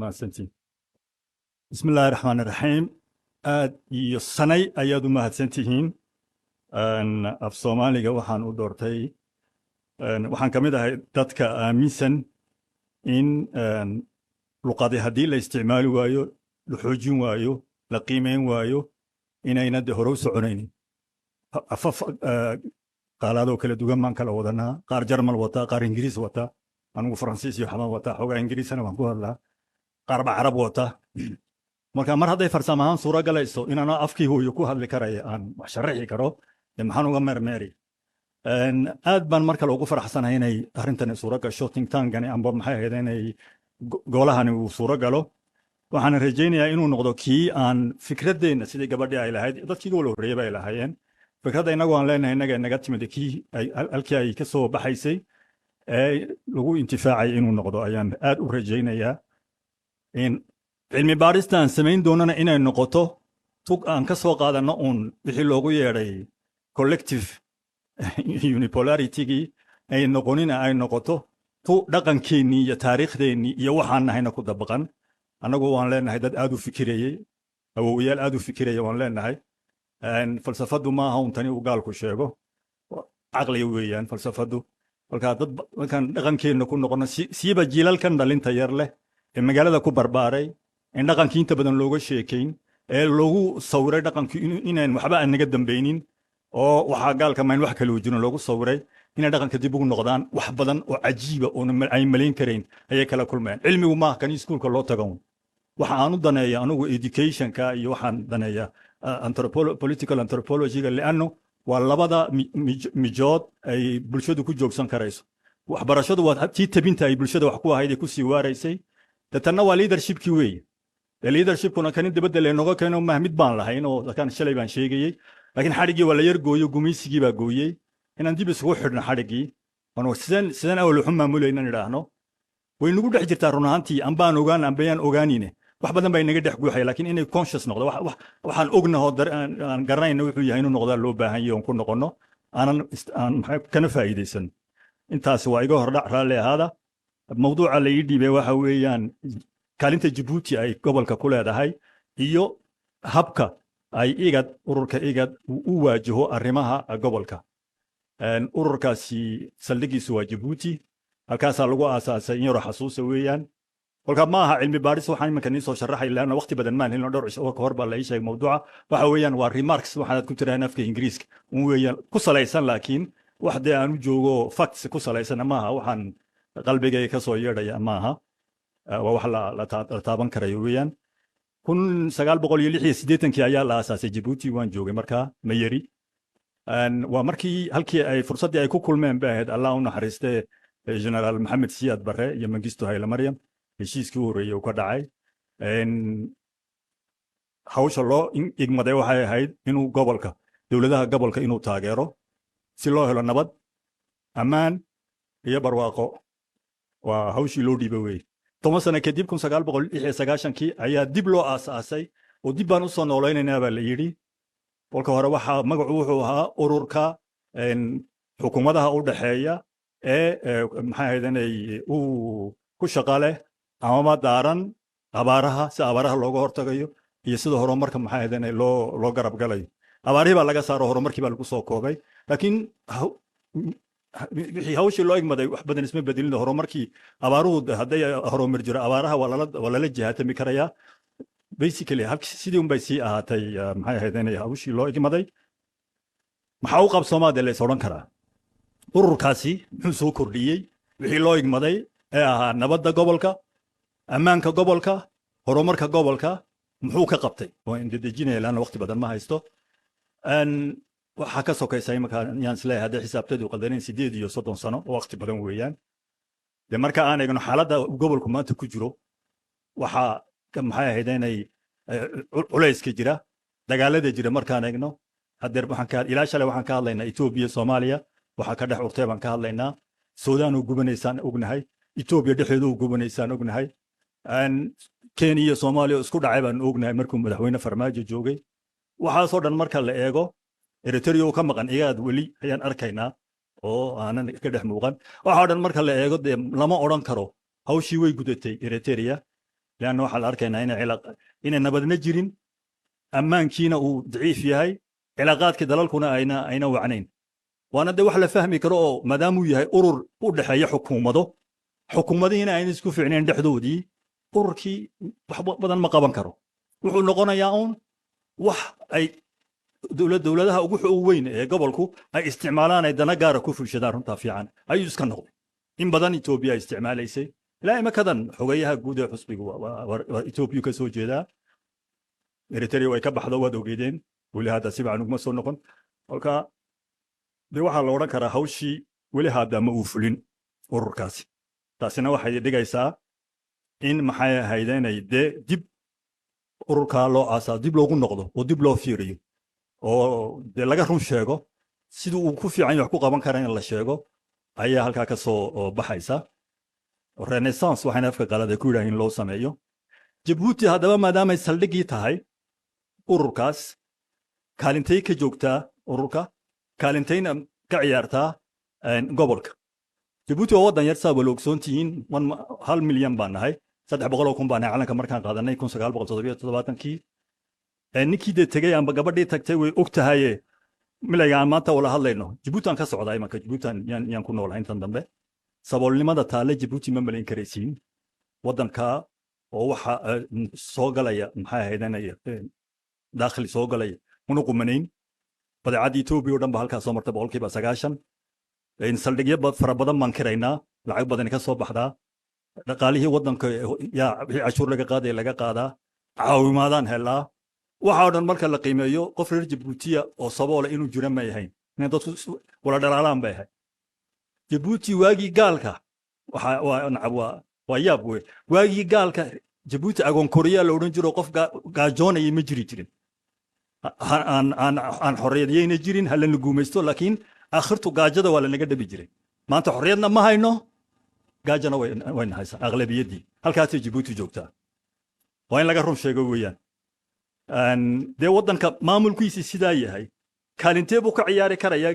maxay ahayd inay gobolka siyaasadda gobolka waxaa jaan goynaya siyaasadda guud ee dalkaa jaan goynaysa cidda meesha joogta aragtida ay wax ku xukumayso ay dadkeega iyo dalkeega iyo diinteeda ay ku maamulayso ayaa saamayn ku leh siyaasadda ay kula dhaqmayso waddannada kale ee dibaddana siiba kuwa jaarka hadday tahay siyaasad ay hagayso dan gaara kursi jacayl xoolo jacayl dan gaara hadday tahay dee tii unbay dibaddana la tagaysaa kolkaa jabuuti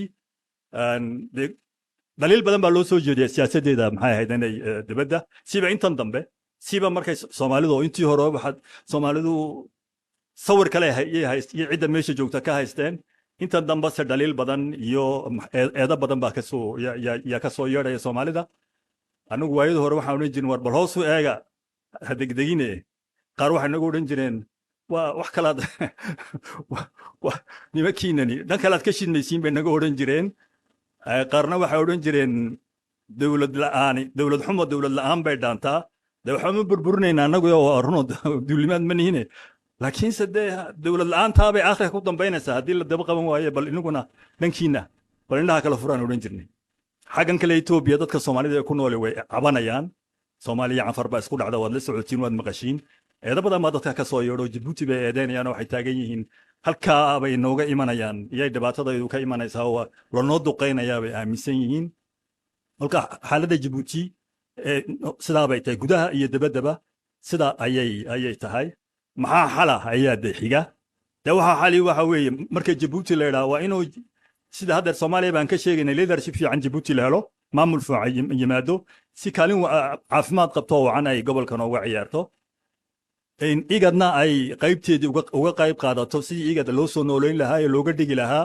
urur anfaca gobolka haddaba iyadoo sidaa ay tahay waxaa halkaa ka soo baxaysa baahida in fikir la helo maxay ahayd inay waxaaba dee caawima annagu reer Djibouti haddaan nahay intii taalkaya diyaar baan nahay inaan ururkan aan ka qayb waxaan jeedaa goobtani aan ka geysano fikirkayaga hadday research tahay iyo hadday wax kala tahayba diyaar baan u nahay intayda joogtiya inta maqanba laanna waa fursadaan haysan bay ahayd qolo heritage la yidhaa heritage institute la yidhaa oon kala garan weyne dukaan siyaasadeed inuu yahay iyo urur cilmi baaradeed inuu yahay aan kala garan weyne ayaa sanad walba halkaa noogu timaada oo aad loo soo dhoweeyaa hodheelada ugu qalqaalisan baa la geli iyay galaan waxaan ku kari weynay war bal nimankiinan waan fikiraynaa lehe soo dhaadhaco xaqiiqada bal arka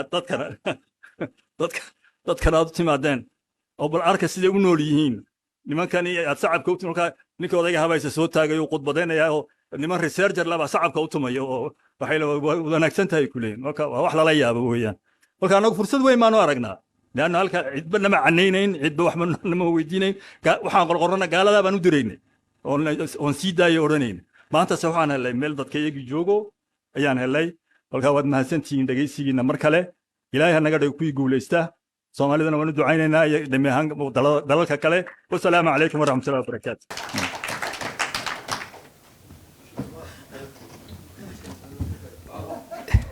دكتور شكرا وقتها شكرا جزاك الله.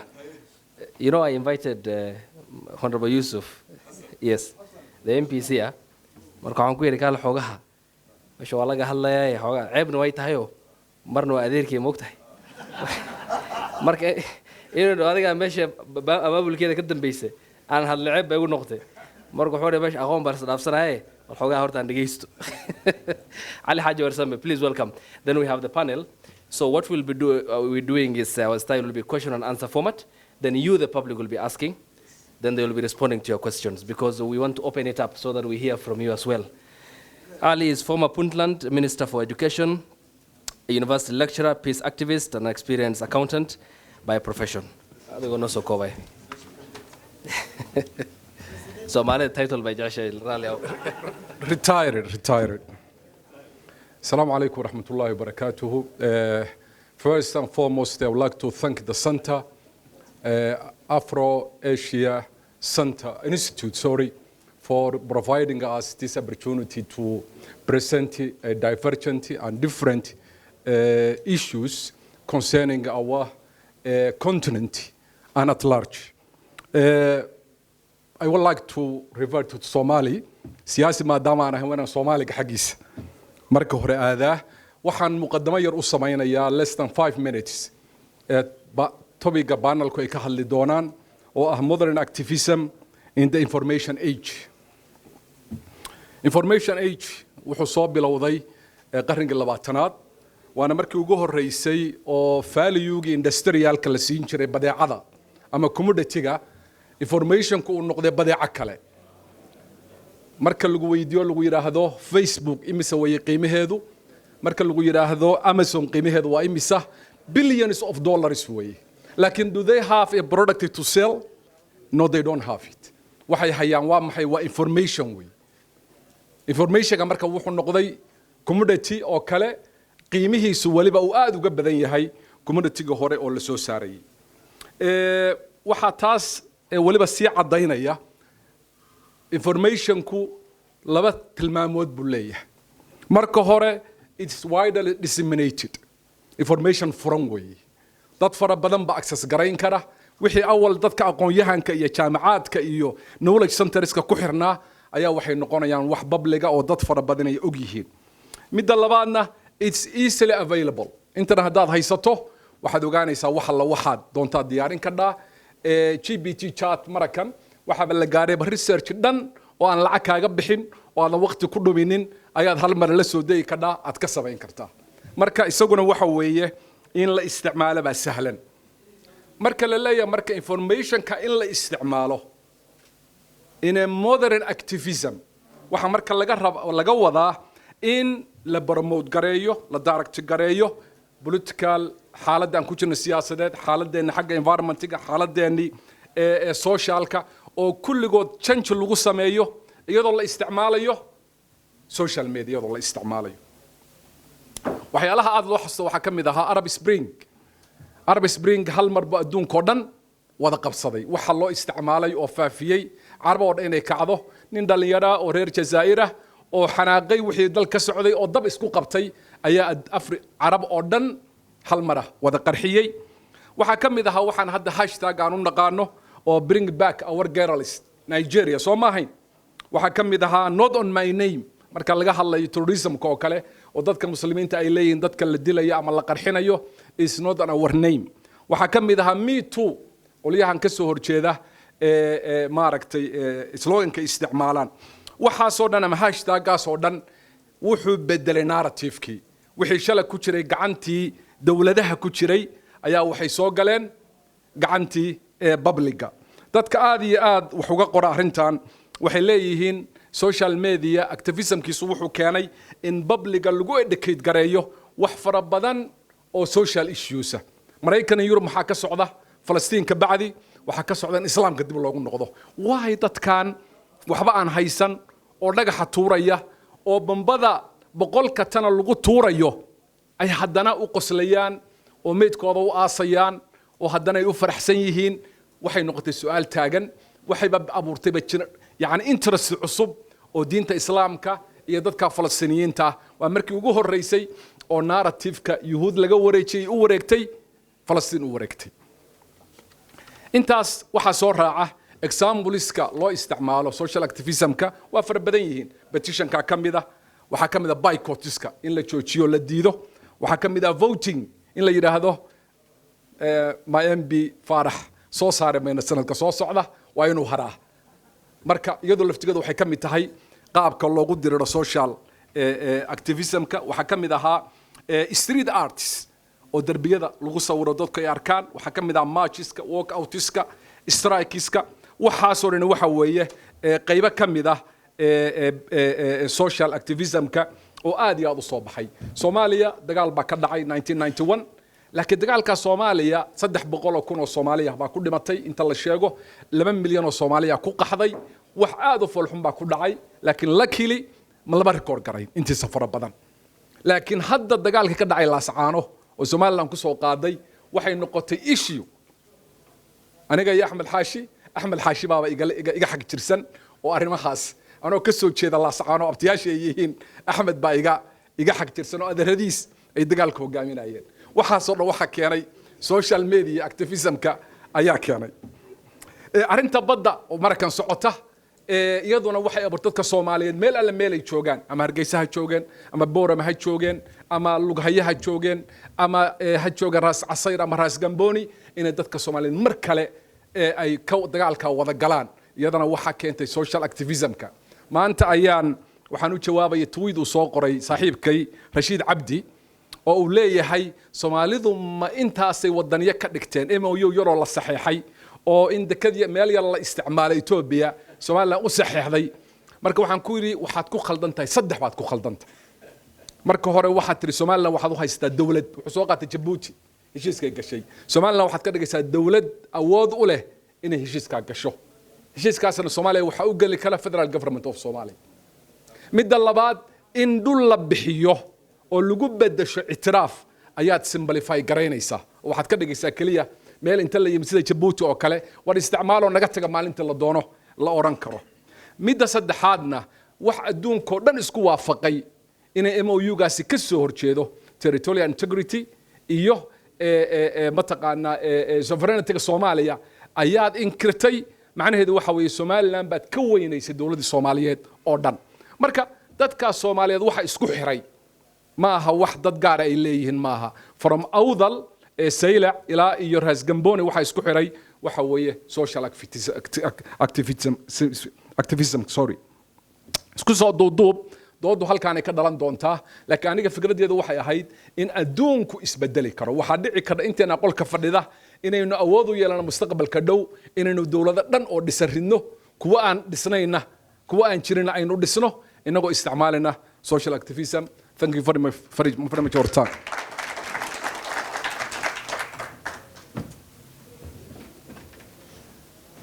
Thank you. So I'll get this lectern off here because the next 5 panelists will be filling your questions, maybe some who have observations, queries, comments, because yesterday we had not enough time for you, members of the congregation.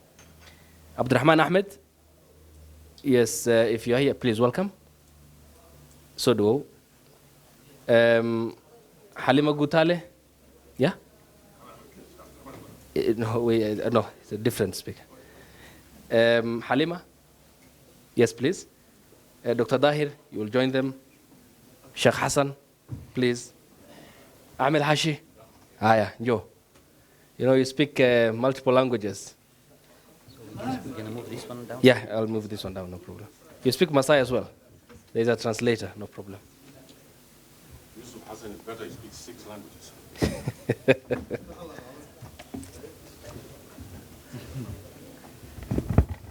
Did Mheshimiwa Yusuf Hassan say a few words?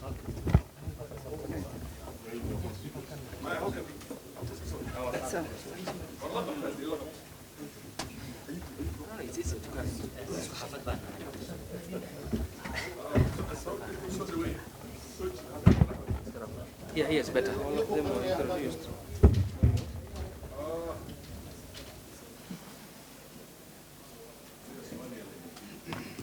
So we have the microphones.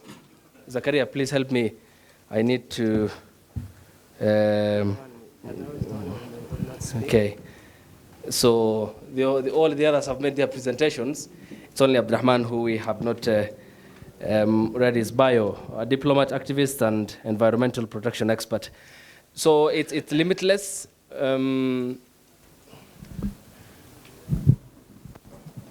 So you will now fill the questions from. So you can make your observation, you can pose your question, and you can as well query some of the topics that we had here since yesterday. Farah can't ask me any questions. Farah Ma'alin cannot ask me any question. Everybody else can. So Ahmed, you have to be orderly now. I will protect you, Honorable Farah. Yeah. Yes. Yes. Yeah, of course. So if there is a question and you are a presenter here, you will respond. There's no problem. So where do we start? By show of hands, yes. The gentleman in the red tie there. We will have enough time. Please give him the microphone. Next will be our brother here in the cap. Who else? You can as well ask in Somali, English, Swahili. Here, of course, in that order, 3, and then we'll come to the next batch. Yes, please. Your name, organization preferably, and where you work. Yeah, my name is Kana Duba. I'm a lawyer by profession, and mostly work with the advocacy group that are based in Ethiopia, monitoring human rights and advocacy within that area. So first of all, I would like to have an observation, then pose a question on the issue of sovereignty, territorial integrity, and Pan-Africanism that come for African problem to African solution. So yesterday, we are here hearing about the state sovereignty and territorial integrity concerning the issue of Somaliland and Ethiopia MOU.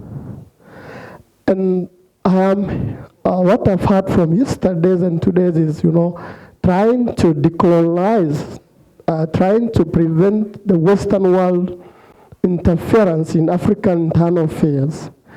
And one of the Ethiopia defense is the ambition to access the sea is they are trying to decolonize the colonial legacy and bring about the neighbor principle, that neighbor to neighbor arrangement. So I'm asking to that, how can you counter such narrative against for example, the 2 or 3 South Africa foreign policy that issued that Somaliland qualify, for statehood and recognitions because because if it be delayed, it will cause, ignorance and cause instability in the most unstable region. And again, it's also 205 Africa Union fact-finding mission that said that the issue of Somaliland is not opening another box, but it should be given a special, consideration and consultation.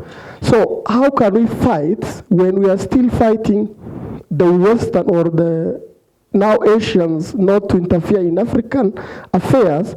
But how can we now decolonize and have our own laws and share the resources? And now when we are again Pan-Africans, when the Africans are now trying to get into each other's arrangement, we have a problem. Thank you. Thank you. Well put. You'll be responded to, and then we keep our questions brief as much as so that we can give people more time and we accommodate more views. Thank you, but let's be brief. Yes? Zakaria, please. And then the female voices, we need to hear you. I mean, you are very important persons. Yeah, I'll come to you. I'll come to you as well, inshallah. Bismillah ar-Rahman ar-Rahim. Magacagi of Somali. My name. English, Somali? Was Wasa. Yes, no so called. Tafadhali. My name is Abdulgadir Nur Arale. I'm a former minister in the TNG, and I was one of the many people who were involved in the design and architect of bringing together Somalia after 10 years they were away or from each other. I started from Arta, and I was involved in the charter, drafting of the charter here in Arta and also here in Bagati. First of all, I want to a little bit comment. I don't see the lady from Eritrea. She's there. Milena is there, yeah. Ah, she's there. Yeah, yes. So she talked about we have to be revolutionary nationalists and build our systems on our culture and on the basis of our needs and the challenges we are facing. I just summarized like that, but she has said more than that. When we come to the situation of Eritrea, people were talking about a dictatorship is ruling. Some are saying, but me myself, I spoke with some friends who know more or who have more exposure with the Eritrean system. And I got to know that Eritrea have been in a long struggle. And after independence, it hasn't got respite to rest a little bit. Then again, there was other fights. And then it has to protect itself. So I think Eritrea, one of the things is to mind its security, and then development, and then democracy. Democracy is not a comfort. It's not for Ethiopia, for Eritrea. And in Somalia, we say we have a proverb saying, I will say in Somalia, and then I will try to. Yes, please. Wadno maxaa la boodboodaysaa la yidhi, wadnaa la weydiiyey. Waaya, wadno maxaad la boodboodaysaa? Markaas wuxuu yidhi wax xun baa ila deris ah. Maxay yihiinaa la yidhi? Samba baa ila deris ow dheh. Marka, that is the heart of the human being was asked, why you are beating hard, so hard every time and you are not getting rest? And it has answered it. I have a bad neighbor. This is lungs. Liver. Lungs. Lungs, yeah, lungs. Lungs. And in Somalia, lungs they don't like. They don't eat. They throw away. And so Eritrea is being enabled with Ethiopia, which is behaving in an aggressive manner. So they have that chance of niceties or comfort to go into democracy. So that is, I think, sometimes dictatorship, whether you call it or not, someone who can build or bring together those people you need. So in that regard, I think Asayas Afwerki should stay there until Ethiopian agreed, is satisfied, and they feel safe enough. Okay. And I'm afraid Somalia is going on that way, because Somalia is not feeling any more safe. That is on comment. The other thing I want to say about Sheikh Ayub, who talked about 4.5 and federalism. Since I've been in this discussion for over 2 decades, sometimes we call what we call alasow dhiisha ii qabo, sheeko la yidhaha jirto. Alasow dhiisha ii qabo. That is a man who brought some milk in a container to Mogadishu. You have seen some people who are running a marathon. When they come back, only 5 kilometers is remaining. And you have seen they are very tired. And he was told that these guys, you know, they will get after finishing some rewards. And he told his friend, please keep my container. These guys, I don't see they are not running enough. So he ran and went to the side corners at the finishing line. And they were informed that somebody who joined it somewhere close to the finishing line is coming first. No clapping, no hands, nobody, you know, it's just come. And after the one who was very tired when he came, everybody was applauding and shouting and clapping hands. And he said, this is injustice. This is injustice. So I will tell those who join in the Somali political process for a later time that we have gone hardships very much for a longer time. Thank you. So this question are repeating. Thank you. And I will repeat again. Please give me some time. Yeah. We also 4.5 was a solution. I know 4.5. Proceed. Allow me to issue directions as to the housekeeping order. The order will tell after I finish here. Yeah, okay. 4.5 was a solution of the day. Allow me to set the order, please, kindly, please, with respect. We want to accommodate as many views as possible. So also, at the best interest of others, also please just be precise. I'll try. Yeah, but finish up. So 4.5 was a solution. We brought together all Somalis. Nobody wants to join with another.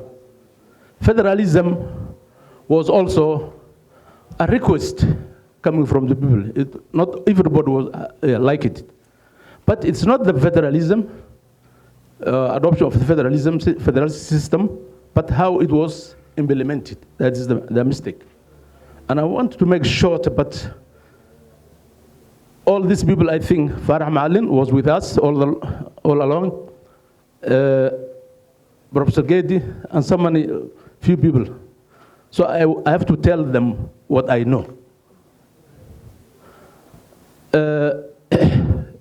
The Sheikh said, "Wa'tsimu bihablillahi jami'an wa la tafarraqu." Okay. I tried in 2009 to talk one of the Al-Shabaab leaders. I've been looking for him for over a month. When I spoke with him by telephone, I tried to convince him, don't bring foreigners to the country. He told me, إِنَّمَا الْمُؤْمِنُونَ إِخْوَةٌ. So I want to ask you how to reconcile these 2 verses of the Quran and how the different religious groups see it. Thank you. I have others, but I will give time to this. Thank you very much. Sheikh Hassan will respond to that. Thank you. Yes, give it to this gentleman here. I'll accommodate you. Yeah, this man. He came all the way from Canada. I'll give you. There is enough time today. Yeah. Be brief. Your name magacagi. Let's be brief also. Dadka kalena si su'aalaha weydiyan, please. Okay. Greeting to everybody. Yes. My name is Abdurrahim Mohammed. I was going to ask Mr. Professor Muncharia a question that I was asking, but right now I'm going to ask Mr. Ahmed Hashi, since he's on the panel.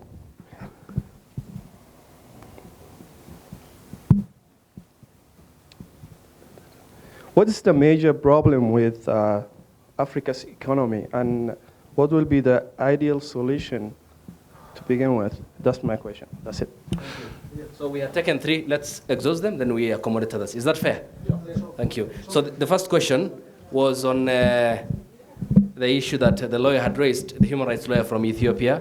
And he basically asked Ahmed and the panelists, and this largely, Prof, you talked about territorial yesterday, sovereignty.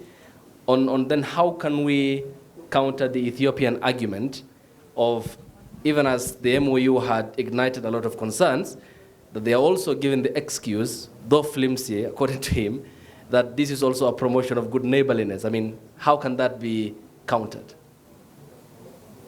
Yes, Prof, you can respond to that. Well, I think the question has been, the question of sovereignty has been answered here, and I think in a very robust way.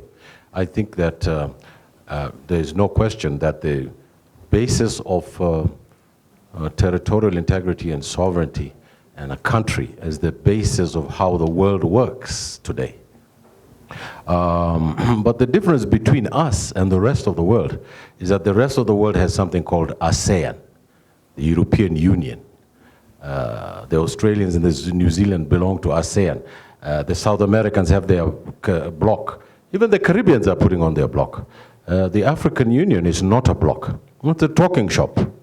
It's not a bloc that actually does economics, which uplifts people, creates jobs, and creates a future for the countries. World history right now, under the aegis of capital, is revolving around blocks. European bloc, North American bloc, all these blocks. People now understand that the nation state itself is a problem, even though they can't get rid of it. They know that this is the basis of how the international order works.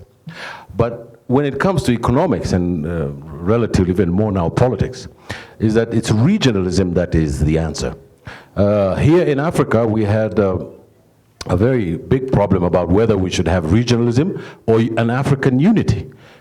People remember the Casablanca group, the debates around in Cairo during Gamal Abdel Nasser, Allah Rahama. But today we know that we need free borders in East Africa, we need one currency, we need free movement of labor, and you know there's such a thing as voting with your feet in politics. And if you go up to the roads here in Nairobi, you'll see children from Burundi selling peanuts. You'll see Somalis in Bujumbura. East Africa is already a fact because people voted with their feet. People are looking for better prospects. It is the politicians who have not created the framework for one currency, for free movement of labor, for free trade. Why should there be a dispute between Kenya and Tanzania over chicken? It's ridiculous. People should be able to cross the borders. I remember President Uhuru Kenyatta saying that, why should the Maasai in Arusha and the one in Narok need a visa to go to each other's relatives? Why should I need a visa to go to Mogadishu or to Ergabo, where my grandfather comes from? They did not need a visa. Why should I have a visa now? Your passport is the color of your skin. Thank you. Yes, there was also the question by, he'll respond. Let's go to the second question by Noor Harale. Not a problem, I'll get his account, it's no problem. Sheikh Hassan, to the second question on the reconciliation of both sides. And Dr. Dahir, I think the question of democracy in Eritrea, because that was equally what he had talked about by extent. So, Sheikh, what maqshay labada ayadod uu soo jeediyay Noor Harale? Marka maxaad yes, yeah. Long presses, yeah. Okay. Okay. But the question the lawyer asked, I think it's not fully. Yeah, I think it's not fully answered. Please, yeah. Yes. So, my brother, thank you for your question. As you know, after colonial left, they divided us, and they left it divide and conquered. They gave a land called Somali Galbed or Ogadenia to Ethiopia illegally, and Ethiopia occupied as we're speaking right now. And they gave land NFD to Kenya. We have been fighting many years. We did not win, but we did not forget and forgive. So for your information, after 1960, Somalia got independence from the British and Italy. Then we get our government. Somaliland is the state of Somalia. Like Nairobi is the city of Kenya. No one can give independence Nairobi. You know, if Uganda says, you know, Nairobi is free and they can claim what they want, it's not the logic and it's not the practical. If that's the case, the way you think, what do you think if the Somali government said tomorrow, we are Somalis, 100%, and this is our land, and we know the history, and we are going to declare our independence? Do you think that Ethiopia will agree? No. How about Tigray? How about the Amhara state? So borders are defined, and Ethiopian greedy, it's foolish. Okay, it's immature. That's one thing. The MOU, the Mozambique has signed, he doesn't have any legal capacity to do that whatsoever. He's a political suicide. He's joked by himself, you know, another Somali cities or tribe, whatever. So he was looking for an exit. Same like Abiy.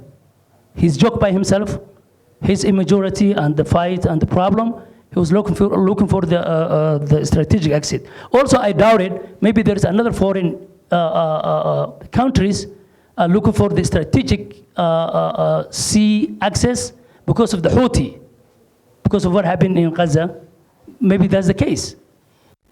There is no option, neighboring countries in East Africa, except to respect each other and to live peacefully to each other and to recognize this territorial integrity, whether it's the land, sea, or the air. Thank you. My brother's question, Abdul Qadir. Abdul Qadir, wa mahadsan tahay. Since we're both Somali, inshallah. As I said, one is, you know, I like to speak my mother tongue. Waxaa tiri yaan la ilaawin meeshii aan ka nimid. Artaan ka soo bilownay 4.5 meel laga keenay ma ogidin. Federal si lagu helay ma ogidin. Hadeerna waa qaylinaysaa. Horta sagaaro inteeda waa ku duq. Ma maqasho maamadaas waa maamada sagaaro. Inteeda waa ku duq. Maalintan soo qaxnay noo bilaabatay inaan Soomaaliya ka fikirro iyo saan dib ugu noqon lahayn iyo noloshii. Since then waa la nooleyn. I myself since 1993 I was serving my community. And my 1993 laga bilaabo waxaan ka shaqeynaynaa ummadeena si u heli lahayd xal. Kreditka marka waa idin ogol lahay laakiin xagee ka soo bilaabaynaa? Waxaan ka soo bilaabaynaa culimada. Markii civil war ku dhacay la kala cararay la is aamini waayay qabiil la isu cunay dharka la iskala baxay culimada ayaa yimid oo diin lagu tuumayay iskuuladii bay qabteen madaaristii bay fureen isbitaaladii bay fureen xawaaladii bay fureen businesskii bay fureen waa la is aaminay maxaabiistii bay kala gudbiyeen annagoo hayna dadkii iyo dalkii oo warlord aan is hayno oo aan shahaado u dir rab bixinay oo Ethiopian keensadeen oo dalkii xaaladiisa Ilaahay og yahay baa noogu timaadeen qoladiina carta idinkuma aan qabsane waa idin ogolaano waa idin soo dhaweeyna waxaan niri dawladdu u baahannahay kaalaya laakiin qoliyada reer galbeedka xoogaa dhigto waxay idinku sheegeen islaamista looma baahna they are too more ya too wadaadis marka xoogaa ya ka yar carara xoogaa dhinacaana u badateen baasha waa idin la fahanay marka annaguna waaga xoogaa tayga iyo political science iyo waxaan ka cararina tiina baranay taygiina xiranay hadda horta waa isugu nibay marka kitaabkiina waa wadanaa marka creditku ay idin ogol lahay meel fiican ba ka soo bilowdeen federaalkii arta muqdisho la geeyay hawl adag baa la soo maray laakiin dadka iyo dalka waa tijaabinay xal uma aha 4.5 iyo waxa la yiraahdo federalism central baan rabaa 1 minute ma centralism baan ahay waxaan rabaa in muqdisho lagu noqdo waxba loo doonto maya waxaan rabaa sida hadaayta aan iri by the way kuwa kale waxma dhaamaan ogo Puntland iyo Hargeysa waxa ka jira ayuuto xogaa federaalka ayuuto waa taqaana Soomaa ayuutada ya baasha mareegtada xogaa la isugu shubo waxaan waa hagbada waxaan uga baxayaa marka waxaan u baahanahay waan ku soo moodnay dawlad baan haysanaa oo la ixtiraafsan yahay oo xuquuq leh oo wax badan baan soo qabanay waan u mahad celinayaa maaragtay prime minister kana la jooga dadkii soo shaqeeyay oo dhan aad ba u mahadsan tihiin maana ilaa wan xil adag baa timaadeen laakiin inaan isugu tagnay u baahan tahay inagu aan isriixayn saan uga bixi lahayn meeshan thank you Ahmed, I'll come to you Dr. Okay, yes sir. Okay, he will respond to that because I have to accommodate the views of Dr. Dahir, Halimo, and Abdurrahman as well. Ahmed, you have a question which is still pending. Labada ayado adingana wa pending. We still have to get more views so that we exhaustively address some of the issues that are raised by the people here because we have to equally appreciate their time and presence and their views are equally important. Yes or no, Farah? Yes, it will be exhausted fully. Thank you.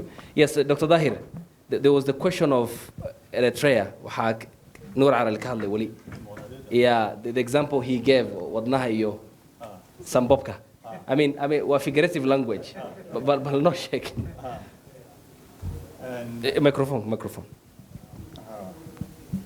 wuxuu yidhi bay ahayd dimuqraadiyaddu way sugi kartaa imanka jiritaankii waddankaaba khatar ku jira oo dal Ethiopia la yidhaha oonan jiritaanka Eritrea ogoleen dagaal horena u haystay u qabsaday intii xulowdani kadib dagaal ku soo qaaday baa jira kolkaa dee arrimuhu oodu way kala sarraysaa dimuqraadiyaddu dib baa loo dhigay buu yidhi ya sidii uu u dhigay cad xun baa gara sanbaba darislaa buu yidhahaa laakiin murtidaan ka qaadanaya kolka reer Eritrea hadday sidaa dee ay heshiisku yihiin ay isku ogol yihiin reer wuxuu ugu tabi waa gardaraa la yidhi danahooga iyagaa garanaya wixii u fiican iyagaan isku dayno ayaan leenahay dimuqraadiyadda annagu waan jecelahay reer Jabuuti haddaan nahay marka la sharaxayana dimuqraadiyadda waxaa la yidhaha waa awoodda nin oday oo Lincoln la odhan jiray baa saa yidhi baa la yidhaha sala noo soo wariyey kolka waa awoodda shacabka ee shacabka ka soo jeeda una adeegaysa maxay ahayd shacabku ay ka soo jeeda una adeegaysa shacabka ayaa qoran kolka anaga halkan run ahaantii waxba nagu haysto waxaan u doonayno waxaan taladiiba yaa lanaga marorsaday noloshiibaa qarinqeyr nagu gashay cidba waxba nama weydiiso dee kolkaan dimuqraadiyadda annagu waxaan u doonayno waxa weeye taladaa furfurmi lahayd ummaddaa wax la weydiin lahaa la dhegaysan lahaa cidday rabto ayay dooran lahayd la xisaabtami lahayd maxay danay awoodda amba u dhiibi lahayd amba ka caydhin lahayd oo waxbaad nafiidhaad heli lahayd ma anagu raadsanaynaa dimuqraadiyadda dimuqraadiyadda run ahaantii way wejiye badantoo dee tani qarbigu noo sharaxawn maahee waa dimuqraadiyaddu waxa weeye waa tala wadaagun weeye raacatadaan ka soo jeedna ayaa waxay yidhaahiin caani iyo hadalba waa la wadaagaa odaydaan ka soo jeednay geeday ku tashan jireen hoostooda oo talada room baa la raaci jiray waa dimuqraadiya weeyaan waa wixii la isku raacsan yahay weliba teenu way ka siixay jirtaa oo tirada badan baa heshoon lama yidhaahdee waa tu loo dhan yahay weeyaan oo geedku ilaa la isku raaco allah u naxariistay cali mahdi baan dhegaysanaya maalinoo shirkii carte ka hadlayo kolkaa wuxuu yidhi waxaan raadinaya shir Soomaaliyeed meel lagu qabto buu yidhi kolkuu Ismaaciil Cumar carte ku qaban doona baashi kolkaa nimankii carabta ay wax ka doonayeen maalgelinta ka doonaya waa maqaaxiri iyo maxay ahaydeen iyo riyaad ayaa waa maxay bay iga dhaaheen buu shir Soomaali shirka Soomaalida raadinaysa muxuu yahay waa meel la goglo buu yidhi Soomaali iskugu timaado intay dooni fadhido ku lafa gurto waxaa hor yaalla isweerarto dib u heshiiso aakhirkana waxay isku raacsan yihiin ay ka soo saaraan oon waqtiga la xisaabin cidda qura qaadi karaysana buu yidhi waa Jabuuti laana waa Soomaaliya iyagu way fahmayaan buu yidhi kolkaa dimuqraadiyadda way wejiye badan tahay muhiimkuna waa wixii lagu heshiiyon weeyaan شكرا yes علموا let's have a yes and Rahman I'll come to فرح waxaynu yiraahdaa Do you mind if I just say we didn't recognize Honorable Yusuf, yeah, we did. Yes, we did, yeah, thank you. Yes, Ahmed, still there was a question for you. Yes, Honorable Farah. I just want to reply to the Ethiopian lawyer. The Ethiopian lawyer, yes. You understand the history of this. You know, we say in our language, which basically means that we are who we are. So you understand the history of Ethiopia and Somalia. You understand the history of the current Ethiopia itself. It's a city-state, Gojam and Gondar, for the longest, which has been telling the whole world that we are a Christian island in the midst of savages and Muslims, and we're getting support from the Portuguese, from the French, from the British, from the Russians, for the longest. Then, of course, we have now them taking over the territories of other people and to create this modern Ethiopia. And in that territory itself, it was the Somalis. Ethiopians have never fought a war with Somalis and defeated them. But they were still given that portion of the Ogaden. That is there because the difference between Ogaden and the NFD of Kenya is that in Kenya, we had 44 different tribes who were colonized by the British, and the debate was, shall we take our independence together or shall we go our separate ways? We were never colonized by Kikuyus or Luos or Luyas or anybody like that. And the logic at that time was that, look, if you go, and the Oromos will go also who are next to Ethiopia, the Turkanas will go, the Digos will go who are in southern whatever, the Bukusu, the Luyas will go, and there will be nothing called Kenya left. So if at least there was that logic, and we decided now, let's have a nation which we are equals, which we can live together. But in the case of Ethiopia, it's different. It was forceful acquisition of the Ogaden. without dealing with that historical constant and that historical suspicion. For you to say that I'm going to go to a region in Somalia and strike a deal with them and get a piece of land. You understand that. It's the craziest thing anybody can do. And it's amazing to see the ability of the human race. Look, the Jews for the longest were saying we went through Holocaust, we were killed, we were gas chambered and everything else. And all the time using that to justify them doing similar things to the Palestinians. And every time you tell them, don't do these awful things to the Palestinians, oh, you're anti-Semite. Oh, you are like a Hitler. You love Hitler. Now, the Oromos were being enslaved. They were wiped out. They were killed. Everything was done to them. Abiy just came out of Amara colonialism. And it's still there. The war is there. For him, again, to aspire to take a territory from Somalia, and just the other day, he wanted to attack Eritrea, a sovereign state that fought its way and it is what you call independence because it was independent. It was never part of Ethiopia. Eritrea has never been part of Ethiopia. It was ceded by the allies, the colonial powers, to them. Now, this is where the problem is. And let me tell you what's going to happen now. This is the beginning of the disintegration of the former Ethiopia. By the way, the whole Ethiopian history that we read of 2,500 years is a fake thing. It's a facade which was just created the other day by Haile Selassie and others. Haile Selassie is an Oromo, you know that very well. You get my point? Because to become an Amara was something you basically had to graduate to because of the assimilations of the Oromos into Amarism, like the Tulama and all that. You're Oromo, I'm sure. So basically what we have now, sovereignty was defined in 1964 by the AU that the borders will be left the way they are. Okay, thank you. The way they are. Thank you. Now, any efforts to try and... It's like Somalia coming right now and saying, oh, Tanzania is saying, are we going to talk to Joho? You know Hassan Joho. And Hassan Joho is going to give us a coast province. We'll agree with him so that coast province becomes part of Tanzania. Well noted. Thank you. To Ahmed. Yeah. Ahmed, hang on, as you answer, because there was a question from this gentleman. Yes, we still have Abdurrahman and Halimo. Then your next set of questions will come from the viewers. Yes, Yeah, they have to. Yeah, that's what I'm saying. Yes, Ahmed. So his question. Yes. Yeah. Sheikh Oda. His question was on the economy, I guess. So it's a one answer question. It's a dependency. Everybody has been talking about how we are dependent on an international economic system, and we're not independent of it. So we're a dependency. We grow coffee, for example. Farah was saying you put the coffee, but we don't put a product. It doesn't have any value when it leaves this country, and someone sells it at 10 times or 20 times or 30 times the price. I saw President Ruto making some remarks at the International Monetary Fund, I think in Europe, and he was pleading with the international monetary system to change the system for Africa and Kenya in particular. I mean, this is a dream. The system was put there for a purpose.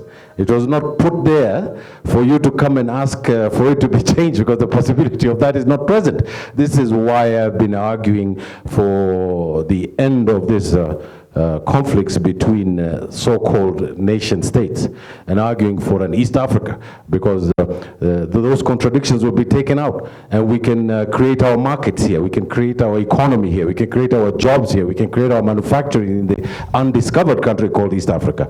And these problems between Ethiopia, Somalia, and Kenya, and all these countries will disappear. And حاجة في Somalia أنا وحنقدر لها ما قبل كدر مايه waxaan aniga ka soo jeeda beesha reer Sheekh Saxaaq waa ana ka soo jeeda reerka lama qaraan Muuse Bixi wuxuu sameeyay mudaharaada ka dhacay waqooyigooda war wax kale aan isku haysan ee dhulkaasi waxa isku weena Soomaali waa Soomaali marka odayga wadaadka ee waran loo soo bedelay waxaan leeyahay de laanku waa farabaday Ismaaciil mid baa jira midna Puntland baa ka jira waxa afka kan laankan anigu ka soo jeedo isaga af dhigay ayaa anigu weli garan laayahay. Thank you.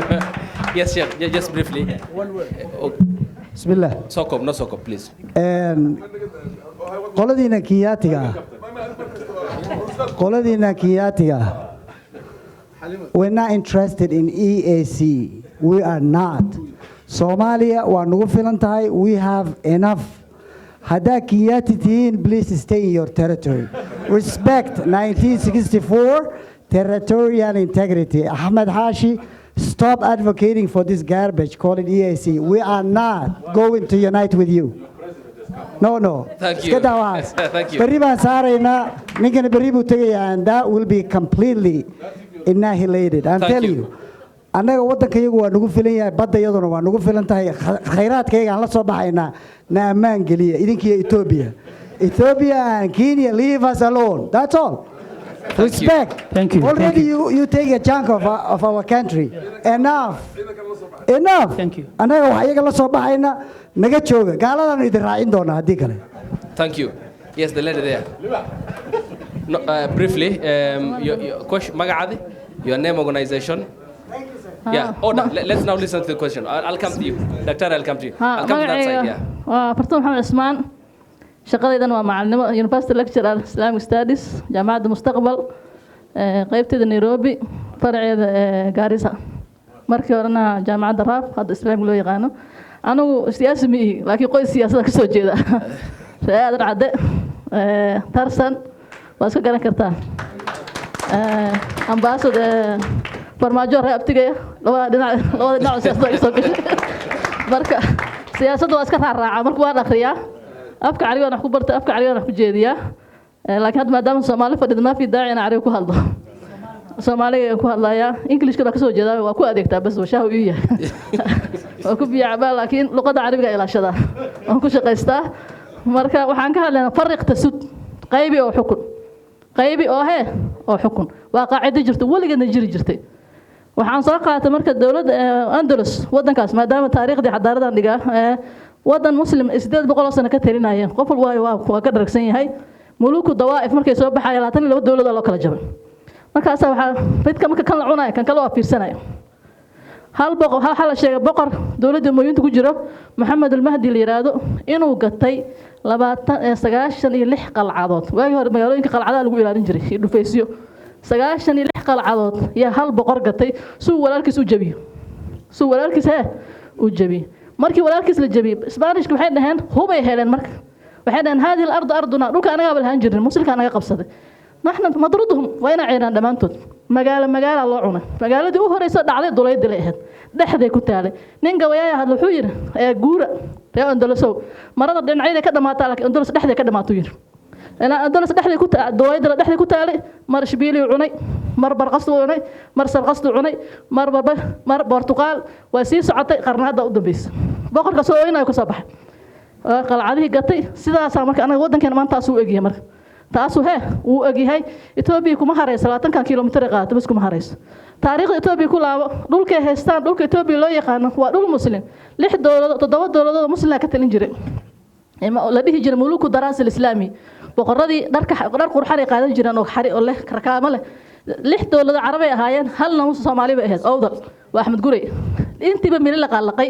reer galbeed baan gacanta u galiyay markuu meel la qalaqay magaalada Harar masaajidkeeda intuu koray ku dulkaadiyay markaas wuxuu dhahay maanta wuxuu helay qof kasta oo markaas dagaalkii ka qayb galo waqtiga 25 qof oo muslim ah adoona yaa la siiyay asaga kaligiisa meel wuxuu helay 1,000 qof oo muslim yaa qasrigiisa adooma looga dhigay xeela salaasi ay maaday wuxuu yiri magaca xabash waa inaan ka guurnaa Ethiopia waa inaan u baxsanaa marka dagaalkii 1800 markii dhulka islaamka la qaybsanayay xeela salaasi wuxuu yiri ilaa badda cas ilaa badweynta intii waa in la gaarsiiyaa dhulka Soomaalida waa xoolo dhaqato dhul ma qabaan taariikhdana waa la qariyaa lama sheego boqortooyada leh boqortooyada Juuraan boqortooyada Galadi boqortooyada Puntland kulli waxaas dhan la sheego waa la qariyaa waa iska xoolo dhaqatay dhulka hal isiyo oo marka Soomaali galbeed baa loogu daray oo la siiyo dhulkii hore u qabsaday oo muslimka lahaa wuxuu ku darsaday dhulka Soomaaliga hadda maanta marka dawlad xabiis ay noqoto dawlad aan dekad lahayn marka badda cas markay soo gasho maxay Soomaaliya way saameynaysaa Eritrea way saameynaysaa Djibouti way saameynaysaa Masar way saameynaysaa badda cas xaramka ka dhow dowlad cuthmaaniya 660 sano ilaalin jirtay looma ogoleen muslimka gaalada waa laga ilaalin jiray dowlad cuthmaaniya riday carabaa riday waxaa la yiri wacdu balfaad waxaa idin siinaynaa dhul yuhuuda nala shaqeeya dowlad cuthmaaniya nala jabiyey carabtina waxaa la yiri khilaafo carbeed idin siinaynaa nimankan cuthmaaniyiinta nala jabiyey islaamka 800 sano dad carab ahayn ilaalin jiray dad muslim ahayn dad carab ahayn ilaalin jiray carabta islaamku way faafiyeen laakiin dadka islaamka ilaalin jiray carab ma ahayn islaamku quruxdiisa dadka sameeyeen carab ma ahayn marka lix qarni dowladda hortaagneed carabaa jabisay inta la jabiyey wadadii tareenka baabi'iyeen waxaa la yidhi jasiira carabiya leedihiin inta ku ekaada dhulka islaamka dhan waa la qabsaday waana la kala qaybiyey maanta noloshaan ku jirnaa ka dhalata marka waxaan leenahay dadka hala baraarujiyo taariikhda hala baro etoobiya intaa kuma harayso mid mida u laqaysaa lixlaan waa boqoradii andalos mid midana loo cunaya haddaan maanta istaagi weyno dadka baraaruji weyno daayarta taariikhda la bari waayo dalka in la ilaaliyo aqoonyahan asalaamu calaykum waraxmatullahi Asante. The gentleman here. Magacagi. Assalamu alaikum. Yes. Magaca. Magacayga waa Cabdifataax. Waxaan ka mid ahay Calgary African, same like this organization. Actually, my question is Somalia ku sheega insha Allah. Waxaan u jeedaa in ay meeshan ka socoto sida European Union aan wada noqono as East African. I don't see any Asian here. Iyo dad dhahay aan ku ekaano zoonkeena sheekayga uu ka mid yahay. Waxaan rabaa sheekh rajul umma aan rabaa inaan noqotaa tiri. Laakiin ma bi fahamkayga inuu qaldan yahay. I understood inaa ku ekaanaysa waddankaada walaalaheen reer Kenya iyo Ethiopia iyo ilaa Eritrea ilaa East Africa oo dhan. How can we be like European Union? Anakoon istafaaruqin qof waddan walbana loo ilaalinayo inaa iswaafajinaan rabaa. Ninkii aan rabay su-aasha wuu baxay. That guy was advocating for that. Tan labaad waxay tahay yarkii Suudaanka ay meeshan ka hadlay wuxuu noo sheegay oo nooga sheekay Suudaan dagaal ka socdo. As a graduate from Sudan, the time ka uu ka hadlayo. I wanted inaan su-aal weydiiyo laakiin yaa yiri Suudaan inequality ka jirta 2000-kii. yaa qoray waxaas westernka noo qoray soomaan asaa sheegay laakiin westernka noo qoray waxaas waxyaalahaas kale marka maadaama ay nagu jiraan dad aqoon-yahano ah I would like in waxaasoo kale la saxo oo la yidhaahdo daatada noocaasoo kale ah Sudan in la kala qaybiyaa la rabay and it happened actually waa lagu guulaystay so waa soo gaabinaa su-aasheeda waxaa rabaa marka walaasha saa qiyaasayo dadka رجل عائلة كميتاي شيخ أديك رجل أمة ربا أنا ترادي ولكن رجل بوتم ولكن المقيا مركا أنت سنة أسوا في جنة جعلها وأنا ما سنتي. Thank you. Yes, the gentleman, the glasses there. I'll come to you. And yes, yes, Afro hair. Yeah. Then we accommodate those questions. And, Assalamu alaikum. Let me start by my name. I'm Aden Muhammad Ismail. Though I don't represent any organization, but I'm a student at the University of Nairobi. Usually we go by the name, the World Class University. I don't know if you heard that. So I have one question, and this question is derived from the speech which Mr. Abdifatah Ismail gave yesterday about the infamous MOU between Ethiopia and Somaliland. Abdifatah yesterday said, because we are weak, and especially he said we are lang up, we should look for outsiders and align ourselves with them for the purpose of defending ourselves. One special country he mentioned was Egypt.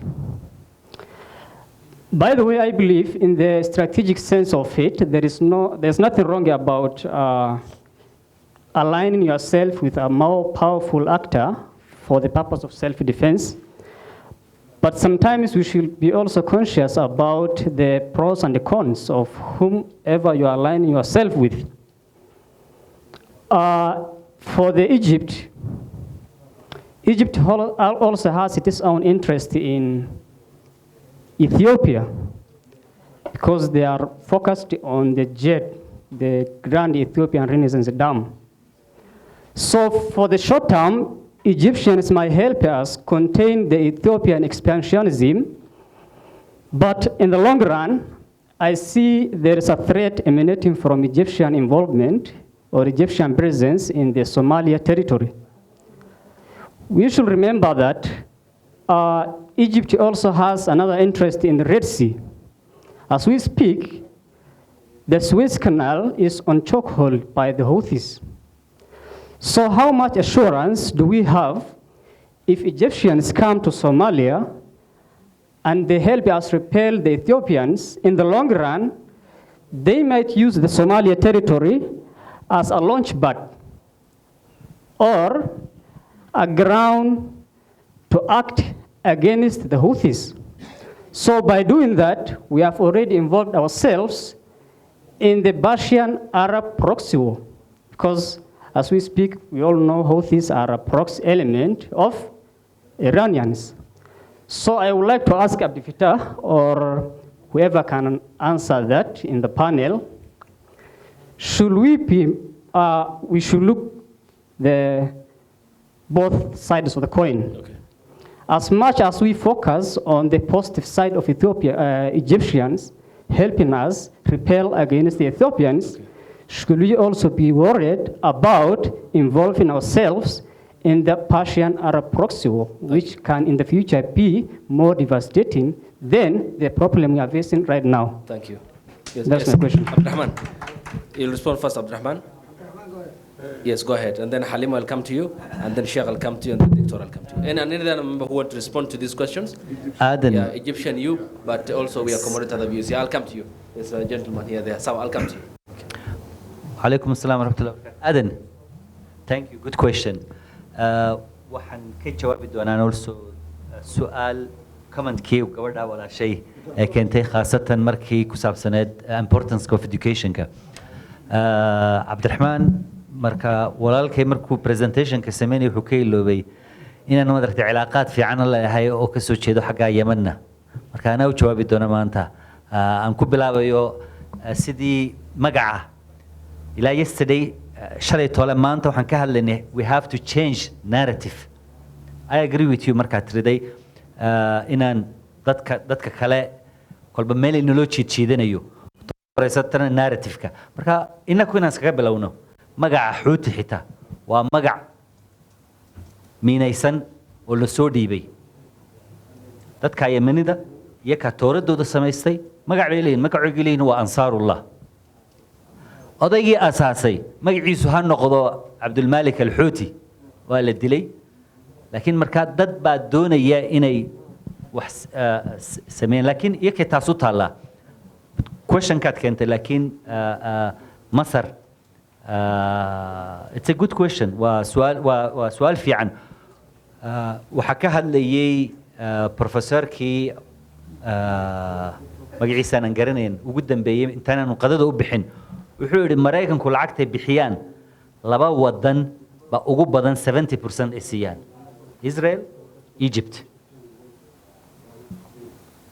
so maanta haddaan align gareysano Egypt khaasatan waxa ka socda at the global level markay noqoto Palestine markay noqoto okay su'aashu walaalkeen keenay the honorable MP Bakir jawaabay dhowr qofna afka ku yar dhufteen Ethiopia ma badoonisba mise waa agenda kale oo in pressure-ka maanta lagu hayo badda cas oo waa loo soo dhiibay taa waa inaan isweydiino laakiin anigu su'aashaan doonay inaan weydiiyo oo ii keenaysa arrinta madaragta importance of education-ka way ku mahadsantahay gabadha walaasheen taariikh fiican bay soo taabsatay taariikhdaasoo maanta madaragta aada looga hadal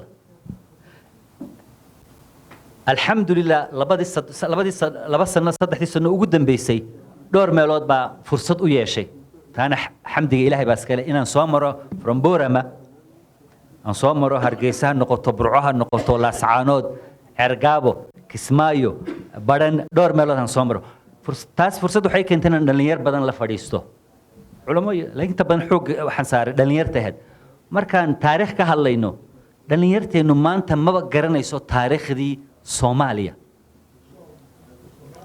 SYL markaan soo qaado they don't know maba garanayaan SYL waa maxay iska badaa wax kale maanta waxaa laga hadlay kelmadda banaadir ka imanayso bandar deked importance kay lahayd ogtihiin Soomaaliya marka laga hadlayo empire laga hadlayo the first empire British empire ka muhin waxa ka horeeyay Portuguese empire iyaka say u doonayeen in deynay tagaan Mareykanka markay ku socdaan Mareykanka furan dariiqaas markay ay doonayeen wuxuu u soo socdeen marka Madiina u soo socdeen waxay yiraahdeen muslimka saquratan kaga adkaanayno waa intaan Madiina dagaal ku qaadno aan janaazada rasuulka kaleey salaatu wasalaam soo qaadano aan hadhow tola aaze naam ransom oo kale u isticmaalayno yaa jabi Soomaaliya dadkii jabi xagan ku jabi taariikhda yaa garanaya qofna ma garanayo so the question kan doonayaan Sweden waxa weeyaan dadkeenii hore oo yeesheen may naga badnaayeen may naga xoog weynaayeen may naga lacag badnaayeen ma telefoonaysitaan ama miideesiteen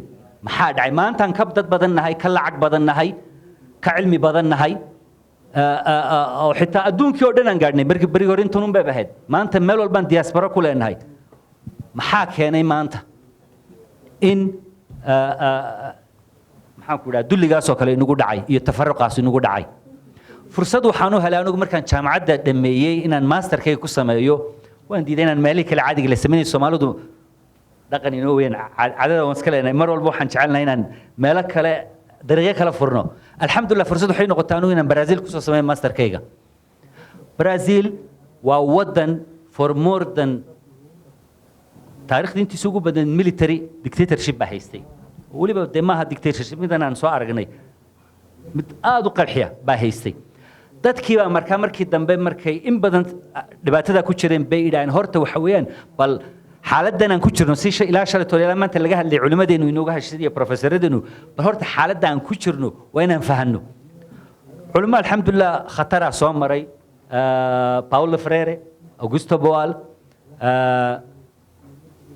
waxa cajiiba ay marka ay isku raaceen waxay dhahayn war intaananu wax kale sameyn wax kale intaananu ku dhaqaaqin qof walba nin walba inagu jira rag iyo dumar iyo dhalinyarba qof walba maskaxda waxa kaga jira askari meaning qofkii isaga is xakameynaya soonjir isaga is saaraya isaga ma daragtay kolba wixii loo soo dhibay isaga dhaqaaq how to disarm that flick or that cop inside our head watan ka hadlanay how to deconstruct the narrative kan loo soo dhibayo that's marka the importance of mobilizing or educating the youth dhowr qof baa sheegay maanta dadka u badan waxa weeyaan dhalinyar baa u badan Soomaaliya hadday noqoto ama African continent hadday noqoto but if we look at the room where are the youth way ka maqan yihiin yaa u sheekeynaya mobilekaas looga sheekeynaya social meel kale looga sheekeynaya wax kale loo soo dhiibay so we have also to ask yes it's important to deconstruct the narrative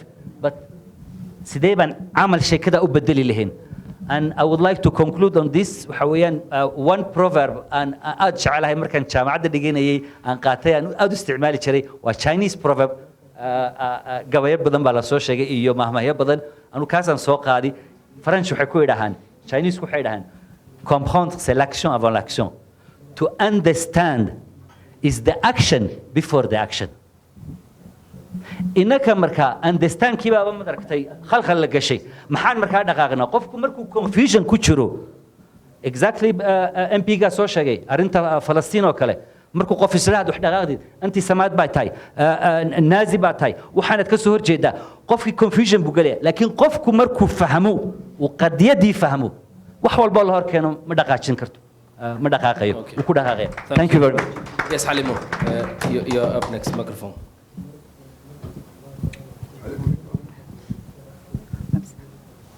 aad ma santa Cabdiraxmaan markuu hadlay waxa way hadal kale ima banaan aniga waxaan rabaa walaashay fartuun hadalkii dheeysay inaan intuu Cabdiraxmaan yiri wax ku daro waa sax horta xaaladda lagu jiro marka la fahmo xaalna la keeni karaa annaga waxa waaye mar alla markay laba amba saddex isku timaado oo xaaladda lagu jiro in la tashkiiliyo la isla fahmo la isku dayo lugaa lagu soo darsadaayo ka shaqeeya inay saddexdaas maalin dambe isku imaanin haddaad ogtiin aniga waxaan ka mid ahaa tiimkii Twitter ka bilaabay tiim Golosoya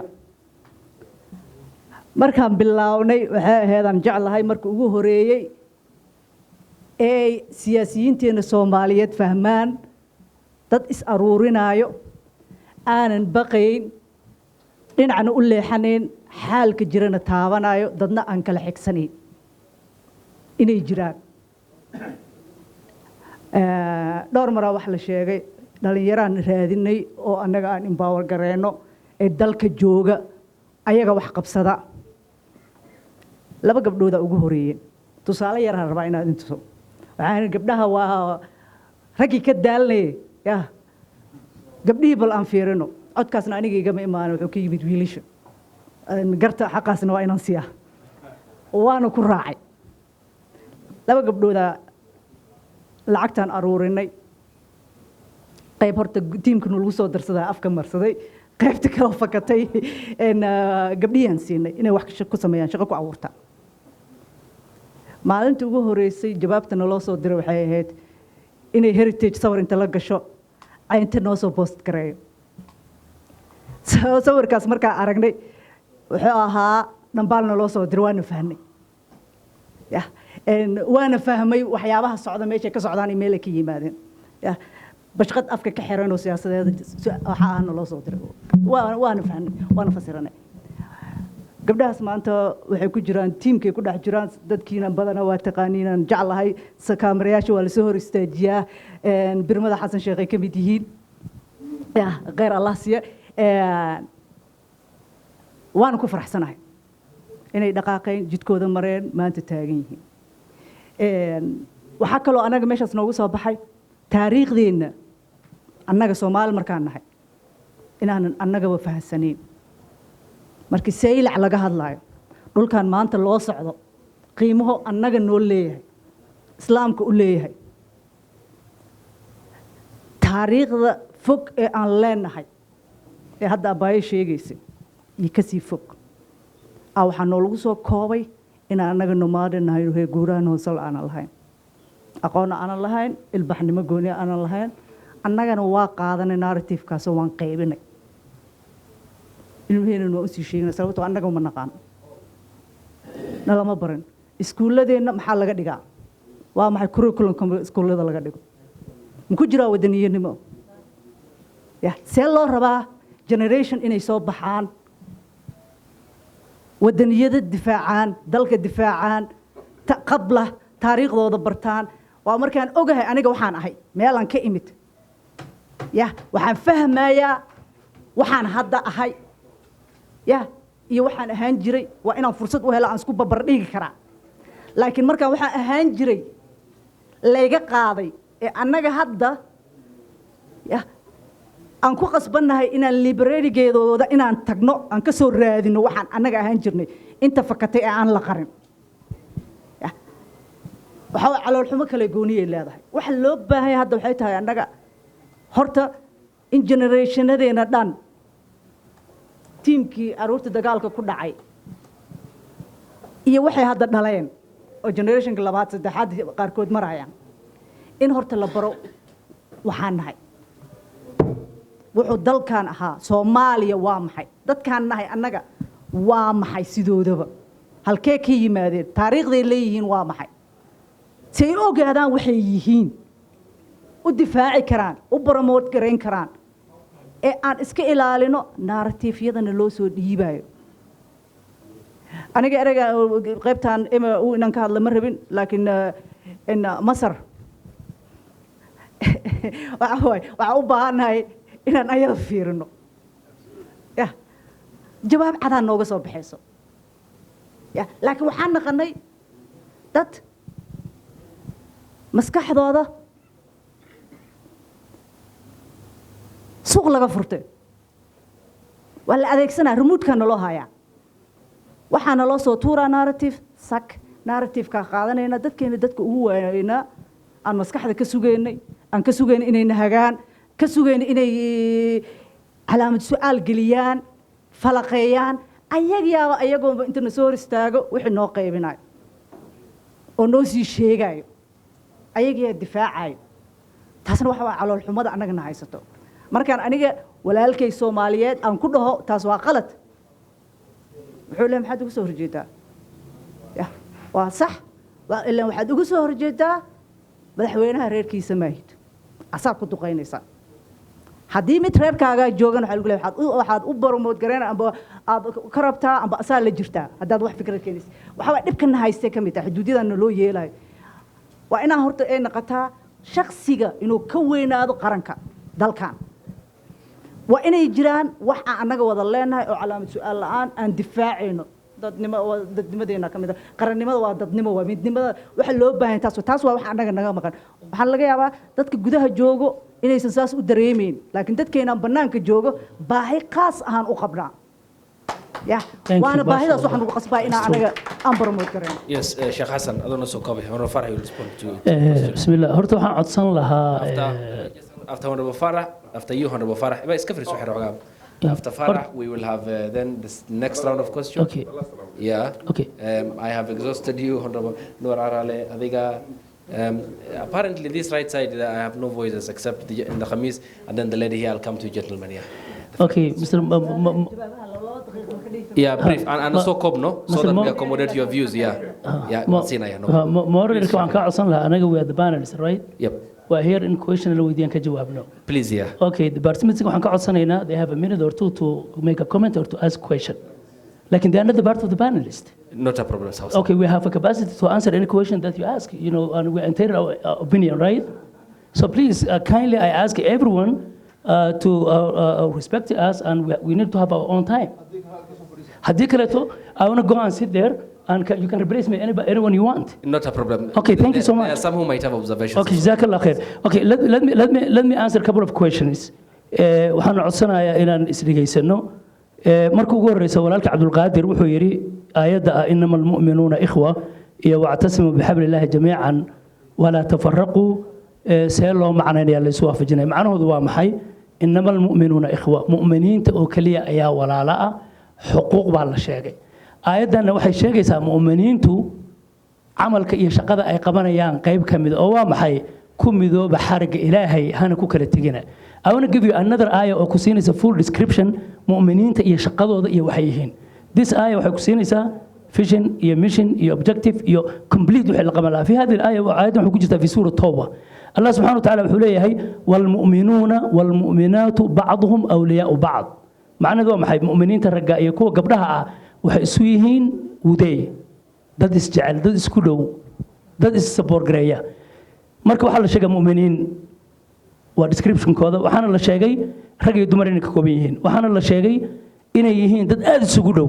shaqadii ba hadda la sheegaya marka yuqiimuuna salaa wa yutuuna zakaa wa yutiicuuna allah soma ya wa yuqiimuuna salaa wa yutiicuuna allah wa rasuula ila aakhir al-aaya عفوا جزاك الله خير والمؤمنون والمؤمنات بعضهم أولياء بعض يأمرون بالمعروف وينهون عن المنكر ويقيمون الصلاة تفسير كمركو حواي مدنمدو ومعروف كي الله فريو كلا تجا يجوجونا ي 4.5 يا قبيالتنا ومنكر كي الله ريبيو شغل المؤمنين مركو إني وذا تكدان إني وذا صومان إني زكاة وذا بحيان إني قاب كايهين تاس أنت سأقول بيا سؤالي كله walaalkay uu weydiiyay Adam Maxamed Ismaaciil young bright very smart oo daba socotay shalay hadalkii uu sheediyay Cabdi Fataax by the way Cabdi Fataax aad iyo aad baan runtii u ixtiraamaya hadalku jeediyay iyo mowqifku qaatay Soomaaliya hadalka iga kood gareey Soomaaliya waxa ugu dhowdahay inay cagaheeda ku istaagto maalinta ninka uu xigo uu runta u sheego oo yiraahdo no this is not right maalintaas walaalka halkan ka inuu soo noqdaan jeclaan la xogaa dhowr gurba hadal yar tuuray because wuxuu maqlay Soomaaliland but he did not understand the context aan ka hadlayo marka waa sugayaa maalintaas ugu dhowda ma u baahanahay strategic ally iyo military yes Masar ma noqon kartaa ma noqon karto why Masar عقد بيا ولا قزا ولا بابين يسين ويده 2.3 million in قزا they are watching واحد وترين ماله historically مصر عنده وحمترته متى كده تو هداربت أنا فأنت مصر يسيسي إمارات كفيري don't go anywhere else مصر ضد بأوش قيسا ضد كأوش قيسنا way bigger thank you my brother I came from America tax العقد أنا نسيها dagaalka Gaza ka socda ma Falastiin iyo Israa'iil baa dagaalamaysa no it's a proxy war yaa dagaalamaya Mareykan baa dagaalamaya yaa loo digaya Russia iyo China baa fariin loo diraya yaa isku haya rasaasti waa ka dhamaatay dhaqaalihii waa ka dhamaaday Israa'iil everything they lost the maxaan ku radaa the war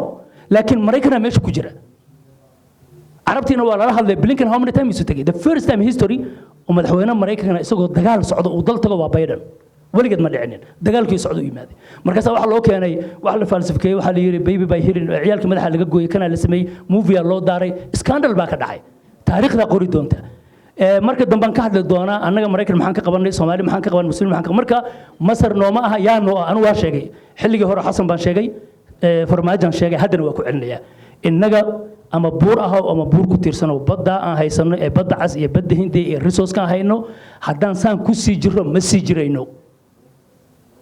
jirayno Kenya iyo Ethiopia ka baxsan kari laana iska wadaaf cid kale tahay waxaan u baahannahay dawladda Turkiga inaan heshiis la gallo sidii uu sameeyay madaxweyne Cabdirashiid Cali Sharmaake wuxuu ku soo wareegay intuu diyaarad qaatay maxaan ku radaa North America oo dhan iyo maxaan ku West meel walba waxa la yiri uma baahan ciidan military uma baahan maxaa dhacay raashku tagay you know the history akhri hadaa rabtaan waraaq cad baa la soo siiyay my friends MOU maxaan uga hadlaynaa suurta Soomaaliland markaan ka hadlayno administration baan ka hadlaynaa shacabka hadlayno odayaal ka hadlayno maamul baan ka hadlaynaa maamulka Soomaaliland waa sheegay khiyaano qaran buu ku dhacay horta MOU markaa maqashaan waa in dhigtaan ku istaagtaa tanna xagga ku aadaa do you know MOU let me give you the background of the MOU according to Somali marka la leeyahay 1967 Arusha it's not far from here waxa ku saxiixday MOU Maxamed Ibrahim Cigaal iyo Jomo Kenyatta that MOU muxuu ahaa NFD baa ku maqan NFD is gone because of the MOU it's a fact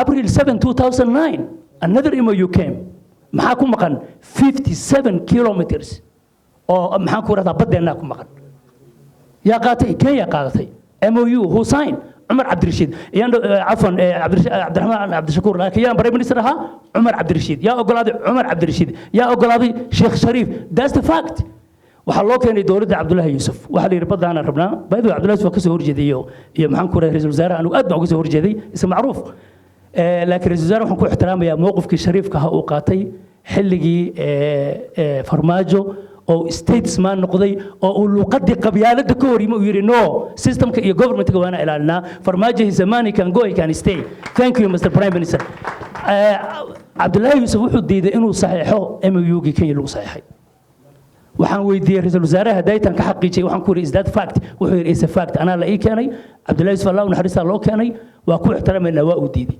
مرك MOU هدان مقشان ولا ريال دل كان ها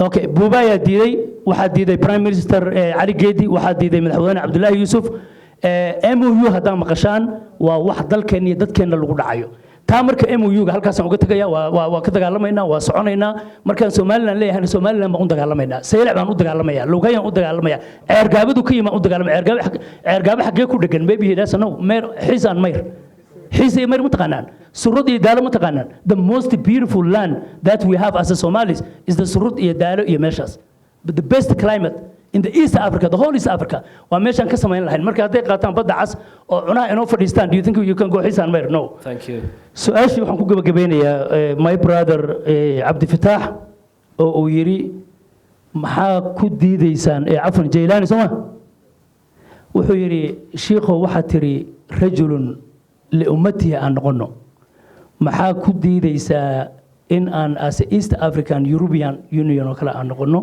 ما ديديو يدو كينيا احتراميسو أو territorial integrity أو sovereignty يدو إثيوبيا احتراميسو إن أن economic إيو محان كورا هذا treat إيو education technology defense محان كورا هذا as East African وسود وينيا one currency I don't have a problem temporary passport maxaan ku raahdaa oo no visa I can welcome economic inaan soo dhaweeyno 500 milyan waxaan nahay maxaan ku raahdaa qof waxaas oo dhan waan soo dhaweynaya laakiin in dalkayga iyo dadkayga maalinba meel la goosto Addis Ababa iyo Nairobi ay noqdaan another maxaan ku raahdaa Soomaali xafiis oo temporary ka furan oo cid walba ay samayso taasaan diidanahay laakiin aniga waxaan ogolahay waa wada shaqayn wada noolaasho is ixtiraamid wax kala bedelasho laakiin maanta maadaama aan haysto siyaasi damac xun سانا أبحي سياسة دمع حن iyo shacab tabar daran iyo daris hunguri xun saddexdaasaan u dhaxeeya marka inaan ahaado qof feejigoon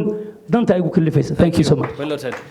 I think Honorable Farah has also spoken about that question, so no so that we take the last batch of questions. I was one of the panelists. I should have been with you here because I presented. Am I halkan aan iska fadhini?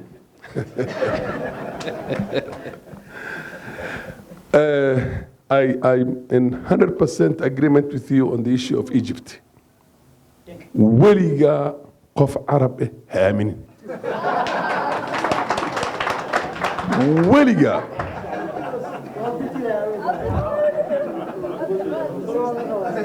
Ha aaminin. Keliya nabigeena calayhi salaatu wasalaam iyo maxay asxaabtii iyo diinteena si noogu keeneen. waqtigan hadda la joogo 600 sano 700 sano horteed aaminin. I love what that girl said because I've studied the history of Andalus. At the time, Andalus, at the prime of Andalus, and I said this many times, Andalus, the population was between 8.5 to 9 million. 5.5 were Muslims, and majority were Muslims. Haddaan ku dhaha majority Muslim ka ahayd 22 princess oo meel kasta joogeen markii la duminayay boo Abdul ninkii la jiray oo Maxamed al-12 mi ahaa kii 12aad yaa haystay Grenada aabihii buu inqilaab ku sameeyay oo kaalmeeyeen gaaladii markii asaga intuu Grenada habeenkii uu sameeyay uu yiri ciidanka soo gala oo meel kasta u furay oo ilaa Alhambra meeshii boqortooyada asaga uu fadhiyay uu ku wareejiyay Ferdinand iyo Isabella oo lagu wareejiyay oo asaga uu tagay waxay markii la joogay waxa la yiraahday waana wadanka ka gurtaa mas waa inaad ma aragtay waxyar ma meel yar baa lagu ilaaliyay waa la ilaaliyay marka tamana tag baa liiri markuu ka tagay Grenada yuu asagoo si socdo dib u fiiriyay magaaladii wuu ooyay hooyada Caasha la oran jiray أتبكي للمدينة لم تدافع مثل الرجال أتبكي للمدينة مثل الحريم عايشك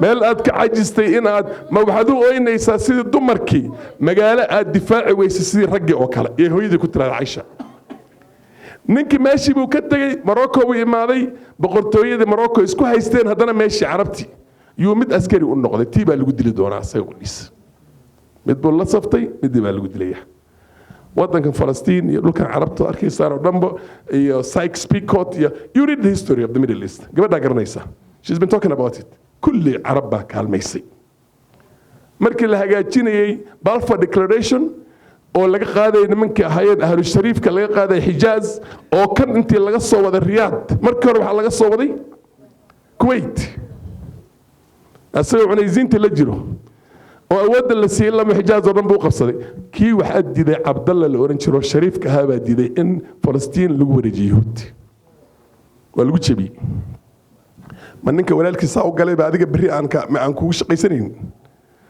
oo intuu la heshiiyo maxay maalka Ethiopia la heshiiyo yiraahdo biyaha ii sidaay tan kale qaata Mubarak markii la weydiiyay Xusni Mubarak oo ciidanka Ethiopia ay gashay 2006 muxuu yiri xaq bay u leeyihiin bir Ethiopia inay gashay meeshayadii Xusni Mubarak Let me now explain to you something in English.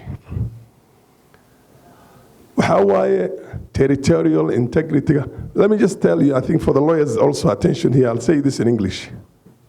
I had a session with somebody, if I mention his name, you'll understand him, a very senior Ethiopian official, who's a good friend of mine even now. When they went into Mogadishu last time, I told them, don't. And we were up there telling them, don't. 2006, he told me, I'll tell you who the guy is. He's a good friend of ours, he's here. He was a general. I'm sure you know the guy I'm talking about. He was a general. He said, Farah, I committed 6,000 Ethiopian forces into the stadium in Mogadishu. He asked me, do you know 6,000? Only in the stadium. 6,000, yes. Do you know how many of them came out of that place alive? 60. Now, those are the same Somalis. Watch what will happen to Ethiopia. Just watch, wait for it, and see the disaster that will happen to Ethiopia. My good friend Abiy, whom we supported initially because of the hegemony of the Amaras and the other people and the Tigray and the like, he's made the biggest mistake in this. And the only thing that will unite Somalis, by the way, let me tell you one thing. Everybody, every warlord, every senior military officer hated General Aidid until the Americans said, we want his head. And they said, you want his head? I can take his head, but you can't take it. Who are you? And they all supported him. And the Americans cut line and ran. They cut line, literally, the first time in the history of a major superpower cutting line and taking off to the sea, because it was hell. And that's what's going to happen in Zayla now. As for us, there are many, many issues. I think as a country, Kenyans, I know Sheikh will shout and this. As a country in Kenya, we understand the Somalis, and we're trying to live in the best possible with them. Occasionally, once in a while, issues do arise, like the last time when there was a maritime dispute and the rest of it. But of course, we understand. Ahmed Hashi is not here now. I wish he was here. He says he's a fourth generation. Let me tell you one thing. He's a fourth generation Somali in Kenya because his great-grandfather came from Somaliland, Arigabo. Do you know how he was brought here? He was brought here, they were brought as soldiers, British soldiers, because of the war between the Ogadens of Jubaland, including the Awliyas, and the British. And the British, they destroyed the British India forces. They came with the King's African forces. They destroyed them. The British they kept them out of the what they call NFD for 3 years, and they had to bring us Somalis to fight Somalis, and that's the only way they won. Thank you. You get my point? So basically, his grandfather came as one of those soldiers. Thank you. Well put. Thank you. Great grandfather. Thank you. and basically, I do understand with him. Now, I think I exhausted those two. Just one last line. Give me 1 minute, Okay. half a minute. Look, we want a peaceful Africa. We want to deal with the issues that affect us, the permanent underdevelopment, the stealing of our resources by the Western unipolar, as Professor Macharia has put it. But if we're going to keep one another busy with small things because we're being sent by the West, the Americans are telling him, Abiy, to go and do these things, we'll first of all finish the local job, and then we'll go back to the other things. Thank you. He did not win the war against the Tigrayans.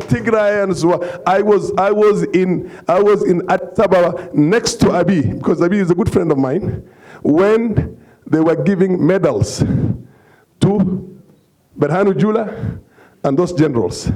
Do you know what the minister told me was next to me? He said the people who should be taking these medals, what was the name of the general in Eritrea? The one with the Italian close name? In charge of the Eritrean forces. What was his name? Anyway. Yes. He said the people who deserve these medals are the Eritrean officers. We did nothing ourselves. They won the war for us. Thank you. So thank you. Asante. Yes. Sheikh Khamis Kwato, Mheshimiwa Yusuf Aktisfari. Sheikh Hirsi, Wahir Hogaha. I'll give you the time. The gentleman in the blue kanzu, these are the last round of questions. The lady here near the Prime Minister. Thank you so much. And then Assalamu alaikum wa rahmatullahi wa barakatuh. I think I've exhausted. My name's Yes, Magari no so cop. Okay. To be precise, because we're in the Asr wa Salat wa Okay, fine. I'll leave it narrow down to my question. You want to help? Yes. My name's Abdul Fattah Sheikh Yero. I'm a public health expert. And I've been keenly listening to the discussions from yesterday. And after listening to the lectures and presentations from the distinguished scholars, the discussion centered on leadership issues and governance in Horn of Africa, and annexation of the seaport by the Ethiopian government. But in my opinion, there are more problems that we have as a Somali community from the region, which includes, but not limited to, poverty, that is food insecurity, climate change, blue economy, stealing of our resources by Western imperialism, waste disposal of all the garbage in our seas or in our waters, and by and large, corruption.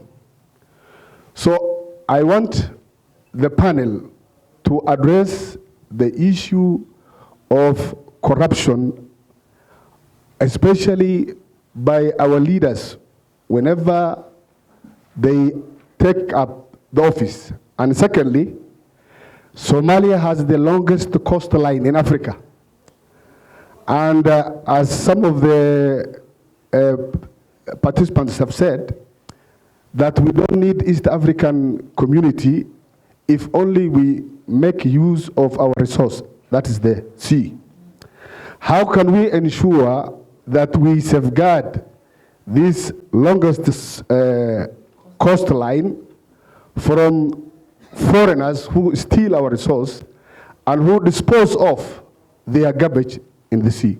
What measures do we have as a government?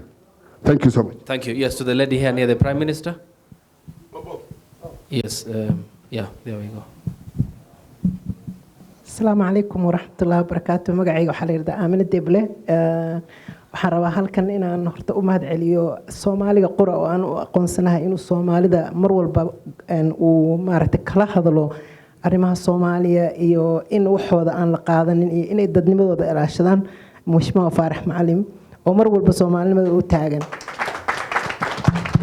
Su'aashayda waxay ku socotaa Sheekh Xasan Dooye maadaama reer Minnesota aan isla nahay Mareykanka oo mar walba uu ka hadla arrimaha Soomaaliya. Waxaan su'aashayda ay tahay sidee ayay Soomaalida ku dhaqan qurba joogta Soomaalida qurba joogta sidee bay u saameynaysaa dhibaatooyinka maalin walba ka taagan Soomaaliya? Maxaa si xal u ah dhalinyarada qaxaysa habeen iyo maalin oo aynu dhax ka fiirsanayno? Sidaad ogsoon tahay ilaa iyo 6,000 iyo ka badan baa waxay joogaan magaalada Minneapolis iyo aan hooy ku haysanin. Haddana group 5 baa wax laga bilaabay Mareykanka. Marka sidee baan aan laba yani waxaan ka hadlayno iyo waxa aynu wali jidka aynu hayno isma laha.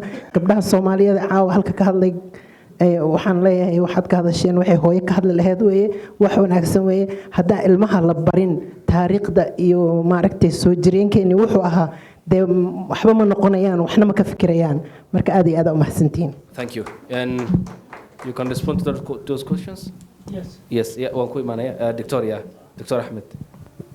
tani corruptionka iyo wixii la xiriira badan la boobay iyo waxa oo dhan waxay ku soo ururaysaa leadership fiican meesha hadduu joogo walaa waxa hantideena la qaadanaynin walaa cid baa ku soo dhuqdhuqsanaynin iska rab dhigoon dhowrkii sanadood farmaajo uu joogay say wax ahaayeen inkastoo dawladdu iska taageereed iyo imse imika waayiin kolka waxa u baahan tahay leadershipka aan dooranayno iyo qaabka loo dooranayo inaan dooranno qof aan maxay ahaydeenay lacag jeclayn ay ka tuugaan ahayn ka runtahay inuu ummadda u adeego dalka jecel khibrad leh aqoon leh dhan kastaba aan ka eegnay oo lagu doortay ummaddu ay dooratay ayna dooran 4 MP oo si ay ku soo baxeen bal garan la iibsaday nin isagiiba la soo gatay sidaan u aaminayna isagiiba kursigiisii buu soo gatay oday buu lacag siiyay oday baa soo doortay halka dama lacag buu raadinaya kaaba madaxweyne ku dooranaya madaxweynaha baa iyaga ra'iisul wasaare ku magacaabaya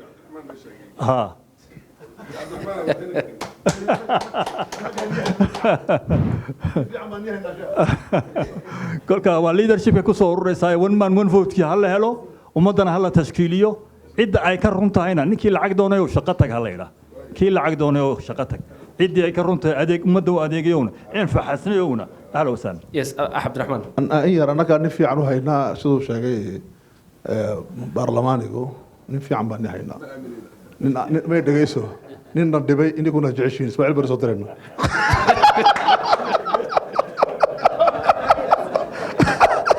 waddankaygana wuu ku yaraaday Soomaali weyn buu doonaya asagoo nin amiir al-mu'miniin ma garan Thank you. Yes, Abdurrahman. waxyar baan ana arinta ku darayaa corruptionka microphone xoogaa afku dhaway waxyar baan ku darayaa arinta corruptionka dad badan baa inta badan waxay iloobaan corruptionka khaasatan sidii burburka Soomaaliya markii Soomaaliya burburtay corruptionka meesha lagaga shuba gaaska lagaga shubayaba inay sadhigeegu tahay maanta Djibouti laakiin Djibouti wuxuu awooday nidaamkaas xagga jooga wuxuu awooday inuu saas Soomaaliya inuu sameeyo markuu horta ummadiisii baabiyay marka aniga waxyaalaha ka mid for example wadanka la iga soo eriyay Djibouti wadankayga la iga soo eriyay passportkiina la iga cishiday waxa ka mid ah marka intaan dhalinyartii ururinay aan taariikhda nidaamkaas u macneenan odhanay ninkan wuxuu aaminsan yahayba fikradu aaminsan yahay markuu intaanu xukunka qabsan waxay ahayd intuu dhaartay buu yidhi waq baan ku dhaartay Djibouti gaajaan ku xukumaya tiina uu gaadhay maanta next step ku boodo waa Soomaaliya corruptionka marka gaajo markaad qofka gaajo gelisid de mar hore Soomaalidu ku maamulay tir nin baahani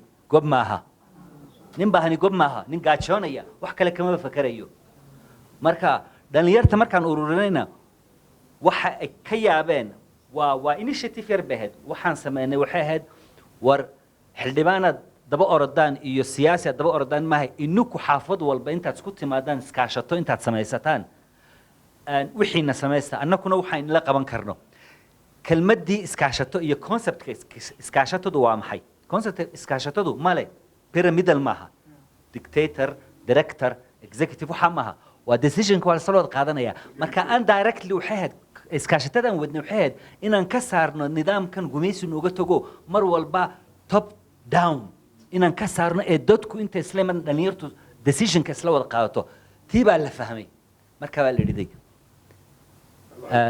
ama xisbiga ku soo bir markaan diidan waxay noqotay dilis baad ku xukuman tahay marka I took it نعم waxaan ku farxayba ma daragtay hadii maanta markaad runta sheegtid lagu dilayo laakiin corruption ka waa inaan fahamno waxa keenay khaasatan markay Soomaalida noqoto iyo markay Djibouti noqoto fikradda ka dambayso gaajo baan ummadda lagu xukumaya taana saqurata looga baxayo waxa weeyaan markaan ummadda horta ku bilowna say wuxuu fahmaan meesha wixii ka timiday hadhow tolana dadkii loo furo fursadaha loo furi karo waxa kamid ah iskaashato anu waxaan aaminsanahay dhaqankeena iyo diinteena waa nidaamka modelka economiga ugu dhow maanta ma daragtay dad badan waxay u tashkiiliyaan oo push gareeyaan waxaan la yiraahdo private sector-ka or private business anu private iyo economy private school iyo waxa waan soo maray laakiin maanta markaan eego dhaqankeena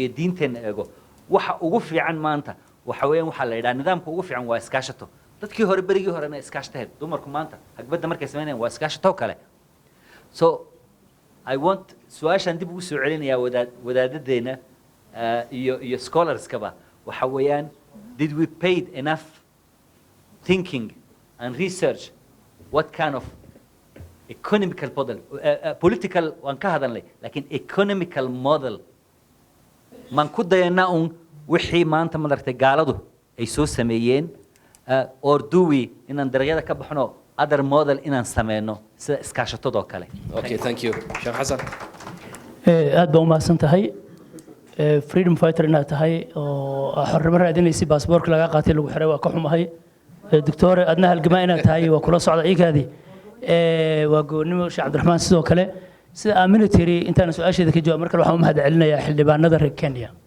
oo mowqif shariifa ka qaatay isagoo representative Faarax Macalin hogaaminayo arrinta MOU-ga thank you so much we owe you that aad baan u xasuusanaa su'aasha oo walaashay Aamina waa su'aal runtii iska ballaaran laakiin waa koobaya oo culus dhibaatooyinka ka dhaca Soomaaliya oo kuwa dabiiciga iyo kuwa inagu aan gacmaheena ku sameeyno si qurbi joogta u saameeyaan aad bay noo wiiqaan maskax ahaan bay noo wiiqaan dhaqaale ahaan bay noo wiiqaan waqti ahaan bay noo wiiqaan I want to give you example sabab qarxiisi aad baan u murugoonay lacag badan baan aruurinay fatahaadii beledweyne abaartii meesha la yiraahdo Baydhabo lacag badan baan aruurinay waa la murugoonay waa heen dabka markuu ku dhacay aad baan ugu istaagnay waxaan ka ahaan jiray director hay'ad la yiraahdo humanitarian relief organization haddana waxaan u ahay director of resource development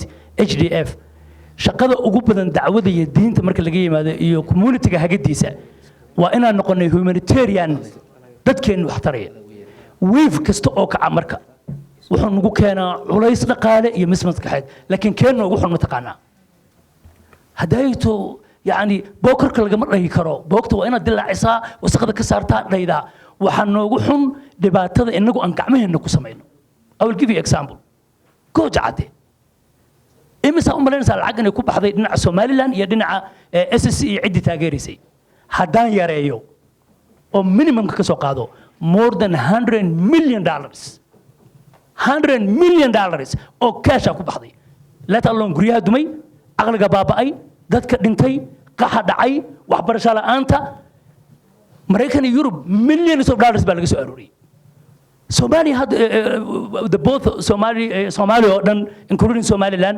inflation cirkaas maray xol ma haysto dadka gaaja baabiinaysa 100 milyan waxa lagu shubay dabka lagu shubay arinta marka waxay noo saamaysaa si aad u xun walaalayaal marka annaga sadaqan noo taa waa ogolnahay horumarinta sida jaamacadaha waxbarashada aan qabanno waxaan kaloo ogolnahay humanitarianka laakiin please man made problem and conflict and killing disasters taas naga daaya laakiin si xun bay noo saamaysaa su'aashaada labaad oo ah waxa kaloo la yaab leh oo ajaa'iba hadal uu yiri nin la yiraahdo قسان كان فاني وفلسطين وقراء عانى ستصبح الخيانة في يوم من الأيام مجرد وجهة النظر معلوم waxa imaan doonta khiyaano weyn inta lagu dhaco oo qaranka leeyahay waa ra'yi oo opinion dhulka la gadi waxba la gadi jaajuus baa la noqon wax weyn waxyaabaha dadka qorta looga gooyo ma la socotaan Mareykanku safiir dhan inuu diyaarad bab ugu xiray because of the national interest you know honorable Farah waa la socotaan safiir Mareykan ah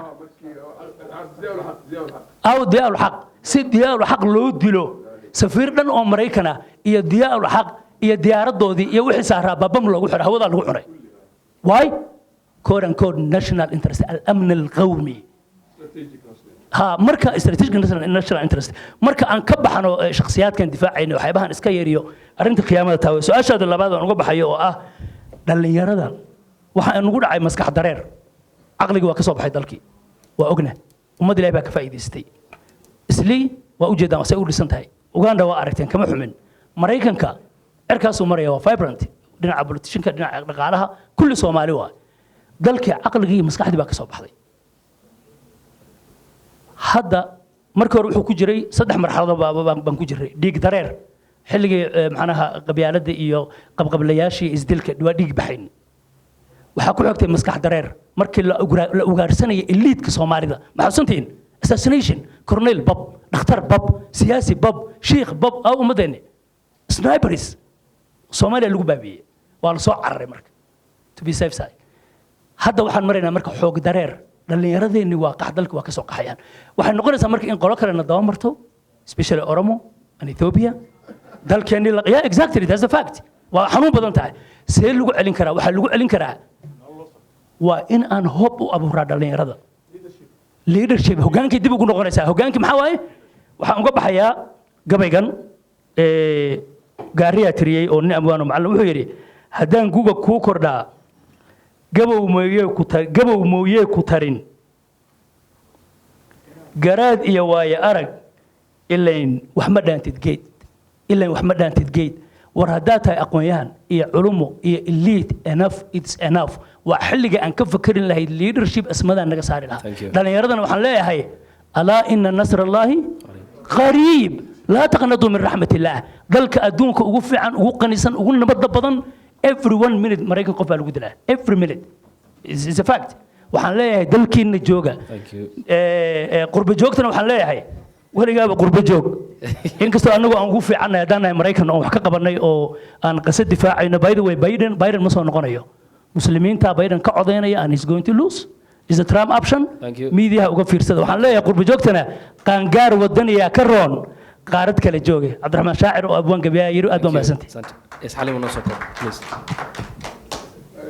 yeah we are out of time it's past 5 yes I think as per the directions given we are out of time I know it's heating up we have been here I know you have not noticed but more than 10 hours nearly 10 hours I mean marka aan dul qaadano we'll have more more functions as such. There are many people who want to speak. No problem. Halima no sokop, no problem. And then Professor, get ready. may hal shay muhiim aan rabaa inaan Please, or no sokop, please. okay Yes, Halima, please proceed. Proceed. ma hadli karaa hadda Yes. okay waxaan rabaa inaan idinka saxo oo gaar ahaan sheeqow adiga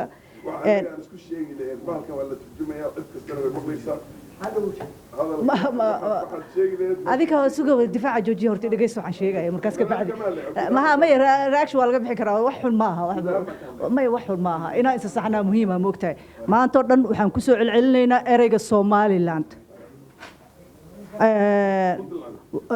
maya Somaliland so Puntland wax kale waa Somaliland taagan oo dheh waa go'ay dalaa ahay moogtahay ya ereygaas ku soo celinaa waxaan jeclaan lahaa ereygaas inaan annagoo dhan saxno waa maxay Somaliland maanta ma jirto awdal meeluu taagan yahay qaatuma way baxday hal qabiilna ma go'i karo xaafadna ma aha saas daraadeed ereygaas markaan leenahay Somaliland si kala loo fasiranaa fasirkaas loo fasiranayna maanta ma taagna fadlan erey kale aan isticmaalno waa mahadsantihiin yes 2 minutes No, order can come behind. 1 minute, okay, 1 minute. Please. Okay, please. Professor, karibu. I share 1 minute. Okay, bismillah. laba daqiiqa la sii Faarax Iida. Faarax labada daqiiqa Iida. Arabkayga ka. Hage fiiriya. Hage? Ma wala arki doona. Yaa arkay. Hayo bismillah. Waxaan rabaa inaan kelmad si fiican ay iga fahantaan mar hore aan ka hadlay waa ku celinaya ma maqasheen waxa la yiraahdo food security ma xasuusataan shir ka dhacay Ingiriiska oo la yiraahdo food security oo loo qabtay Soomaaliya kaligeed ma xasuustaan okay waxa madaxweynaheena la shiray prime ministerka Ingiriiska hadda hadduu damco inuu la shiro looma ogola laakiin maalinta waa loo yimi yaa kaloo la shiray wasiirka environmentiga imaaraadka war imaaraad maxayna dhex taagay ma xasuustaan horta kelmadda maalinta waan hadlay maalinta way duuban tahay please gala page-kayga dhageysta waxaan iri maalintaas madaxweynuhu ha saxiixin white papers ninka Ingiriiska ka yimi uu garanaya white papers Ismaaciil yaa garanaya madaxweyne Xasan Sheekh Maxamuud waa 3 bilood ka hor may waxaan ka hadlayaa hadda Soomaaliya 3 bilood ka hor bay 3 bilood ka hor hal nin baa haystay waxaan iri maalintaas waxaad madaxweynuhu saxiixaysaa badda Soomaaliya warkaa ma maqlaysaan madaxweynuhu saxiixin madaxweynuhu gacan jaban baa la geeyay meesha oo ay u shakaalan tahay waxa geeyay gabar wasiirada oo imaaraada waxa la saxiixay wax la food security maxay tahay food security ilaahay baa idinku dhaarshay ma Soomaaliya cid garantii siin karta food cunto mise Soomaaliya cunto loo raadiyaa Soomaaliya cunto loo raadiyaa Soomaha caalamka maxaa loo sheegaa Soomaaliya cunto loo deedeeyaa soo saar laguma soo qaato billions of dollars ma Soomaaliya cid kale cunto siin karta okay food security agreement maxay ahayd anigu waan akhriyay waan sheegay halkaas ay ku jirtaa waa idinku celinaya si kooban waxa aad saxiixaysaa haddii aad tahay dawlad bad leh hadda kaliya bad malihin Eritrea ma saxiixin Kenya ma saxiixin Tanzania ma saxiixin inay kaliya saxiixnay haddaad tahay dawlad bad leh wadamada ka dambeeya oo aan badda lahayn haddii ay gaajo sheegtaan if they perceive that they are hungry waana kelmadda uu ku celcelinaya Abiy Ahmed population badan ayaan nahay gaajaana nahaysa soo maaha hadday gaajo sheegtaan xaq bay waxay idinku leeyihiin inaad siisaan access to the maritime khayraadka ku jira kelmadda ma garanaysaan waxaad saxiixday sida wadamada qaxootiga saxiixa wadamada qaxootiga saxiixa inay aqbalayaan haddii qof qaxootiga yimaado miyay diidi karaan waxaad saxiixday haddaad tahay Soomaaliya inaad raalli ka tahay inaad difaacaysid inaad la raadinaysid khayraad iyo cunto wadamada ka dambeeya hadday gaajo sheegtaan Thank you. Ethiopian org next day waxa layna geeyay shirkii labaad oo ka dhacay imaaraadka oo ay uu fadhiyay madaxweynaha Soomaaliya iyo prime ministerka Ethiopia Soomaha Sheikh Arabkayga ka George ma qalindaarkayga daa Sheikh qalindaarka George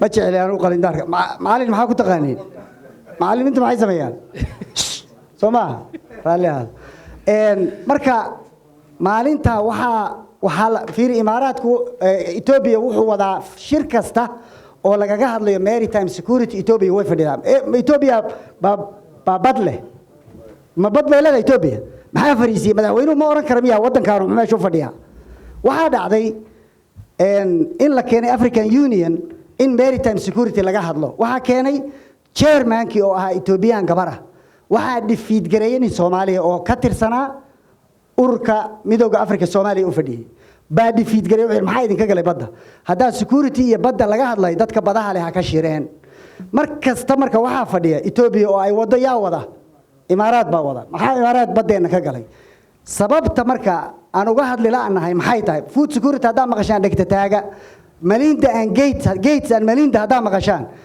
maxay ku socotaa haday qof baa ka hadlay oo kelmad ka sheegay gabadha sheegtay barked ayaa sheegtay thank you very much Gates and Melinda waxay ka mid tahay organizationada ay UN to aqbashay inay bedelaan wadamadii deynka bixin jiray wadamo waaweyn baa deyn bixin jiray 90s-kii buuq baa kacay dawladihii yaryaraaba qayliyay waxa la soo saaray barnaamijka la yiraahdo HIPC heavily indebted countries program lagaga saaray deynka lagaga cafiyo programkaas markii deynkii laga cafinayay dawladaha waaweyn balaan kala la sameeyay qorshe kala la sameeyay oo muxuu yahay see dadkii deynkii aan siin jirnay u sii wadnaa waxa la sameeyay shirkado ay ka mid tahay Saudi Relief ay ka mid tahay Emirates Relief ay ka mid tahay Melinda and Gates inay siiyaan lacagta ay siiyaan abuurka iyo kharashka ku baxaya beeraha inay iyagu siiyaan si toos ah hadhowna lagu yiraahdo private company baa lacagtan deynka iskala bixiya thank you ma diidi kartaan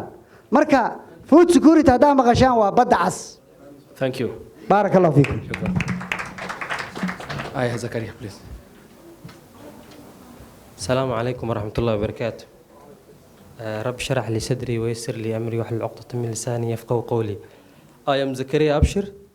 I am the head of the communications at the AfroAsia Institute for Strategic Studies. And I want to thank you all for your participation. I cannot mention your titles. To our esteemed researchers and guests, we are truly indebted to you. So now that I cannot mention your titles, I will use my 3 favorite words. All protocols observed. I want to say a small disclaimer. We have had a diverse panel and diverse group of speakers. I just want to say that all views and opinions expressed by the speakers in this event are of their own and do not necessarily reflect the official position or policy of the think tank. haddii kale waxay noqonaysaa inaan isdhageysano dad wada mataqaana isku fikir ah ama aan jeclaano codadkanaga si ay u dhawaaqaan. The think tank is committed to providing a platform for diverse and constructive dialogue on various issues and does not endorse or oppose any specific viewpoint or agenda. Now I would like to welcome our founder and executive director who will make his closing remarks.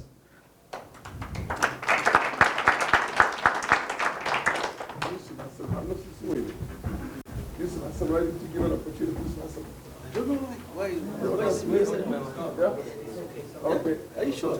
Are you sure? Yes. Oh, thank you. Okay. Thank you so much. Thank you so much. Thanks so much. Okay.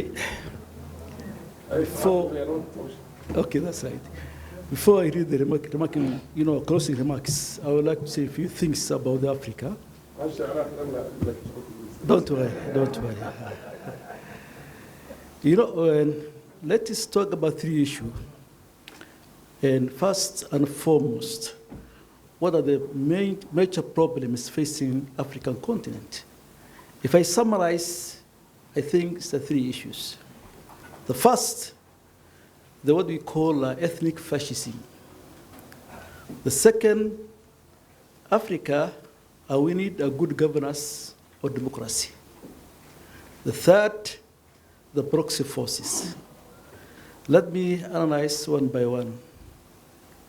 First, when Melis came to Ethiopia, literally he balkanized the Ethiopian state into ethnic-based federalism.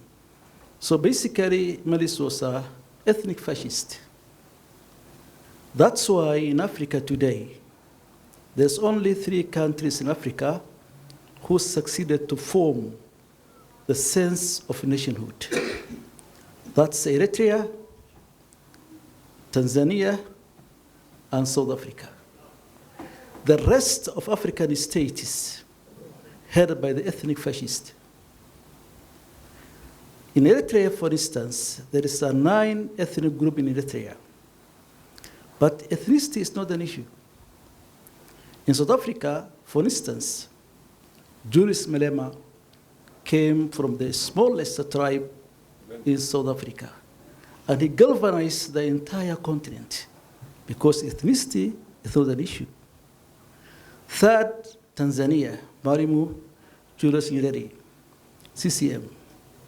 CCM in Tanzania, the smallest tribe, can go to the highest office, unlike Kenya. So that's one issue. We have to address what you call ethnic fascism. Ethnic fascism cannot work in Africa. The second issue I'm going to ask for Africans is the difference between good governance and democracy. In Arab states like Saudis, like Qataris, like Kuwaitis, there is no democracy there, but there is a good governance. So, democratic, issues in African context, in European context, cannot work in Africa. We have to go back our indigenous system of governance. Like Botswana. Botswana, they went back to the indigenous system of governance. The third issue is proxy forces. This is a new phenomenon, to say the truth. For instance, United Arab Emirates, they have a proxy forces in Sudan.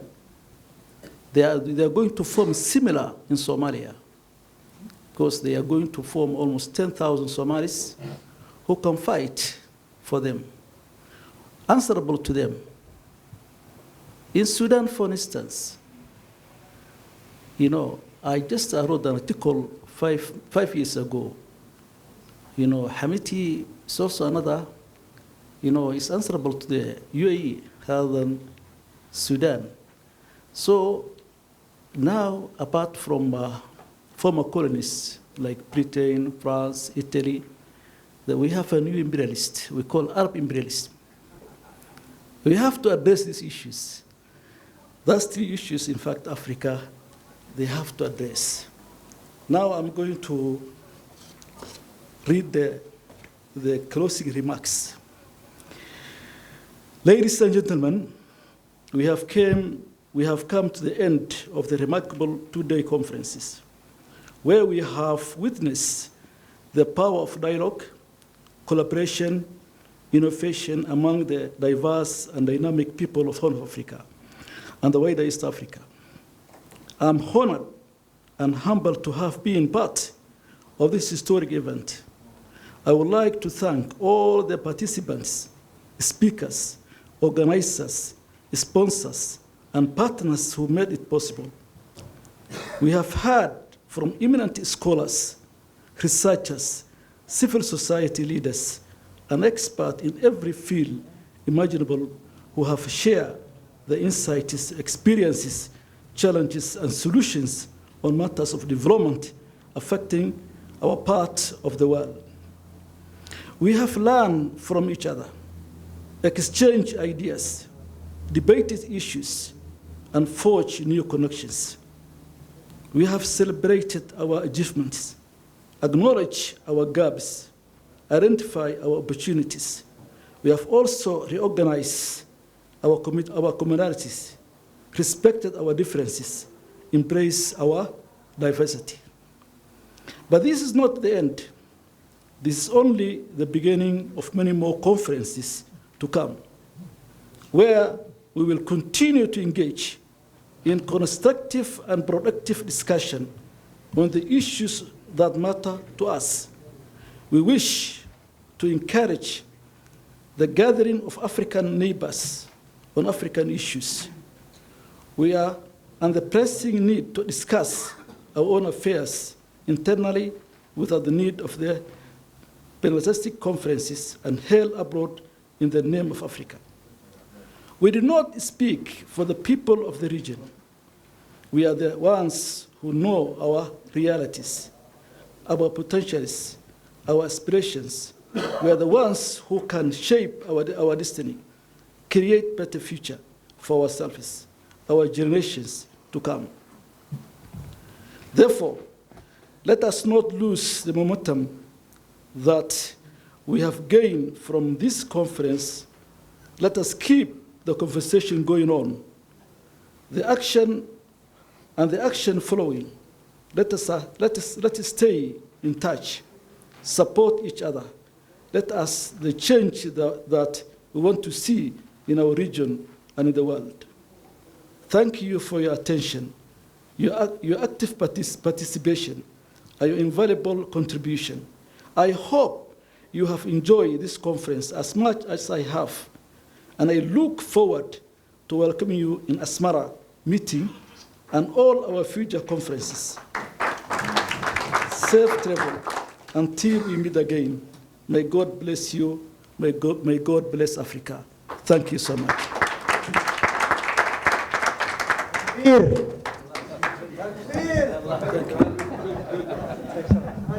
Thank you, asanteni sana. Thank you so much.